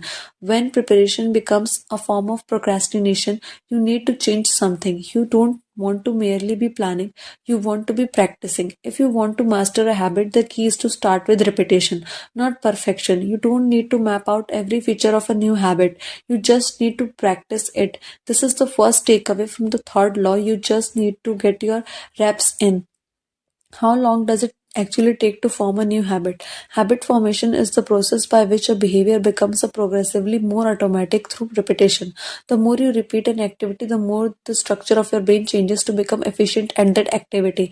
Neuroscientists call this term long-term potentiation, which refers to the strengthening of connections between neurons in the brain based on recent patterns of activity. With each repetition, cell-to-cell signaling improves and the neural connections tighten. First described by the neuropsychologist Donald Hebb in 1949, this phenomenon is commonly known as Hebb's law. Neurons that wired together, repeating a habit leads to clear physical changes in the brain. In musicians, the cerebellum create the critical for the physical movements like plucking a guitar string or pulling a violin bow is larger than it is non-musicians. Mathematicians, meanwhile, have increased gray matter in the inferior partial lobule, which plays a key role in computation and calculation. Its size is directly correlated with the amount of time spent on the field. The older and more experienced the mathematician, the greater the increase in the gray matter. When scientists analyzed the brain of taxi drivers in London, they found that the hippocampus, a region of brain involved in a spatial memory, was significantly larger in their subjects than a non-taxi drivers. Even more fascinating, the hippocampus decreased in size when a driver retired. Like the muscles of the body responding to regular weight training, particular regions of the brain adapt as they are used and atrophy as they are abandoned. Of course, the most importance of repetition is in establishing habit was recognized long before neuroscientists began poking around. In 1860, the English philosopher George H. Lewis noted in learning to speak a new language, to play a musical instrument, or to perform unaccustomed movements, great difficulty is felt because the channels through which sensation has to pass have not become established. But no sooner has frequent repetition cut a path away that this differently vanishes, the actions become so automatic that they can be performed while the mind is otherwise engaged. Both common sense and scientific evidence agree.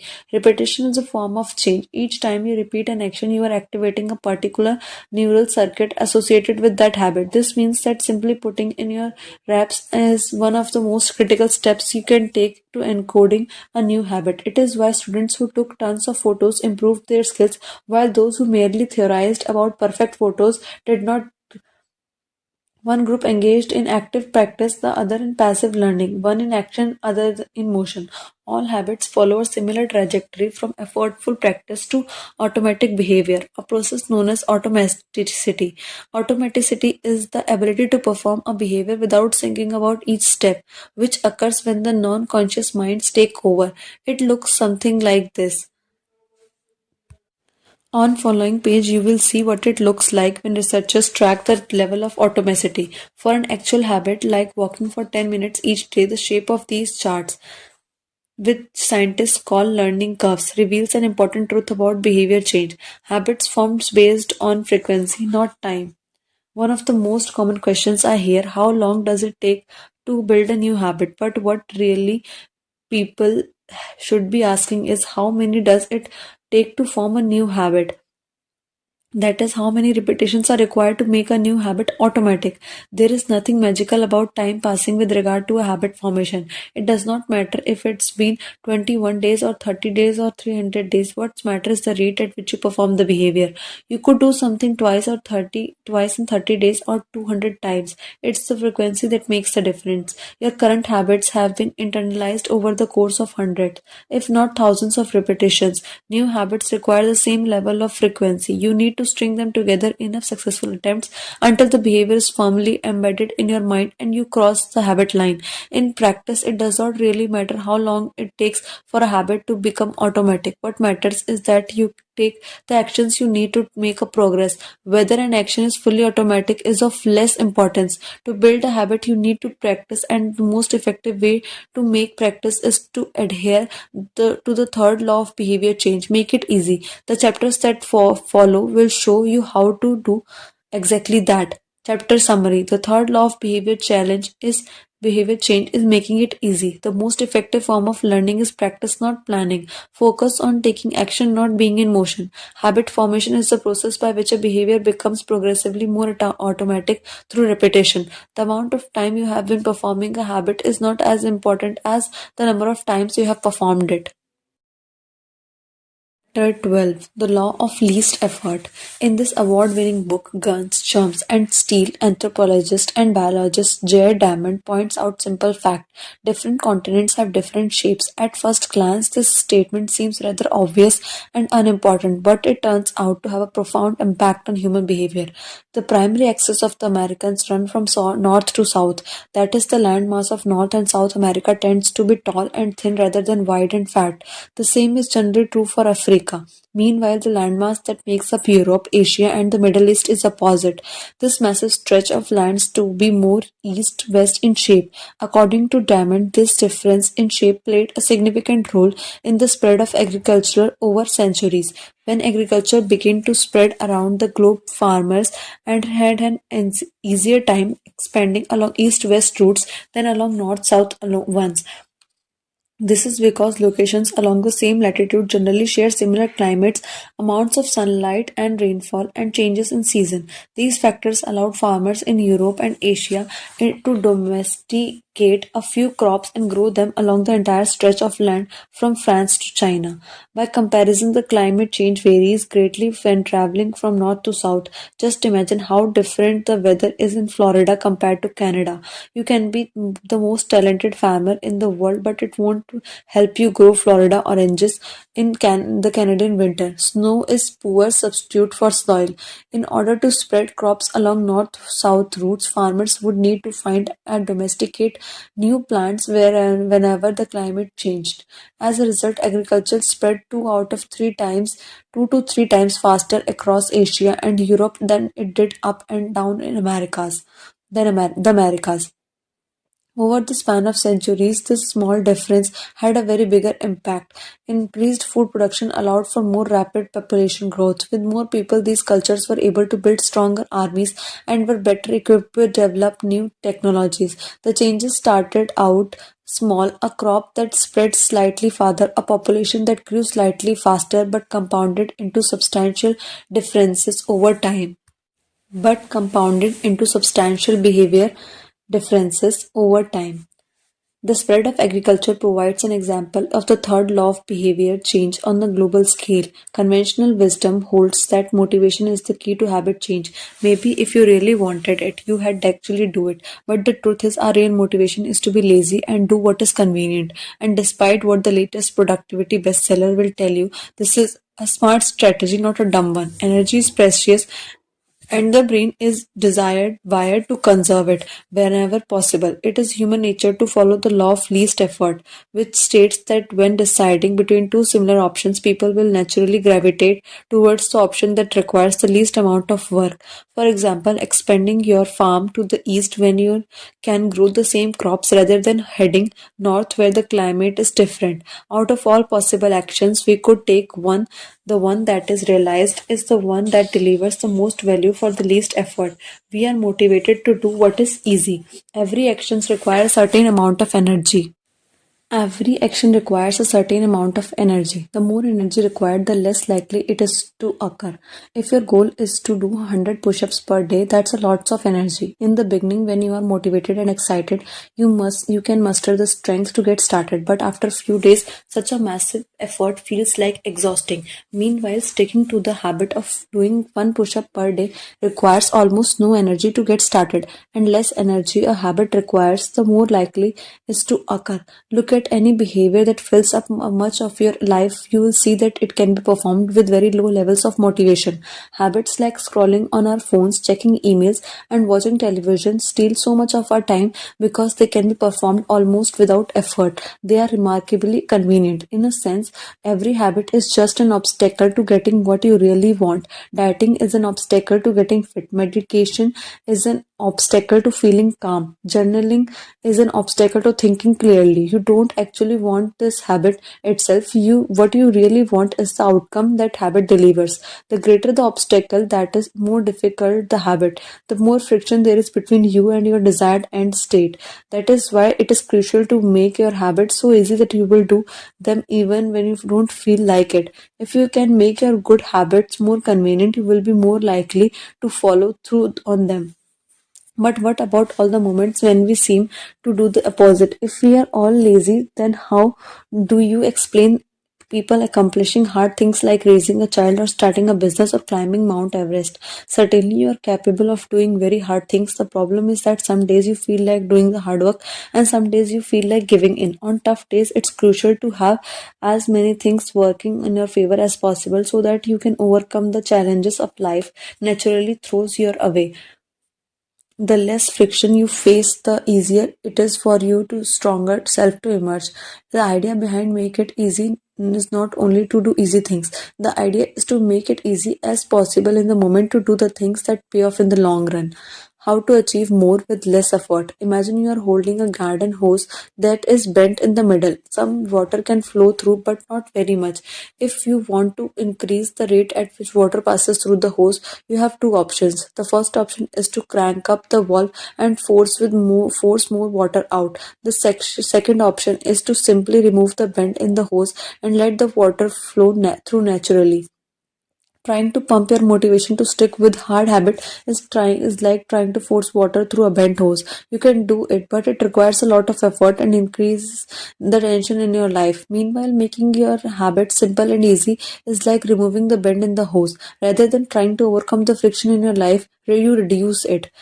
One of the most effective ways to reduce the friction associated to your habits is to practice environment design. In chapter 6, we discussed environment design as method for making cues more obvious, but you can also optimize your environment to make actions easier. For example, when deciding where to practice a new habit, it is best to choose a place that is already along the path of your daily routine.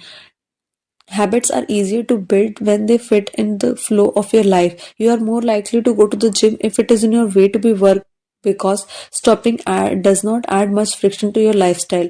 By comparison, if the gym is off the path of your normal commute, even by the just few blocks, you are going out of your way, you get there to get there. Perhaps even more effective is to reducing the friction within your home or office. Too often we try to start habit in high friction environments. We try to follow a strict diet while we are out of to dinner with friends. We try to write a book in chaotic household. We try to concentrate while using a smartphone filled with distraction. It does not have to be this way. We can remove the points of friction that hold us back.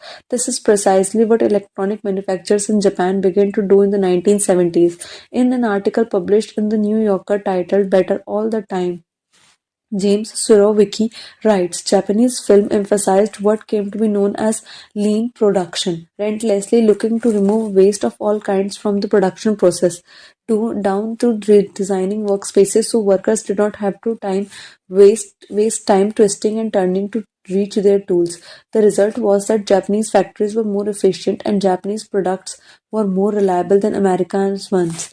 In 1974, service calls for American-made color televisions were 5 times as common as their Japanese televisions.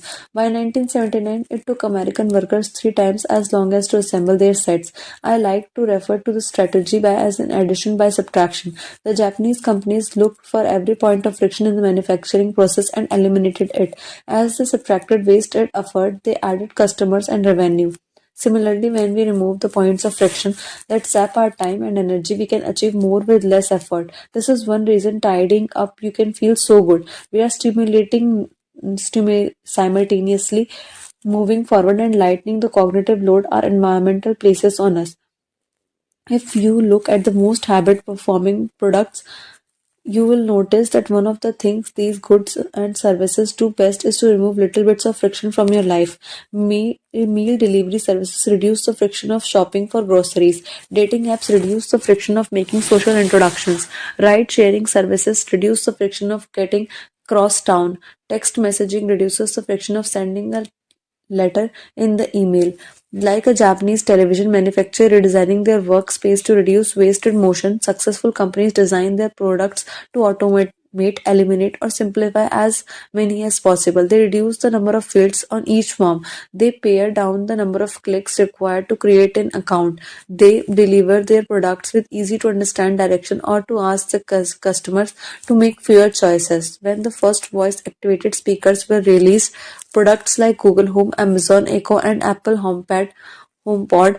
I asked a friend what he liked about the product that he had purchased. He said it is was just easier to say play some country music than to pull out his phone, open the music app, and pick a playlist. Of course, just a few years earlier, having the unlimited access to music in your pocket was a remarkably frictionless behavior compared to driving to the store and buying a CD. Business is never ending quest to deliver the same result in an easier fashion. Similar strategies have been used effectively by governments. When the British government wanted to increase tax collection rates, they switched from sending citizens to a web page where the tax form could be downloaded to linking directly to the form. Reducing that one step in the process increased the response rate from 19.2% to 23.4%. For a country like United Kingdom, those percentage points represent millions in tax revenue. The central idea is to create an environment where doing the right thing is as easy as possible. Much of the battle of building better habits comes down to finding ways to reduce the friction associated with our good habits and increase the friction associated with our bad habits. Prime the environment for future use.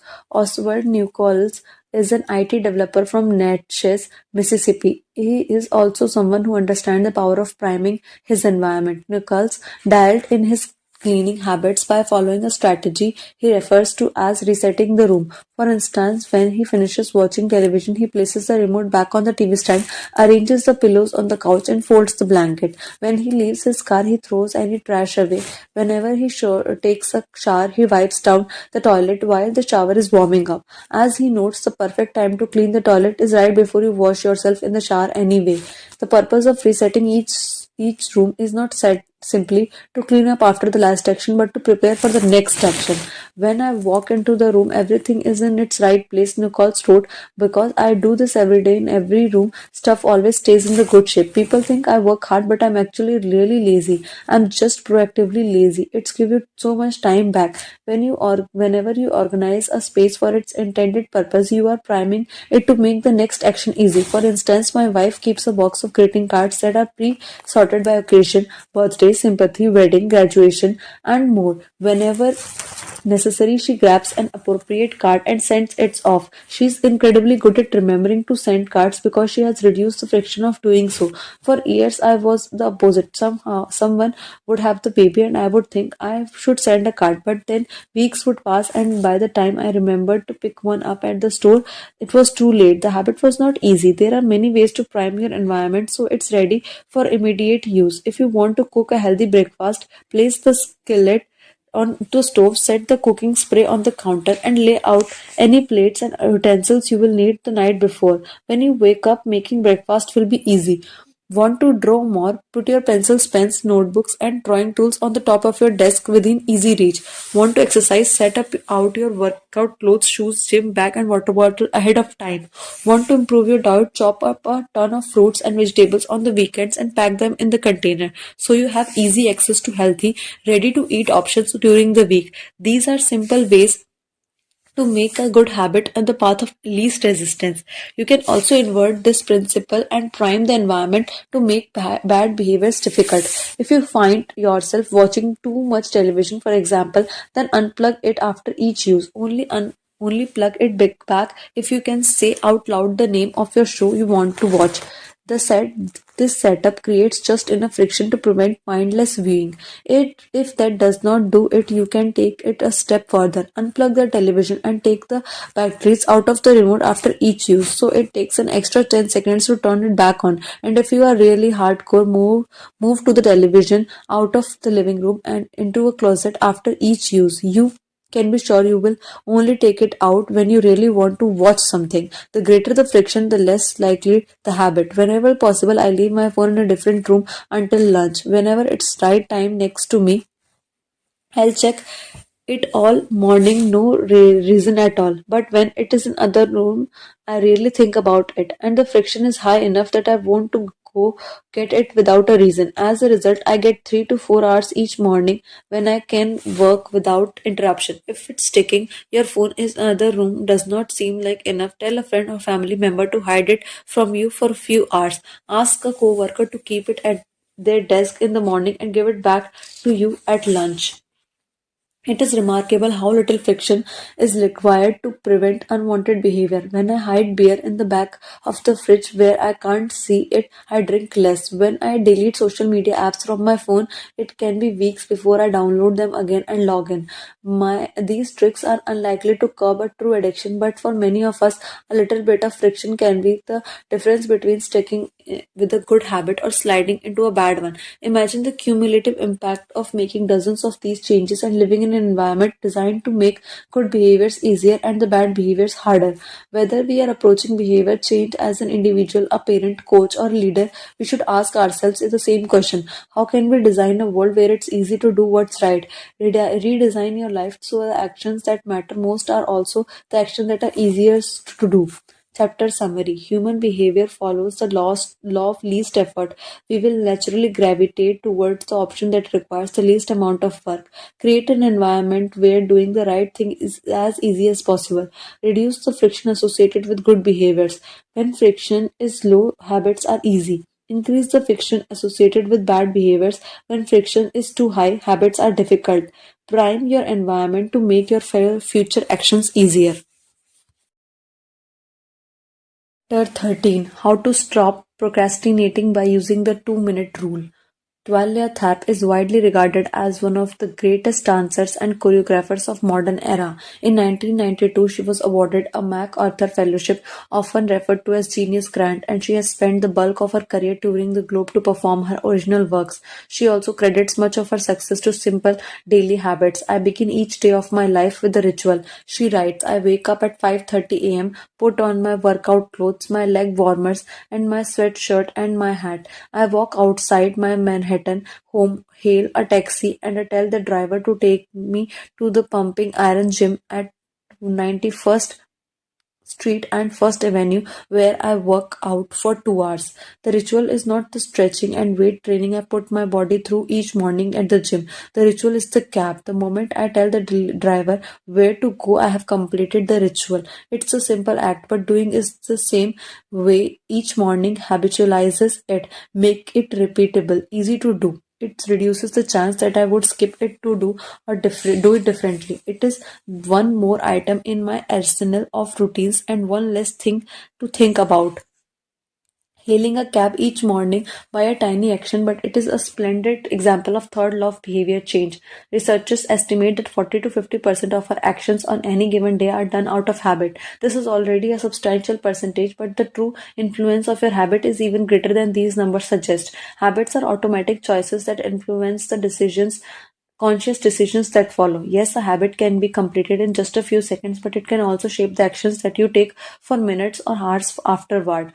Habits are like entrance ramp to highway. They lead to you down to a path before you know it. You are speeding toward the next behavior. It seems to be easier to continue what you are already doing than to start doing something different. You sit through a bad movie for 2 hours. You keep snacking even when you're already full. You check your phone for just a second and soon you have spent 20 minutes staring at the screen.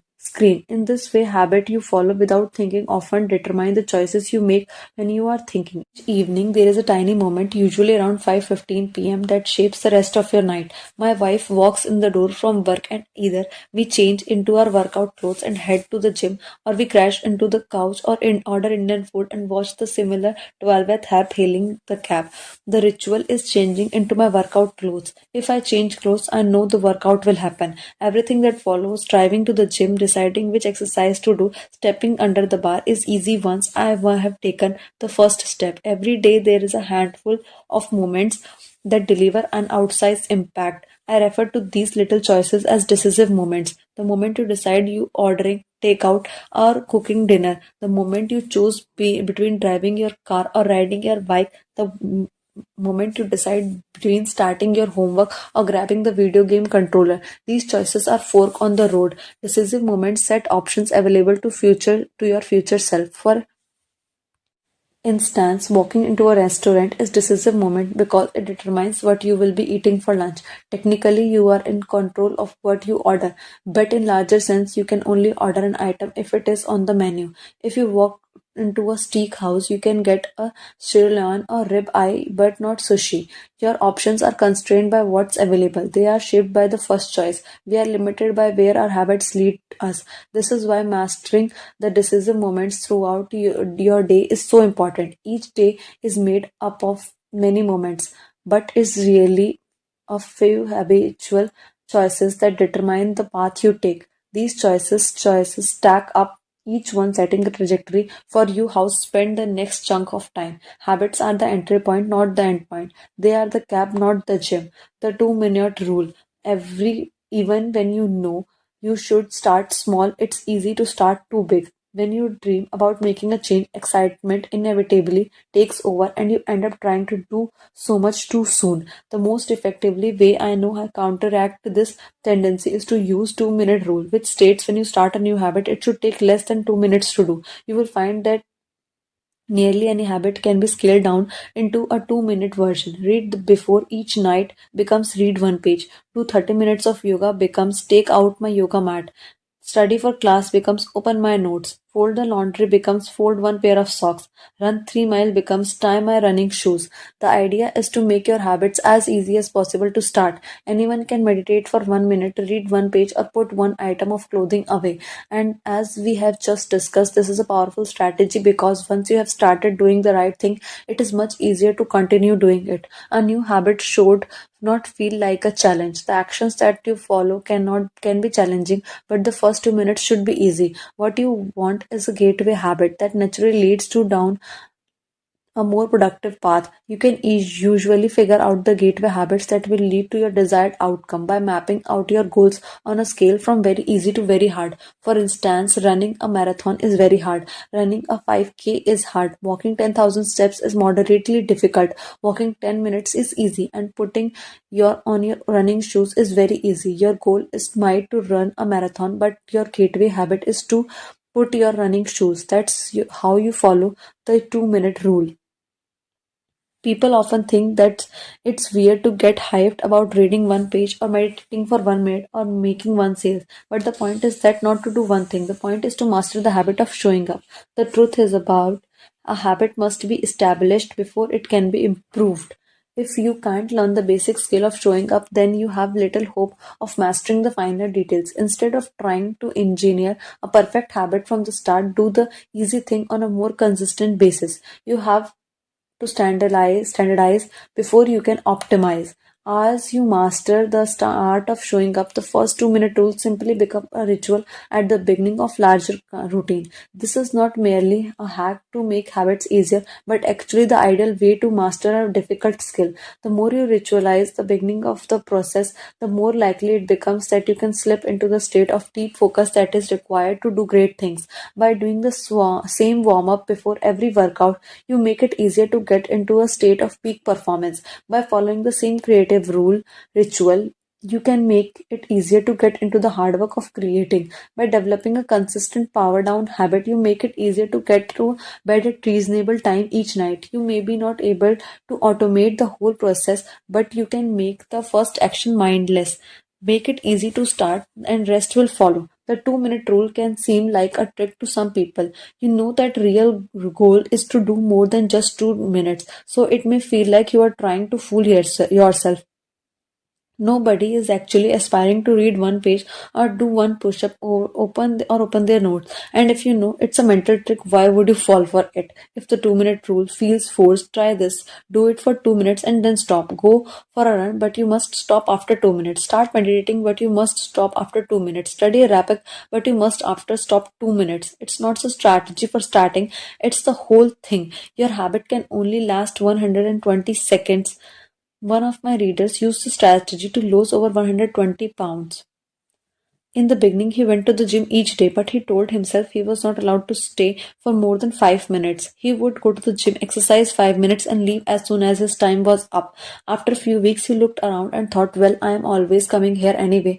I might as well start staying a little longer. A few years later, the weight was gone. Journaling providing another example. Nearly everyone can benefit from getting their thoughts out of their head and onto paper, but most people give up after few days or avoid it entirely because journaling feels like a chore. The secret is always stay below the point where it feels like work. Greg McCon, a leadership consultant from the United Kingdom, built a daily journaling habit by specifically writing less than he felt like. He always stopped journaling before it seemed like a hassle. Ernest Hemingway believed in a similar device for any kind of writing. The best way is to always stop when you are going good, he said. Strategies like this work for another reason too. They reinforce the identify you want to build.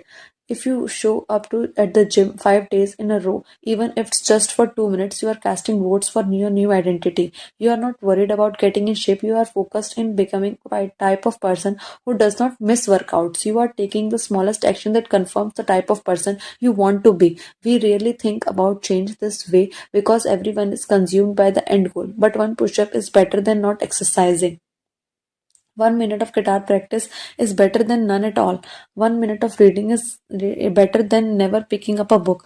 It's better to do a less than you hoped than to do nothing at all. At some point, once you have established the habit and you are showing up each day, you can combine the 2 minute rule with the technique.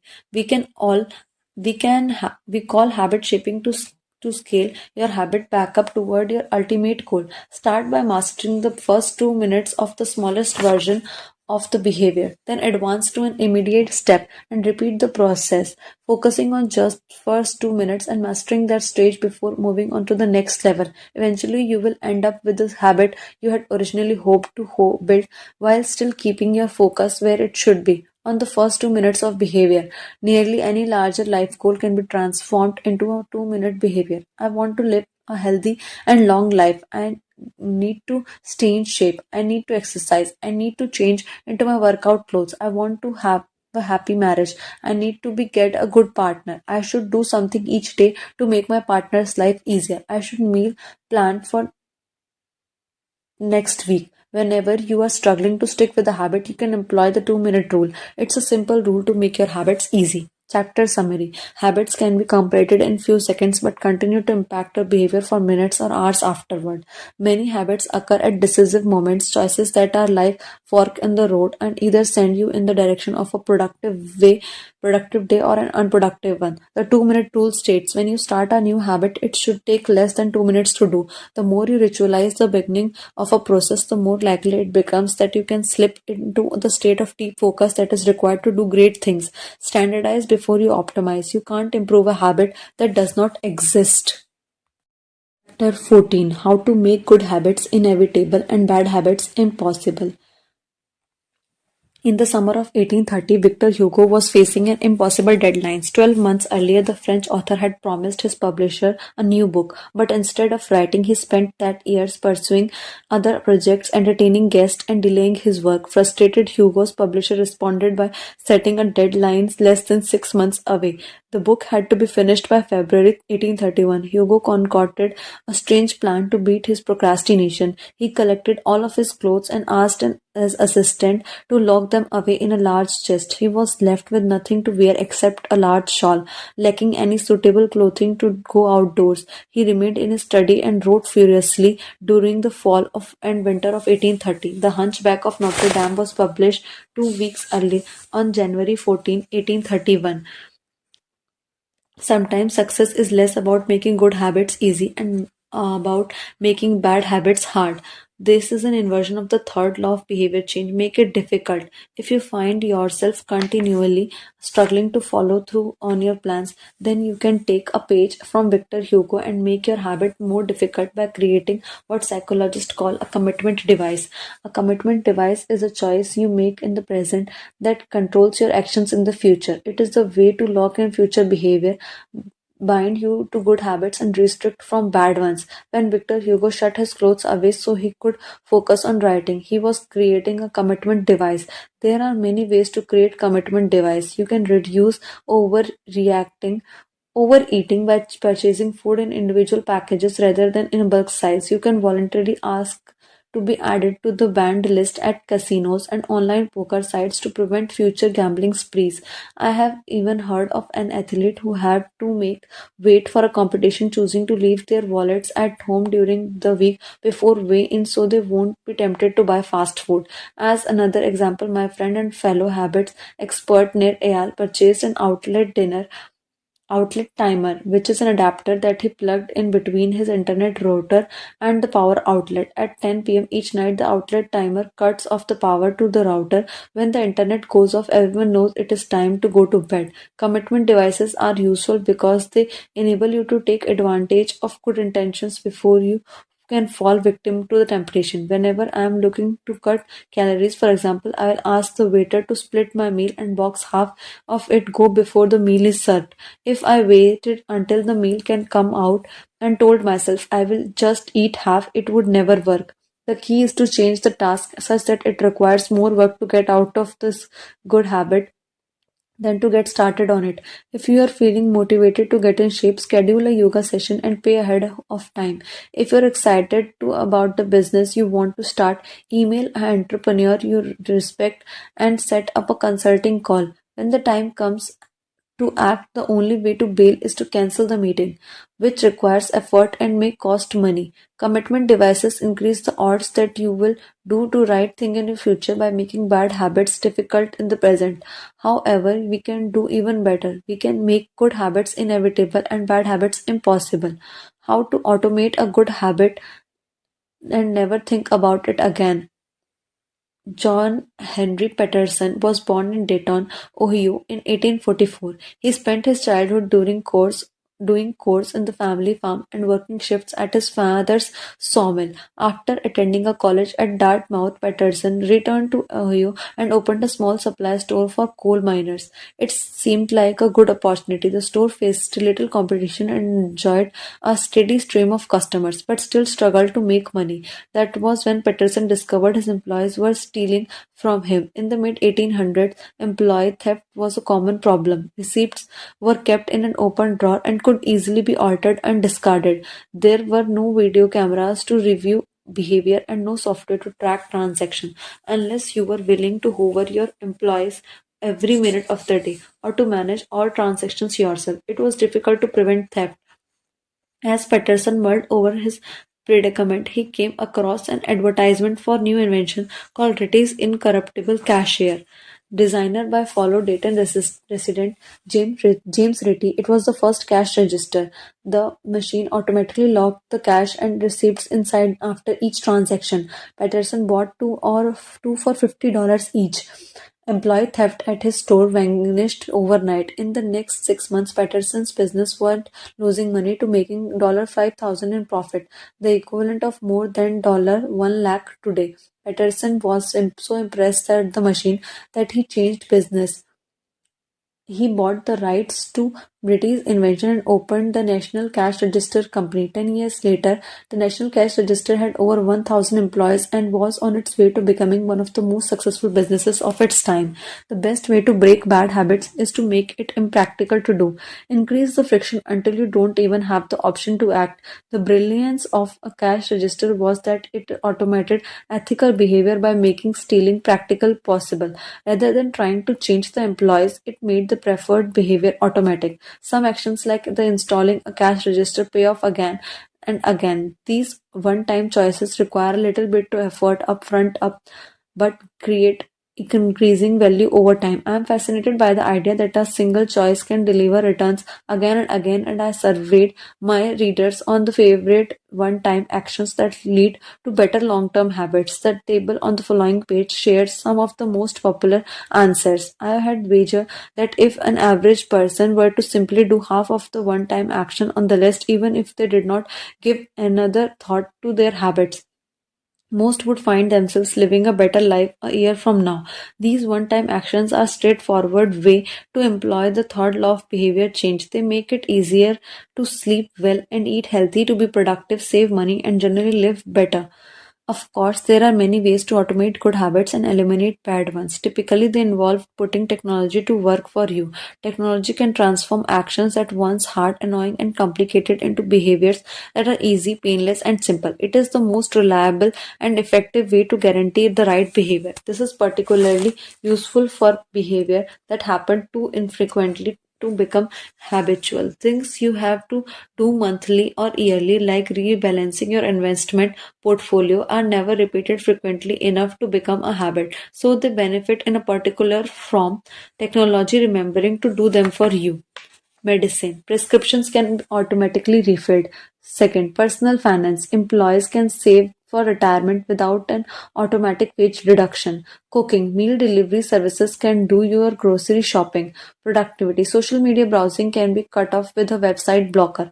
When you automate as much of your life as possible, you can spend your effort on the task machines cannot do yet.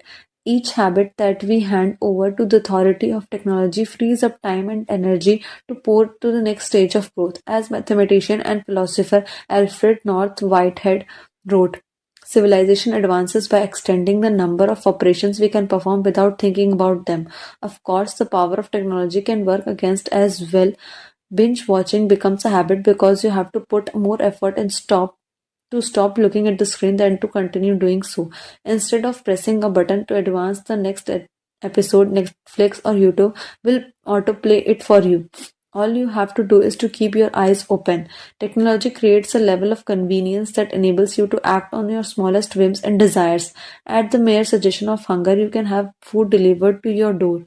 At the slightest hint of boredom, you can get lost in the vast expanse of social media. When the effort required to act on desires becomes effectively zero, you can find yourself slipping onto whatever impulse arises at the moment. The downside of the automation is that we can find ourselves jumping from easy task to easy task without making for more difficult but ultimately more rewarding work. I often find myself gravitating towards social media during any downtime. If I feel bored for just a fraction of a second, I reach my phone, and it's easy to write of these minor distractions as just taking a break, but over time they can accumulate into a serious issue. The constant tug of just one more minute can prevent me from doing anything of consequence. I am not the only one. The average person spends over 2 hours per day on social media. What could you do with an extra 6 hours 100 per year? During the year I was writing this book, that I experimented with a new time management strategy. Every Monday, my assistant would reset the password on my all social media accounts, which logged me out on each device. All week, I worked without distraction. On Friday, she would send me the new password. I had entire week to enjoy the social media had to offer until Monday morning when she would do it again. If you don't have an assistant, team up with a friend or family member and reset each other's password each week. One of the biggest surprises was how quickly I adapted. Within first week of locking myself out of social media, I realized that I didn't need to check it nearly as often as I had been. I certainly didn't need it each day. It had simply been so easy that it became the default. Once my bad habit became impossible, I discovered that I did actually have the motivation to work on more meaningful tasks. After I removed the mental candy from my environment, it became much easier to eat the healthy stuff. When working in your favor, automation can make your good habits inevitable and your bad habits impossible. It's the ultimate way to lock in the future behavior rather than relying on willpower on in the moment. By utilizing commitment devices, strategic one-time decisions, and technology, we can create environment of inevitability, a space where good habits are not just an outcome you hope for, but an outcome that is virtually guaranteed. Chapter summary. The inversion of the third law behavior change is to make it difficult. A commitment device is choice you make in the present that locks in the better in the future. One-time choices like buying a better mattress or enrolling in an automatic savings plan are single actions that automate your future habits and deliver increasingly returns over time. Using technology to automate your habits is the most reliable and effective way to guarantee the right behavior. Chapter 15. The Cardinal Rule of Behavior Change. In the late 1990s, a public health worker named Stephen Luby left his hometown of Omaha, Nebraska, and bought a one-day ticket to Karachi, Pakistan. Karachi was one of the most populous cities in the world. By 1998, over 9 million people called it home. It was the economic center of Pakistan and a transportation hub with some of the most active airports and seaports in the region. In the commercial parts of town, you could find all the standard urban amenities and bustling downtown streets, but Karachi was one of the least livable cities in the world. Over 60% of Karachi's residents live in quarter settlements and slums. These densely packed neighborhoods were filled with makeshift houses cobbled together from old boards, cinder blocks, and other discarded materials. There was no waste removal system, no electricity grid, no clean water supply. When dry, streets were a combination of dust and trash. When wet, they became a muddy pit of sewage. Mosquito colonies thrived pools of stagnant water and chilled drain play among the garbage. The unsanitary condition led to widespread illness and disease. Contaminated water sources and caused epidemics of diarrhea, vomiting, and abdominal pain. Nearly one-third of children living there was malnourished. With so many people crammed into such small space, viruses and bacterial infections spread rapidly. It was this public health crisis that brought Stephen Luby to Pakistan. Luby and his team realized that in an environment with poor sanitation, the simple habit of washing your hands could make a real difference in the health of residents. But they soon discovered that many people were already aware that washing hands was important. And yet, despite this knowledge, many residents were washing their hands in haphazard fashion. Some people would just run their hands under the water quickly. Others would only wash one hand. Many would simply forget to wash their hands before preparing food. Everyone said washing hand was important, but few people made a habit out of it. The problem was not knowledge, the problem was consistency. That was when Lubai and his team partnered with Procter Gamble to supply the neighborhood Safeguard soap. Compared to your standard Safeguard soap, using Safeguard soap was a more enjoyable experience. In Pakistan, Safeguard was a premium soap, Lubai told me. The study participants commonly mentioned how much they liked it. The soap foamed easily and people were able to lather their hands with suds. It smelled great instantly. Hand washing became slightly more pleasurable. I see the goal of hand washing promotion not as behavior change but as habit adoption. Libai said it is a lot easier for people to adopt a product that provides a strong positive sensory signal. For example, the mint taste of toothpaste, that is it is to adopt a habit that does not provide pleasurable sensory feedback like flossing one's teeth. The marketing team at Procter and Gamble talked about trying to create a positive hand washing experience. Within months, the researchers saw a rapid shift in the health of children in the neighborhood. The rate of diarrhea fell by 52%, pneumonia by 48%, and impetigo, a bacterial skin infection, by 35%. The long-term effects were even better. We went back to some of the houses households in Karachi 6 years after Lubai told me. Over 95% of the household who had been given the soap for free and encouraged to wash their hands had a hand washing station with soap and water available when our study team visited. We had not given any to the intervention group for over 5 years. But during the trial, they had become so habituated to wash their hands that they had maintained the practice. It was powerful example for the fourth and final law of behavior change. Make it satisfying. We are more likely to repeat a behavior when the experience is satisfying. This is entirely logical. Feeling of pleasure, even minor ones like washing your hands with a soap that smells nice and leathers well, and signals that tells the brain this feels good. Do this again. Next time, pleasure teaches your brain that a behavior is worth remember and repeating.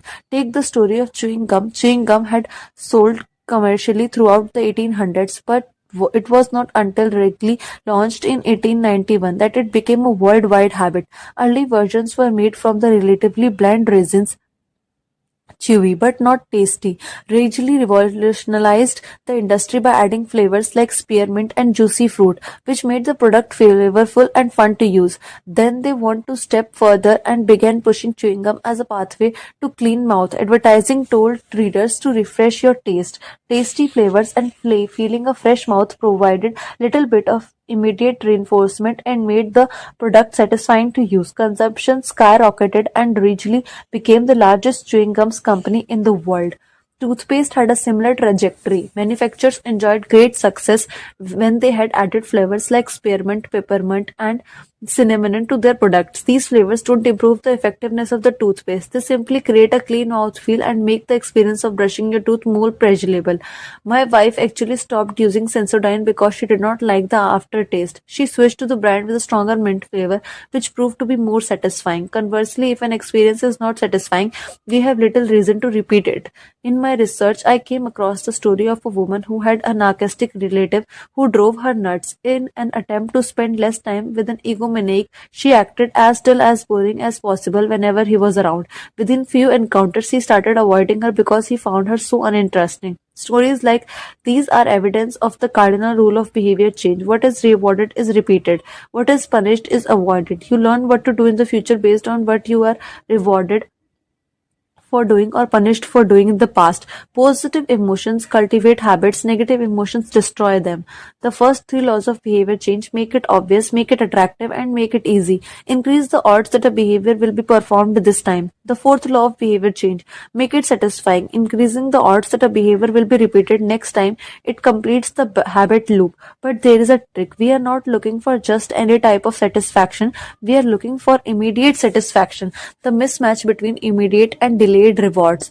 Imagine you are an animal roaming in the plains of Africa, a giraffe or an elephant or a lion. One on any given day, most of your decisions have an immediate impact. You are always thinking about what to eat or where to sleep or how to avoid a predator. You are constantly focused on the present or very near future. You live in what scientists call an immediate return environment because your actions instantly deliver clear and immediate outcomes. Now switch back to your human self. In modern society, many of the choices you make today will not benefit you immediately. If you do a good job at work, you will get paycheck in few weeks. If you exercise today, perhaps you won't overweight next year. If you save money now, maybe you will have enough for retirement decades from now. You live in what scientists call a delayed return environment because you can work for years before your actions deliver the intended payoff. The human brain did not evolve for life in a delayed return environment. The earliest remains of modern humans, known as Homo sapiens, are approximately 200,000 years old. These were the first humans to have a brain relatively similar to ours. In particular, the neocortex, the newest part of the brain, and the regions responsible for higher action functions like language, was roughly the same size, 200,000 years ago as today. You are walking around with the same hardware as your Paleolithic ancestors. It is only recently, during the last 500 years or so, that society has shifted to a predominantly delayed return environment. Compared to the age of the brain, modern society is brand new. In the last 100 years, we have seen the rise of the car, the airplane, the television, the personal computer, the internet, the smartphone, and Beyonce. The world has changed much in recent years, but human nature has changed little. Similar to other animals on African savanna, our ancestors spent their days responding to grave threats, securing the next meal, and taking the shelter from a storm. It made sense to place a high value on instant gratification. The distant future was less of a concern, and after those of generations in an immediate return environment, our brains evolved to prefer quick pays off to long term ones. Behavioral economists refer to this tendency as time inconsistency. That is the way your brain evaluates rewards inconsistent across time. You value the present more than future, securing the next meal and taking shelter from a storm. It made sense to place a high value on instant gratification.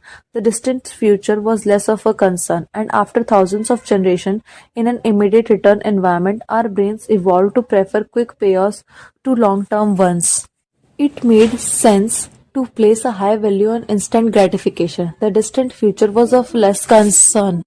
And after thousands of generations in an immediate return environment, our brains evolved to prefer quick payoffs to long term ones. Behavioral economists refer to this tendency as time inconsistency. That is, way your brain evaluates and rewards is inconsistent across time. You value the present more than the future. Usually, this tendency serves us well. A reward that is certain right now is typically worth more than one that is merely possible in the future. But occasionally, our bias towards instant gratification causes problems. Why would someone smoke if they know it increases the risk of lung cancer? Why would someone overeat where they know it increases their risk of obesity? Why would someone have unsafe sex if they know it can result sexually transmitted diseases?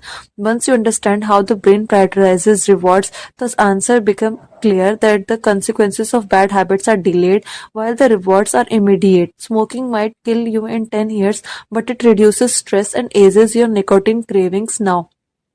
Overeating is harmful in the long run but appetizing in the moment. Sex, safe or not, provides pleasure right away. Disease and infection won't show up for days or weeks, even years. Every habit produces multiple outcomes across time. Unfortunately, these outcomes are often misaligned. With our bad habits, the immediate outcome usually feels good, but the ultimate outcome feels bad. With good habits, it is the reverse. The immediate outcome is unenjoyable, but the ultimate outcome feels good. The French economist Frederick Bastiat explained the problem clearly when he wrote, "It almost always happens that when the immediate consequence is favorable, the later consequence is disastrous, and vice versa. Often the sweeter fruit of a habit, the more bitter are its later fruits." Put another way, the cost of your good habits are in the present, the cost of your bad habits in the future. The brain's tendency to prioritize the present moment means you can't rely on good intentions.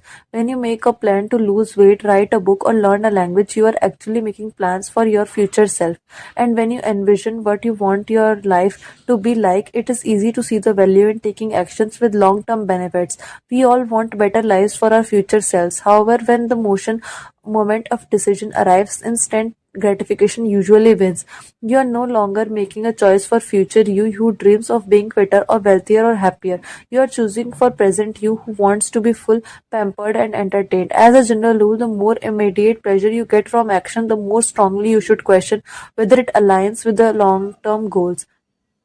With a fuller understanding of what causes our brain to repeat some behaviors and avoid others, let's update the cardinal rule of behavior change. What is immediately rewarded is repeated. What is immediately punished is avoided. Our preference for instant gratification reveals an important truth about success. Because how we are wired, most people will spend all day chasing quick hits of satisfaction. The road less traveled is the road of delayed gratification. If you are willing to wait for the rewards, you will face less competition and often get a bigger pays off. As the saying goes, the last mile is always least crowded. This is precisely what research has shown. People who are better at delaying gratification have higher SAT scores, lower levels of substance abuse, lower likelihood of obesity, better responses to stress, and superior social skills. We have all seen this play out in our own lives. If we delay watching television and get your homework done, you will generally learn more and get better grades. If you don't buy desserts and chips at the store, you will often eat healthier food when you get home. At some point, success in nearly every field requires you to ignore immediate reward in favor of delayed reward. Here is the problem: most people know that delayed gratification is the wise approach. They want the benefits of good habits to be healthy, productive, at peace, but these outcomes are seldom top of the mind at decisive moments. Thankfully, it's possible to train yourself to delay gratification, but you need to work with the grain of human nature, not against it. The best way to this to add a little bit of immediate pleasure to the habits that pay off in the long run and learn little bit of immediate pain to ones that don't. How to turn instant gratification to your advantage. The vital thing in getting a habit to stick is to feel successful, even if it's in a small way. The feeling of success is a signal that your habit paid off and that the work was worth the effort. In a perfect world, the reward of a good habit is habit itself. In the real world, good habits tend to feel worthwhile only after they have provided you with something. Early on, it's all sacrifice. You have gone to the gym for a few times, but you are not stronger or fitter or faster, at least not in any noticeable sense. It's only month later, once you shed a few pounds on your arms, you gain some definition. It becomes easier to exercise for its own sake. In the beginning, you need a reason to stay on the track. That is why immediate rewards are essential. They keep you excited while the delayed rewards accumulate in the background. What we are really talking about here when we are discussing immediate rewards is the ending of a behavior. The ending of any experience is vital because we tend to remember it more than other phases. You want the heading of your habit to be satisfying. The best approach is to use reinforcement, which refers to the process of using an immediate reward to increase the rate of behavior. Habit stacking, which we covered in chapter 5, ties your habit to an immediate cue, which make it obvious when to start. Reinforcement ties your habit to an immediate reward, which makes it satisfying when you finish. Immediate reinforcement can be especially helpful when dealing with the habits of avoidance, when which your behaviors you want to stop doing. It can be challenging to stick with the habits like no frivolous purchases or no alcohol this month, because nothing happens when you skip happy hours drink and don't buy the pair of shoes. It can be hard to feel satisfied when there is no action in the first place. All you are doing is resisting temptation, and therefore there is not much satisfying about that. One solution is to turn the situation on its head. You want to make avoidance visible. Open an savings account and label it for something you want to be leather jacket. Whenever you pass on a purchase, put the same amount of money on the account. Skip your morning latte, transfer $5, pass on the another month of Netflix, move $10 over.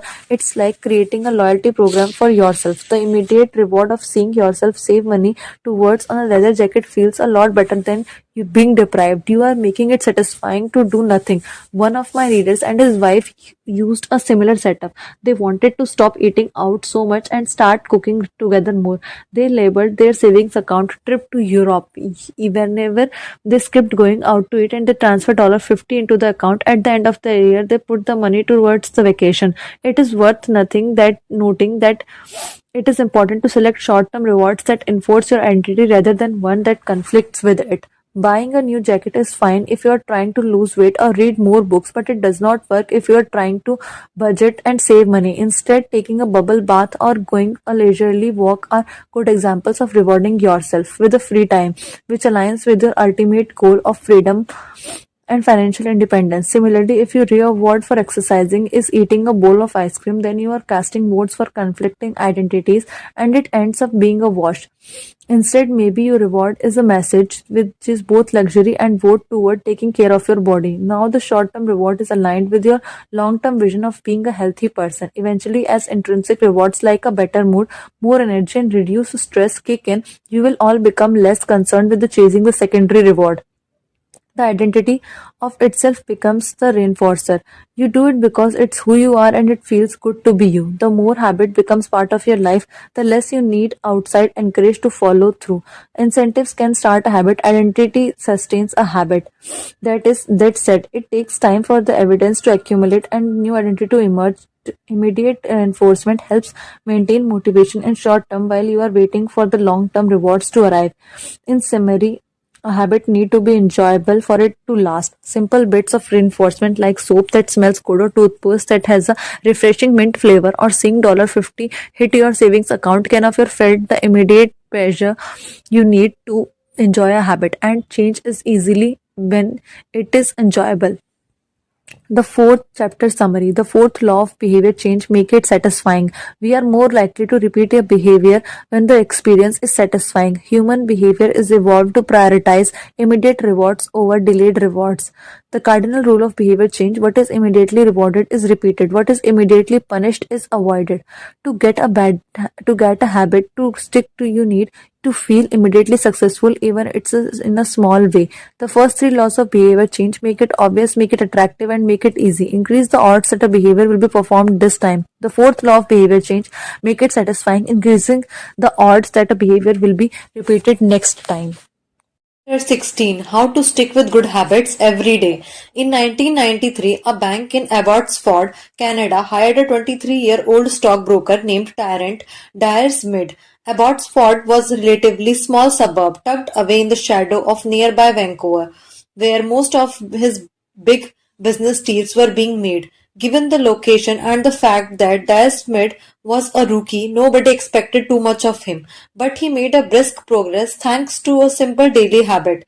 Dyer-Smith became each morning with two jars on his desk.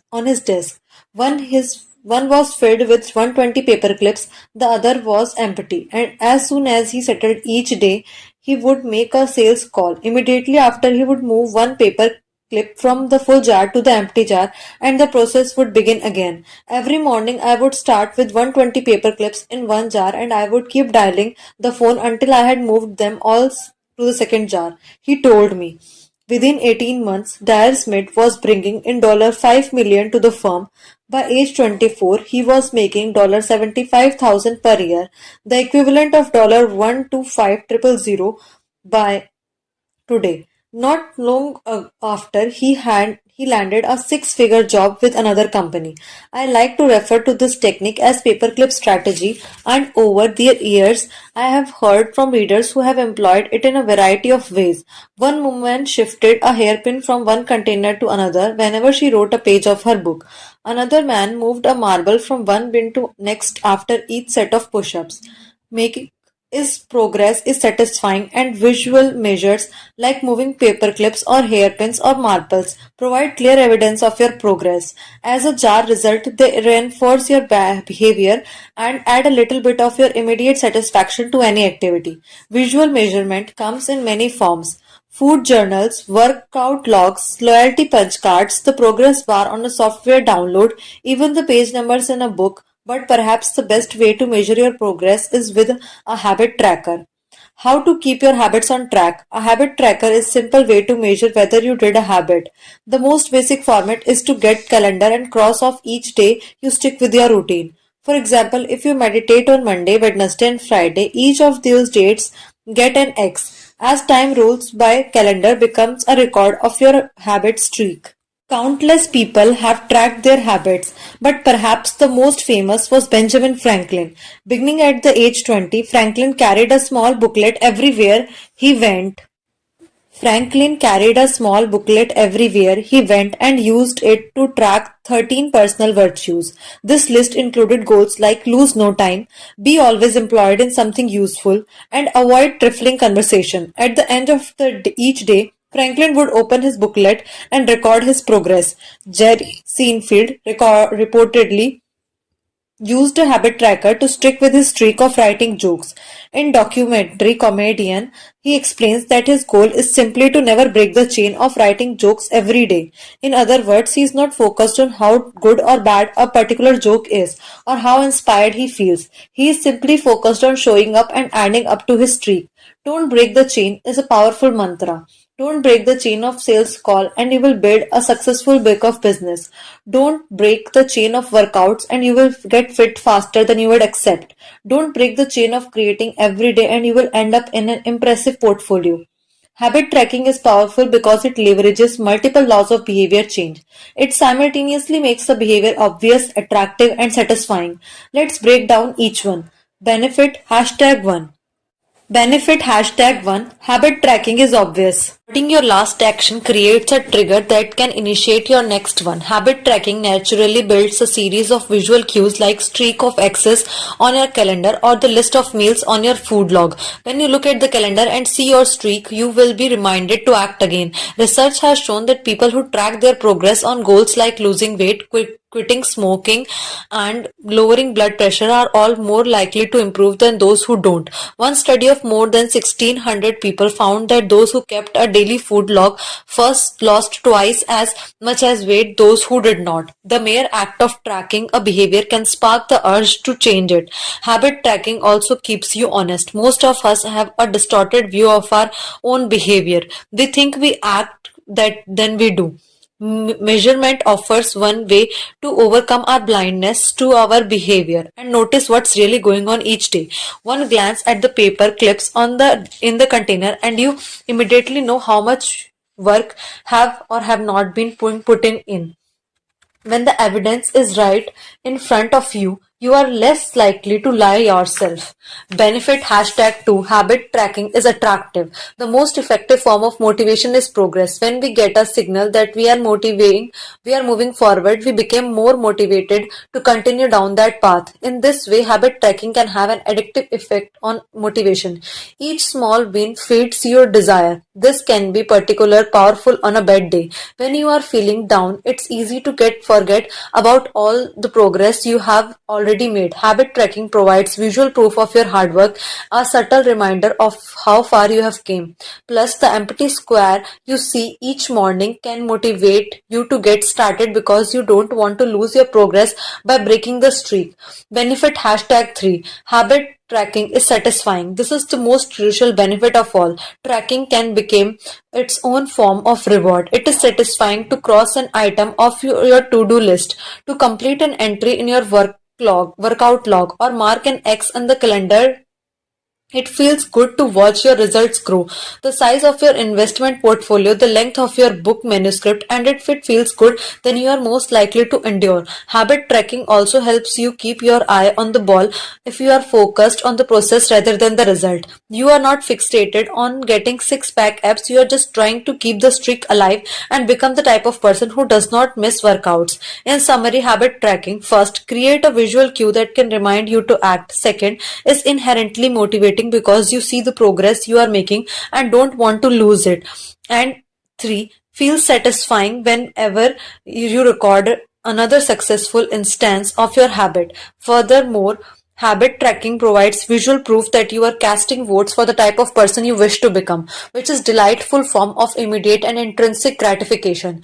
You may be wondering, if a habit tracking is so useful, why have I waited so long to talk about it? Despite all the benefits, I have left this discussion until now for a simple reason. Many people resist the idea of tracking and measuring. It can feel like burden because it forces you into two habits: the habit you are trying to build and the habit of tracking it. Counting calories sounds like a hassle when you are already struggling to follow a diet. Writing down every call seems tedious when you have to go work to do. It feels easier to say, I'll just eat less, or I'll try harder, or I'll remember to do it. People inevitably tell me things like, I have a decision journal, but I wish I used it more, or I have recorded my workouts for a week but then quit. I have been there myself. I once made a food log to track my calories. I managed to do it for one meal and then gave up. Tracking is not for everyone, and there is no need to measure your entire life, but nearly anyone can benefit from it in some form, even if it's only temporary. What can we do to make a tracking easier? First, whenever possible, measurement should be automated. You will be probably surprised by how much you are already tracking it without knowing it. Your credit card statement tracks how often you go out to eat. Your Fitbit registers how many steps you take and how long you sleep. Your calendar records how many new places you travel to each year. Once you know where to get the data and add a note to your calendar to review it each week or each month, which is more practical than tracking it every day. Second, manual tracking should be limited to your most important habits. It is better to consistently track one habit than to sporadically track 10. Finally, record each measurement immediately after the habit occurs. The completion of the behavior is the cue to write it down. This approach allows you to combine the habit stacking method mentioned in chapter number 5 with habit tracking. The habit stacking plus habit tracking formula is after current habit I will dash track my habit. After I hang up my phone from the sales call, I will move one paper clip over. After I finish each set at the gym, I will record it in my workout journal. After I put my plate in the dishwasher, I will write it down what I ate. These tactics can make tracking your habits easier. Even if you are not the type of person who enjoys recording your behavior, I think you will find a few weeks of measurement to be insightful. It's always interesting to see how you have actually been spending your time. That said, every habit streak ends at some point, and more important than any single measurement is having a good plan for when your habits slide off track. How to recover quickly when your habits break down. No matter how consistent you are with your habits, it is inevitable that life will interrupt you at some point. Perfection is not possible. Before long, an emergency will pop up. You get sick, or you have to travel for work, or your family needs a little more of your time. Whenever this happens to me, I try to remind myself of a simple rule: never miss twice. If I miss one day, I try to get back into it as quickly as possible. Missing one workout happens, but I am not going to miss two in a row. Maybe I'll eat entire pizza, but I'll follow it up with a healthy meal. I can't be perfect, but I can avoid a second lapse. As soon as one streak ends, I get started with the next one. A first mistake is never the one that ruins you. It is the spiral of repeated mistakes that follows. Missing once is an accident. Missing twice is the start of a new habit. This is distinguishing feature between winners and losers. Anyone can have a bad performance and bad workout or a bad day at work. But when successful people fail, they rebound quickly. The breaking of a habit does not matter if the reclaiming of it is fast. I think this principle is so important that I'll stick to it even if I can't do a habit as well as or as completely as I would like. Too often, we fall into all or nothing cycle with our habits. The problem is not slipping up, the problem is thinking that if you can't do something perfectly, then you should not do it at all. You don't realize how valuable it is to just show up on your bad or busy days. Lost days hurt you more than successful day help you. If you start with $100 and then at 50% gain will take you to $150, but you only need 33% loss to take you back to $100. In other words, avoiding a 33% loss is just as valuable as achieving a 50% again. As Charlie Munger says, the first rule of compounding: never interrupt it unnecessarily. This is why the bad workouts are often the most important ones. Sluggish days and bad workouts maintain the compound gains you accrued from the previous good days. Simply doing things 10 squats, 5 sprints, a push-up, anything really is huge. Don't put up a zero. Don't let losses eat into your compounding. Furthermore, it's not always about what happens during the workout. It's about being the type of person who does not miss workouts. It is easy to train when you feel good, but it's crucial to show up when you don't feel like it. Even if you do less than you hope, going to the gym for 5 minutes may not improve your performance, but it reaffirms your identity. The all or nothing cycle of behavior change is just one pitfall that one can derail your habits. Anything potential danger, especially if you are using a habit tracker, is measuring the wrong thing. Knowing when and when not to track a habit. Say you are running a restaurant and you want to know if your chef is doing good job. One way to measure success is to track how many customers pay for your each meal day. If more customers come in, the food must be good. If fewer customers come in, something must be wrong. However, this is one measurement. Daily revenue only gives a limited picture of what's really going on. Just because someone pays for a meal does not mean they enjoy the meal. Even dissatisfied customers are unlikely to dine and dash. In fact, if you are only the measuring revenue, the food might be getting worse, but you are making up for it with a marketing or discount some method. Instead, it may be more effective to track how many customers finish their meal, or perhaps the percentage of customers who leave a generous tip. The dark side of tracking a particular habit is that we become driven by the number that rather than the purpose behind it. If your success is measured by quarterly earnings, you will optimize sales and revenue and accounting for quarterly earnings. If your success is measured by lower number on the scale, you will optimize for a lower number on the scale, even if that means embracing crash diets or juice cleanses and fat loss pills. The human mind wants to win whatever the game is being played.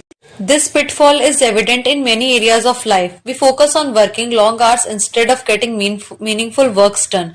We care more about getting 10,000 steps than we do about being healthy. We teach for standardized tests instead of emphasizing learning, curiosity, and critical thinking. In short, we optimize for what we measure. When we choose the wrong statement, we get the wrong behavior. This is sometimes referred to as Goodhart's law, named after the economist Charles Goodhart. The principle states when a measure becomes a target, it ceases to be good measure. Measurement is the only useful when it guides you and adds context to a larger picture, not when it consumes you. Each number is simply one piece of feedback in the overall system. In our data-driven world, we tend to overvalue the number and undervalue anything ephemeral, soft and difficult to quantify. We mistakenly think the factors we can measure are the only factors that exist. But just because you can measure something does not mean it's the most important thing. And just because you can't measure something doesn't mean that it's not important at all. All of this is to say it's crucial to keep habit tracking in its proper place.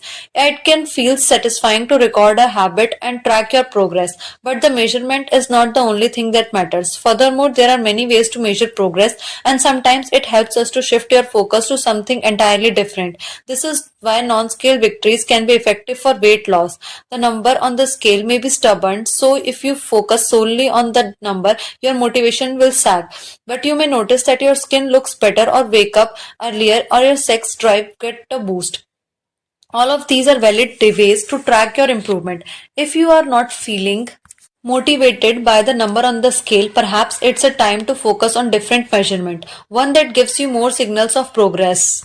No matter how you measure your improvement, habit tracking offers a simple way to make your habits more satisfying. Each measurement provides you a little bit of evidence that you are moving in the right direction, a brief moment of immediate pleasure for a job well done. Chapter summary. One of the most satisfying feeling is the feeling of making progress.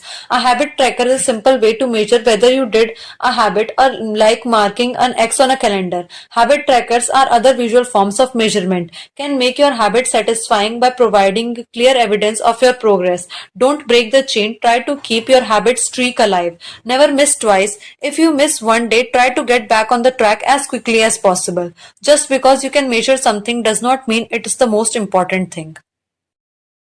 17. How an accountability partner can change everything. After serving as a pilot in World War II, Roger Fisher attended Harvard Law School and spent 30 years in specializing negotiation and conflict management. He founded that Harvard Negotiation Project and worked with necessary and with numerous countries and world leaders on peace resolutions, hostage crisis, and diplomatic compromises. But it was in the 1970s and 1980s, as the threat of nuclear war escalated, that Fisher developed perhaps his most interesting idea. At the time, Fisher was focused on designing strategies that could prevent nuclear war. He had noticed a troubling fact. Any sitting president would have access to launch codes that could kill millions of people, but would never actually see anyone die because he would always be thousands of miles away. My suggestion was quite simple. He wrote in 1981, put that nuclear code number in a little capsule and then plant that capsule right next to the heart of a volunteer. The volunteer would carry with him a big, heavy butcher knife as he accompanied the president. If ever the president wanted to fire nuclear weapons, the only way he could do so would be for him first, with his own hands, to kill one human being. The president says, George, I am sorry, but tens of millions must die. He has to look at someone and realize what death is, what an innocent death is. Blood on the White House carpet. It's reality brought home. When I suggested this to friends in Pentagon, they said, "My God, that's terrible. Having to kill someone would distort the president's judgment. He might never push the button." Throughout the discussion of the fourth law of behavior change, we have covered the importance of making good habits immediately satisfying. Fisher's proposal is an inversion of the fourth law, make it immediately unsatisfying. Just as we are more likely to repeat an experience when the ending is satisfying, we are more likely to avoid an experience when the ending is painful. Pain is an effective teacher. If a failure is painful, it gets fixed. If a failure is relatively painless, it gets ignored. The more immediate and more costly a mistake is, the faster you will learn from it. The threat of a bad review forces a plumber to be good at his job. The possibility of a customer never returning makes restaurants create good food. The cost of cutting the wrong blood vessel makes a surgeon master human anatomy and cut carefully. When the consequences are severe, people learn quickly. The more immediate the pain, the less likely is the behavior. If you want to prevent the bad habits and eliminate unhealthy behaviors, then adding an instant cost to the action is a great way to reduce their odds. We repeat bad habits because they serve us in the same way, and that makes them hard to abandon. The best way I know to overcome this predicament is to increase the speed of the punishment associated with the behavior. There can't be a gap between the action and the consequences. As soon as the action incur an immediate consequence, behavior begins to change. Customer pay their bills on time when they are charged a late fee. Students show up to class when their grade is linked to attendance. We will jump through a lot of hoops to avoid a little bit of immediate pain. There is of course a limit to this. If you are going to rely on punishment to change behavior, then the strength of the punishment must match the relative strength of the behavior it is trying to correct. To be productive, the cost of procrastination must be greater than the cost of action. To be healthy, the cost of laziness must be greater than the cost of exercise. Getting fined for more smoking in a restaurant or failing to recycle adds consequence to an action. Behavior only shifts if this punishment is painful enough and reliably enforced. In general, the more local, tangible, concrete, and the immediate the consequence, the more likely it is to influence individual behavior. The more global, tangible, vague, and delayed the consequence, the less likely it is to influence individual behavior. Thankfully, there is a straightforward way to add an immediate cost to any bad habit. Create a habit contract. The habit contract. The first seat belt law was passed in New York on December 1st, 1984. At the time, just 14% of the people in the United States regularly wore a seatbelt, but that was all about to change. Within 5 years, over half of the nation had seatbelt laws. Today, wearing seatbelt is enforceable by the law in 49 of the 50 states. And it's not just a legislation, and the number of people wearing seat belts has changed dramatically as well. In 2016, over 88% of the American buckled up each time they got in a car. In just over 30 years, there was complete reversal in the habits of millions of people.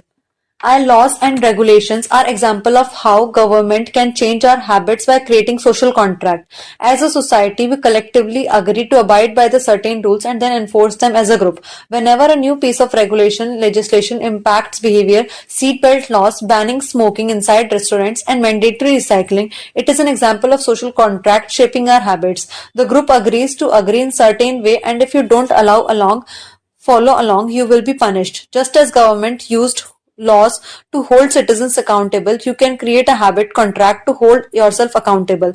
A habit contract is a verbal or written agreement in which you state your commitment to a particular habit and the punishment that will occur if you don't follow through. Then you find one or two people to act as your accountability partners and sign off on the contract with you. Brian Harris, an entrepreneur from Nashville, Tennessee, was the first person I saw put this energy into action. Shortly after the birth of his son, Harris realized that he wanted to shed a few pounds. He wrote up a habit contract between himself and his wife and his personal trainer. The first version read, Brian's #1 objective for QI of 2017 is to set eating correctly again so he feels better, looks better, and is able to hit his long-term goal of 200 pounds at 10% of body fat. Below the statement, Harris laid out a roadmap for achieving his ideal outcome. Phase #1. Get back to a strict slow-carb diet in Q1. Phase #2. Start a strict macronutrient tracking program in Q2. Phase 3. Refine and maintain the details of his diet and workout program in Q3. Finally, he wrote out each of the daily habits that would get him to his goal.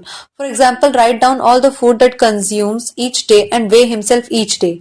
And then he listed the punishment if he failed. If Priyans does not do these two items, then following consequence will be enforced. He will have to dress up each work day and each Sunday morning for the rest of the quarter. Dress up is defined as not wearing jeans, t-shirt, hoodies or shorts. He will also give Joy, his trainer, $200 to use his seat fee, sees fit if he misses one day of logging food. At the bottom of the page, Harris, his wife, and his trainer all signed up the contract. My initial reaction was that contract like this seemed overly formal and unnecessarily, especially the signatures. But Harris convinced me that signing the contract was an indication of seriousness. Any time I skipped this part I start slacking almost immediately. 3 months later, after hitting his targets for Q1, Harris upgraded his goals. The consequences escalated too. If he missed his carbohydrate and protein targets, he had to pay his trainer $100, and if he failed to weigh himself, he had to give his wife $500 to use as she saw fit. Perhaps most painfully, if he forgot to run sprints, he had to dress up for work every day and wear an Alabama hat the rest of the quarter, the bitter revival of his beloved Auburn team. The strategy worked, with his wife and trainer acting as accountability partners and with the habit contract clarifying exactly what to do each day. Harris lost the weight. To make bad habits unsatisfying, your best option is to make them painful in the moment. Creating a habit contract is a straightforward way to do exactly that. Even if you don't want to create a full-blown habit contract, simply have an accountability partner is useful. The comedian Margaret Cho writes a joke or song every day. She does the song a day challenge with a friend, which helps them both to stay accountable. Knowing that someone is watching can be a powerful motivator. You are less likely to procrastinate or give up because there is an immediate cost. If you don't follow through, perhaps they will see you as untrustworthy or lazy. Suddenly, you are not only failing to uphold your promises to yourself but also failing to uphold your promises to others. You can even automate this process. Thomas Frank, an entrepreneur in Boulder, Colorado, wakes up at 5:55 each morning, and if he does not, he has tweet automatically scheduled that says it's 6:10 and I am not up because I am lazy. Replied to this for dollar via PayPal limit 5, assuming my alarm did not malfunction. We are always trying to present our best selves to the world. We comb our hair and brush our teeth and dress ourselves carefully because we know these habits are likely to get positive reaction. We want to get good grades and graduate from top schools to impress potential employers and mates and our friends and families. We care about the opinions of those around us because it helps us if others like us. This is precisely why getting an accountability partner or signing a habit contract can work so well. Chapter summary. The inversion of the fourth law of behavior change is make it unsatisfying. We are less likely to repeat a habit if it is painful or unsatisfying. An accountability partner can create an immediate cost to an inaction. We care deeply about what others think of us, and we do not want others to have lesser opinion of us. A habit contract can be used to add social cost to any behavior. It makes the cost of violating your promises public and painful. Knowing that someone else is watching you can be a powerful motivator. Chapter 18. The Truth About Talent. When Genes Matter and When They Don't. Many people are familiar with Michael Phelps, who is widely considered to be one of the greatest athletes in history.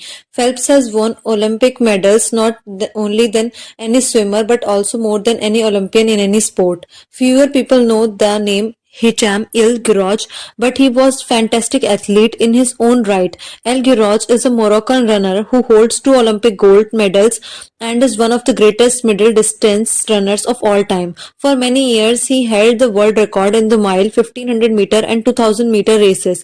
At the Olympic Games in Athens, Greece in 2004, he won gold in 1500 meter and 5000 meter races. These two athletes are widely different in many ways. For starters, one competed on the land and other on the water. Most notably, they differ significantly in height. El Guerrouj is 5 feet 9 inches tall. Phelps is 6 feet 4 inches tall. Despite this even inch difference in height, the two men are identical in one respect. The Michael Phelps and Hicham El Guerrouj wear the same length inseam in their pants. However, this is possible Phelps has relatively shorter legs for his height and very long torso. The perfect building for swimming, El Guroch has incredibly long legs and a shorter upper body, an ideal frame for distance running. Now imagine if these world-class athletes were to switch sports, give his remarkable athleticism, could Michelle Phelps become an Olympic caliber distance runner without enough training? With enough training, it's unlikely. At peak fitness, Phelps weighed 194 pounds, which is 40% heavier than El Guros, who competed at alt 138 pounds. Taller runners are heavier runners, and every extra pound is cursed when it comes to distance running. Against elite competition, Phelps would be doomed from the start. Similarly, El Guroch might be one of the best runners in history, but it's doubtful qualify he would ever qualify for the Olympics as a swimmer. Since 1976, the average height of Olympic gold medalist in the men's 1500-meter run is 5 feet 10 inches. In comparison, the average height of Olympic gold medalist in men's 100-meter freestyle swim is 6 feet 4 inches. Swimmers tend to be tall and have long back and arms, which are ideal for pulling through the water. Swimmers tend to be tall and have long back and arms which are ideal for pulling through the water. El Guroch would be at severe disadvantage before he ever touched the pool. The secret to maximizing at odds of success is to choose the right field of competition. This is just true with a habit as it is with sports and business. Habits are easier to perform and more satisfying to stick with when they align with your natural inclinations and abilities, like Michelle Phelps in the pool or HM El Guroch on the track. You want to play a game where the odds are in your favor. Embracing this strategy requires the acceptance of the simple truth that people are born with different abilities.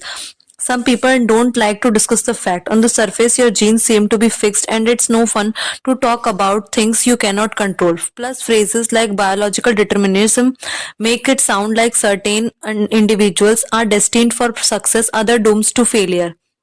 But this is a short-sighted view of the influence of genes on behavior. The strength of genetics is also their weakness.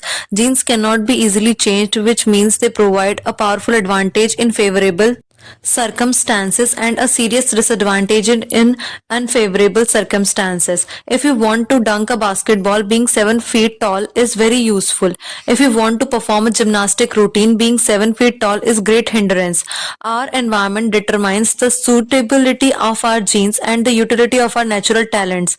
When our environmental changes, so do the qualities that determine success. This is true not just for the physical characteristics, for mental ones as well. I am smart if you ask me about the habits and human behavior, not so much when it comes to knitting, rocket propulsion, or guitar chords. Competence is highly dependent on context. The people at the top of any competitive field are not well trained, they are also well suited to the task. And this is why, if you want to be truly great, selecting the right place to focus is crucial. In short, genes do not determine your destiny, they determine your areas of opportunity. As physician Gabor Mate notes, genes can predispose, but they don't predetermine. The areas where you are genetically predisposed to success are the areas where habits are more likely to be satisfying. The key is to direct your effort towards the areas both excite you and match your natural skills, to align your ambition with your matching ability. The obvious question is, how do I figure out where the odds are in my favor? How do I identify the opportunities and habits that are in right for me? The first place we will look for an answer is by understanding your personality. How do your personality influences your habits? Your genes are the operating beneath the surfaces of every habit, indeed beneath the surface of every behavior. Genes have been shown to influence everything from the number of hours you spend watching television to everything to likelihood to marry or divorce, to your tendency to get addicted to drugs, alcohol, or nicotine. There is a strong genetic component to how obedient or rebellious you are when facing authority, how vulnerable or resistant you are stressful events, how proactive or reactive you tend to be, and even how captivated or bored you feel during sensory experiences like attending a concert. As Robert Plowman, a behavioral genetics geneticist at King's College in London, told me, it is now that at point where we have stopped testing if to see traits if we have genetic component, because we literally can't find a single one that is not influenced by our genes. Bundle together your unique cluster of traits predispose you to a particularly personality. Your personality is the set of characteristics that is consistent from situation to situation. The most proven scientific analysis of personality traits is known as the Big Five, which breaks them down into five spectrum of behavior. First, openness to experience, from curious and inventive on one end to cautious and consistent on the other. Consciousness, second, organized and efficient to easygoing and spontaneous. Third, extroversion, outgoing and energetic to solitary and reserved. You likely know them as extroverts versus introverts. Fourth, agreeableness, friendly and compassionate to challenging and detached. Fifth, neuroticism, anxious and sensitive to confident, calm and stable. All five characteristics have biological underpinnings. Extroversion, for instance, can be tracked from birth. If scientists play a loud noise in the nursing ward, some babies turn toward it while others turn away. When the researchers tracked these children through life, they found that the babies who turned toward the noise were more likely to grow up to extroverts. Those who turned away from likely to become introverts. People who are high in agreeableness are kind, considerate, and warm. They also tend to have higher natural oxytocin levels or hormone that plays an important role in social bonding, increasing feelings of trust, and can act as natural antidepressant. You can easily imagine how someone with more oxytocin might be inclined to build habits like writing thank you notes or organizing social events. As third example, consider neuroticism, which is a personality trait all people possesses to various degrees. People who are highly in neuroticism tend to be anxious and worry more than others. This trait has been highly linked to hypersensitivity of amygdala, the portion of the brain responsible for noticing threats. In other words, people who are more sensitive to negative cues in their environment are more likely to score high in neuroticism. Our habits are not solely determined by our personalities, but there is no doubt that our genes nudge us into a certain direction. Our deeply rooted preferences make certain behaviors easier for some people than for others. You don't have to apologize for these differences or feel guilty about them, but you do have to work with them. A person who scores lower on consciousness, for example, will be less likely orderly by nature and may need to rely more heavily on environment design to stick with good habits. As a reminder for the less conscientious leaders among us, environment design is a strategy we discussed in chapter number 6 and 12.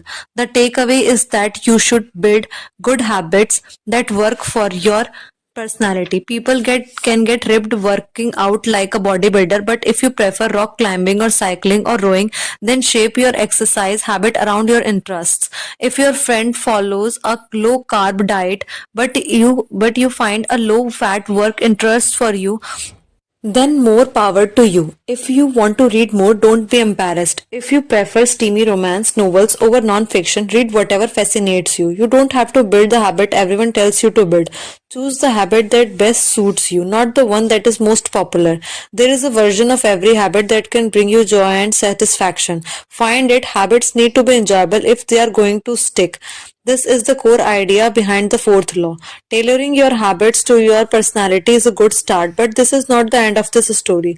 Let's turn our attention to finding and designing situations where you are at your natural advantage. How to find a game where the odds are in your favor. Learning to play a game where odds are in your favor is critical for maintaining motivation and feeling successful. In theory, you can enjoy almost anything. In practice, you are more likely to enjoy the things that comes easily to you. People who are talented in a particular area tend to be more competent at their task and then praised for doing a good job. They stay energized because they are making progress where others have failed, and because they get rewarded with better pay and bigger opportunities, which not only makes them happier but also propels them to produce even higher quality work. It's a virtuous cycle. Pick the right habit and progress is easy. Pick the wrong habit and life is struggle. How do you pick the right habit? The first step is something we covered in third law. Make it easy. In many cases, when people pick the wrong habit, it's simply they picked up a habit that was too difficult. When a habit is easy, you are more likely to be successful. When you are successful, you are more likely to feel satisfied. However, there is another level to consider. In the long run, if you continue to advance and improve, any area can become challenging. At some point, you need to make sure you are playing the right game for your skill set.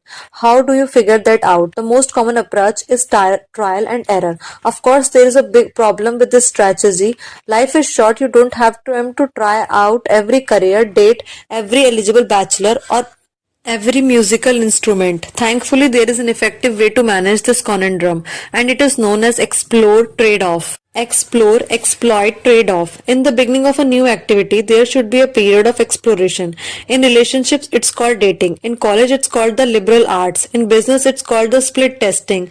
The goal is to try out many possibilities, research a broad range of ideas, and cast a wide net. After this initial period of exploration, shift your focus to the best solution you have found, but keep experimenting occasionally. The proper balance depends on whether you are winning or losing. If you are currently winning, you exploit, exploit, exploit. If you are currently losing, you continue to explore, explore, and explore. In the long run, it is probably most effective to work on the strategy that seems to deliver best result about 80 to 90% of the time, and keep exploring with the remaining 10 to 20%. Google famously asks employees to spend 80% of the work week on their official job and 20% on the projects of their choice, which has led to the creation of a blockbuster products like AdWords and Gmail. The optimal approach also depends on how much time you have. If you have lot of time, like someone at the beginning of their career, it makes more sense to explore, because once you have find the right thing, you still have good amount of time to exploit it. If you are pressed for time, say as you come up with on the deadline for the project, you should implement the best solution you have found so far and get some results. As you explore different options, there are series of questions you can ask yourself to continually narrow in on the habits and areas that will be more satisfying to you. What feels like fun to me but work to others? The mark of whether you are made for a task is not whether you love it, but whether you can handle the pain of the task easier than the most people. When you are enjoying yourself while other people are complaining, the work that hurts you less that it hurts other is the work that you were made to do. What makes slow track of the time? Flow is a mental state you enter when you are so focused on the task at the hand that the rest of the world fade away. This blend of happiness and peak performance is what athletes and performers experience when they are in the zone. It's nearly impossible to experience a flow state and not find the task satisfying, at least to some degree. Where do I get greater returns than average person? We are continually comparing ourselves to those around us, and behavior is more likely to be satisfying when the comparison is in our favor. When I started writing at jamesclear.com, my email list grew very quickly. I was not quite sure what I was doing well, but I knew that the results seemed to be coming faster more than for some of my colleagues, which motivated me to keep writing. What comes naturally to me for just a moment, ignore what you have been taught, ignore what society has told you, ignore what others expect of you. Look inside yourself and ask, what feels natural to me? When have I felt alive? When have I felt the real me? No internal judgment or people pleasing, no second guessing or self criticism, just feelings of engagement and enjoyment. Whenever you feel authentic and genuine, you are headed in the right direction. To be honest, some of this process is just luck. Michelle Phelps and H.M.H.L. Goroj were lucky to be born with a rare set of abilities that are highly valued by society and to be placed in ideal environment for those abilities. We all have limited time on this planet, and with the truly great among us are the ones who not only work hard but also have the good fortune to be exposed to opportunities that favor us. But what if you don't want to live it to pick up to luck? If you can't find a game where the odds are stacked in your favor, create one. Scott Dams, the cartoonist behind the Dilbert, says everyone has at least a few areas in which they are could be in the top 25% with some effort. In my case, I can draw better than most people, but I am hardly an artist. And I am not any funnier than average stand-up comedian who never makes it big, but I am funnier than most people. The magic is that few people can draw well and write jokes. It's a combination of the two that makes weird what do I do so rare. And when you add in my business background, suddenly I had a topic that few cartoonists could hope to understand without living it. When you can't win by better by being better, you can win by being different. By combining your skills, you reduce the level of competition, which makes it easier to stand out. You can shortcut the need for the genetic advantage or for years of practice by rewriting the rules. A good player works hard to win the game everyone else is playing. A great player creates a new game that favors their strength and avoids their weaknesses. In college, I designed my own major biomechanics, which was major combination of physics, chemistry, biology, and anatomy. I was not smart enough to stand out among the top physics and biology majors, so I created my own game. And because it suited me, I was the only taking the courses I was interested in. Studying felt like less of a chore. It was also easier to avoid the trap of comparing myself to everyone else. After all, nobody else was taking the same combination of classes, so who could say if they were better or worse? Specialization is a powerful way to overcome the accident of bad genetics. The more you master a specific skill, the harder it becomes for others to compete with you. Many bodybuilders are strong than the average arm wrestler, but even a massive bodybuilder may lose at arm wrestling because the arm wrestling champ has very specific strength. Even if you are not the most naturally gifted, you can often win by being the best in every narrow category. Boiling water will soften a potato but harden an egg. You can't control whether you are potato or an egg, but you can decide to play game where it's better to be hard or soft. If you can find a more favorable environment, you can transform the situation from one where the odds are against to you and one where they are in favor. How to get the most out of your genes? Our genes do not eliminate the need for hard work, they clarify it. They tell us what to work hard on. Once we realize our strengths, we know where to spend our time and energy. We know which type of opportunities to look for and which type of challenges to avoid. The better we understand our nature, the better our strategy can be. Biological differences matter. Even so, it's more productive to focus on whether you are fulfilling your potential than comparing yourself to someone else. The fact that you have natural limit to any specific ability has nothing to do with the whether you are reaching the ceiling of your capabilities. People get so caught up in the fact that they have limits that they rarely exert the effort required to get close to them. Furthermore, genes can't make you successful if you are not doing the work. Yet so it is possible that ripped trainer at the gym has better genes, but you have not put in the same reps. In it is impossible to say if you have been dealt a better or worse genetic hand until you work as hard as you admire. Don't explain away their success as luck. In summary, one of the best ways to ensure your habits remain satisfying over the long run is to pick behaviors that align with your personality skills personality, and skills. Work hard on the things that come easy. Chapter summary. First, the secret to maximizing your odds of success is to choose the right field of competition. Second, pick the right habit and progress is easy. Pick the wrong habit, the life is a struggle. Third, genes cannot be easily changed, which means they provide a powerful advantage in favorable circumstances and serious disadvantage in unfavorable circumstances. Habits are easier than when they align with your natural abilities. Choose the habits that best suit you. Fifth, play a game that favors your strength. If you can't find a game that favors you, create one. Sixth, genes do not eliminate the need for hard work. They clarify it, they tell us what to work hard on. Chapter 19, The Goldilocks Rule: How to Stay Motivated in Life and Work. In 1955, Disneyland had just opened in Anaheim, California, where a 10-year-old boy walked in and asked for a job. Labor laws were loose back then, and the boy managed to land a position in selling guides for books of rupees dollar 0.50 apiece. Within a year, he had transitioned to Disney's Magic Shop, where he had learned tricks from older employees. He experimented with jokes and tried out simple routines on visitors. Soon he discovered that what he loved was not performing magic but performing in general. He set his sights on becoming a comedian.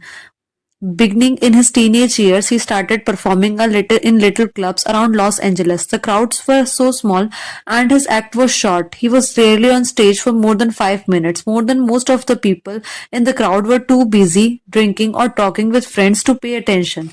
One night, he literally delivered his stand up routine to an empty club. It wasn't a glamorous work, but there was no doubt he was getting better. His first routines would only last 1 or 2 minutes. By high school, his material had expanded to include a 5-minute act and a few years later, a 10-minute show. At 19, he was performing weekly for 20-minute show at a time. He had to read 3 poems during the show just to make the routine long enough, but his skills continued to progress.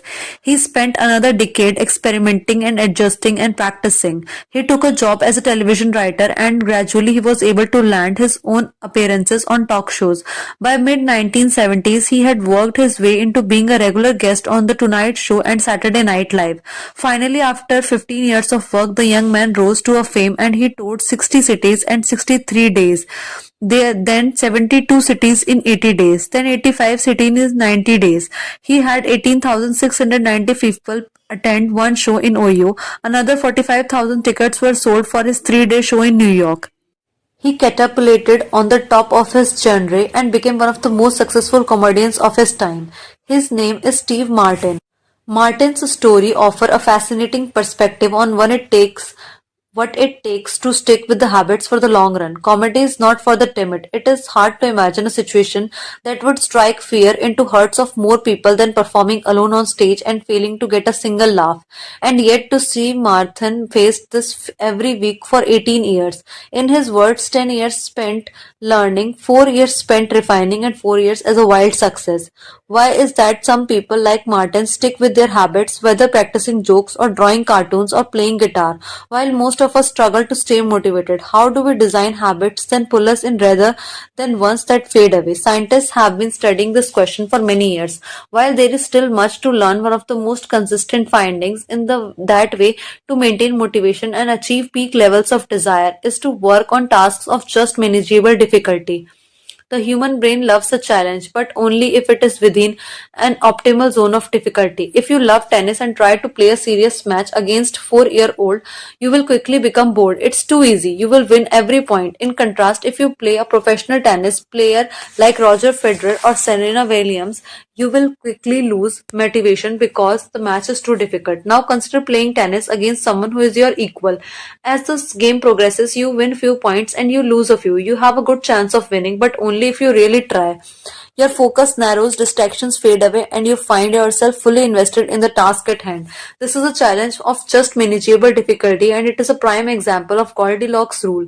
The Goldilocks rule states that human experiences peak motivation when working on tasks that are right on the edge of their current abilities, not too hard, not too easy, just right. Martin's comedy career is an excellent example of the Goldilocks rule in practice. Each year he expanded his comedy routine, but only by a minute or two. He was always adding a new material, but he also kept few jokes that were guaranteed to get laughs. There were just enough victories to keep him motivated and just enough mistakes to keep him working hard. When you are starting a new habit, it's important to keep the behavior as easy as possible so you can stick with it even when conditions are not perfect. This is an idea we covered in detail while discussing the third law of behavior change. Once a habit has been established, it's important to continue to advance in small ways. These little improvements to continue to advance and new challenges keeps you engaged. And if you hit the Goldilocks rule, just right, you can achieve the flow state. A flow state is the experience of being in the zone and fully immersed in an activity. Scientists have tried to quantify this feeling. They found that to achieve a state of flow, a task must be roughly 4% beyond your current ability. In real life, it's typically not feasible to quantify difficulty of an action in this way, but the core idea of Goldilocks rule remains: working on challenges of manageable difficulty, something on the perimeter of ability, seems crucial for maintaining motivation. Improvement requires a delicate balance. You need to regularly search for challenges that push to your edge while continuing to make enough progress to stay motivated. Behaviors need to remain novel in order for them to stay attractive and satisfying. Without variety, we get bored, and boredom is perhaps the greatest villain in on the quest of self-improvement. How to stay focused when you get bored working on your goals. After my baseball career ended, I was looking for a new sport. I joined a weightlifting team, and one day elite coaches visited our gym. He had worked with thousands of athletes during his long career, including a few Olympians. I introduced myself and we began talking about the process of improvement. What's the difference between the best athletes and everyone else? I asked. What do the really people do most don't? He mentioned that factors you might expect: genetics, luck, talent. But then he said something I was not expecting. At some point, it comes down to who can handle the boredom of training every day, doing the same lifts over and over and over. His answer surprised me because it's a different way of thinking about work ethic. People talk about getting amped up to work on their goals, whether it's a business or sport or art. You hear say things like it all comes down to passion, or you have to really want it. As a result, many of us get depressed when we lose focus or motivation because we think that successful people have some bottomless reserve of passion. Where this coach was saying that really successful people feel the same lack of motivation as everyone else. The difference is that they still find a way to show up despite the feelings of boredom. Many mastery requires practice, but the more you practice something, the more boring and routine it becomes. Once the beginner gains have been made, we learn what to expect. Our interest to starts to fade. Sometimes it happens even faster than that. All you must have to do is to hit the gym a few days in a row or publish a couple of blogs post on time, and letting one day slip does not feel like much. The things are going well. It's easy to rationalize taking a day off because you are in a good place. The greatest threat to success is not failure but boredom. We get bored with the habits because they stop delighting us. The outcomes becomes expected, and as our habits become ordinary, we start derailing our progress and seek novelty. Perhaps this is why we get caught up in a never-ending cycle, jumping from one workout to the next, one diet to the next, one business idea to the next. As soon as we experience the slightest dip in motivation, we begin a strategy. Even if the old one was still working, a Machiavelli noted, men desire novelty to such an extent that those who are doing well wished for a change as much as those who are doing badly. Perhaps this is why many of the most habit-forming products are those that provide continuous forms of novelty. Video games provide visual novelty, porn provides sexual novelty, junk food provides culinary novelty. Each of these experiences offer continual elements of surprise. In psychology, this is known as variable reward. Slot machines are the most common real-world example. A gambler hits the jackpot every now and then, but now at any predictable interval. The pace of rewards varies. This variance leads to the greatest spike of dopamine, enhances memory recall, and accelerates habit information. Variable rewards won't create a craving, that is, you can't take a reward people are uninterested in. Give it to them and at a variable interval and hope it will change their mind, but they are a powerful way to amplify their cravings. We already experience because they reduce boredom. The sweet spot of desire occurs at 50 by 50 split between success and failure. Half of the time you get what you want, half of the time you don't. You need just enough winning to experience satisfaction and just enough wanting to experience desire. This is one of the benefits of the following Goldilocks rule. If you are already interested in a habit, working on challenges of just manageable difficulty is a good way to keep things interesting. Of course, not all habits have a variable reward component, and you would not want them to. If Google only delivered a useful search result some of the time, I would switch to a competitor pretty quickly. If Uber only picked half of my trips, I doubt I would be using that service much longer. And if I flossed my teeth each night and only sometimes ended up with a clean mouth, I think I'd skip it. Sometimes ended up with a variable rewards or not. No habit will stay interesting forever. At some point, everyone faces the same challenge. On the journey of self-improvement, you have to fall in love with the boredom. We all have goals that we do like to achieve and dreams that we would like to fulfill, but it does not matter what we are trying to become better at. If you only do the work when it's convenient or exciting, then you will never be consistent enough to achieve remarkable results. I can guarantee that if you manage to start a habit and keep sticking to it, there will be days when you feel like quitting. When you start a business, there will be days when you don't like showing up. When you are at the gym, there will be sets that you don't feel like finishing. When it's time to write, there will be days that you don't feel like typing, but stepping up when it's annoying or painful or draining to do so. That's what what makes the difference between a professional and an amateur. Professionals stick to the schedule, amateurs let life get in the way. Professionals know what is important to them and work toward with the purpose. Amateurs get off by course by the urgencies of life. David Kane, an author and meditation teacher, encourages his students to avoid being fair weather meditators. Similarly, you don't want to be a fair weather athlete or a fair weather writer or a fair weather anything. When a habit is truly important to you, you have to be willing to stick to it in any mood. Professionals take action even when the mood is not right. They might not enjoy it, but they find a way to put the reps in. There have been a lots of sets that I haven't felt like finishing, but I have never regretted doing the workout. There have been lots of articles I have not felt like writing, but I have never regretted publishing on schedule. There have been lot of days I have felt like relaxing, but I never regretted showing up and working on something that has was important to me. The only way to become excellent is to be endlessly fascinated by doing the something over and over. You have to fall in love with the boredom. Chapter summary. The Goldilocks rule states that human experience peak motivation when working on tasks that are right on the edge of their current abilities. The greatest threat to success is not failure but boredom.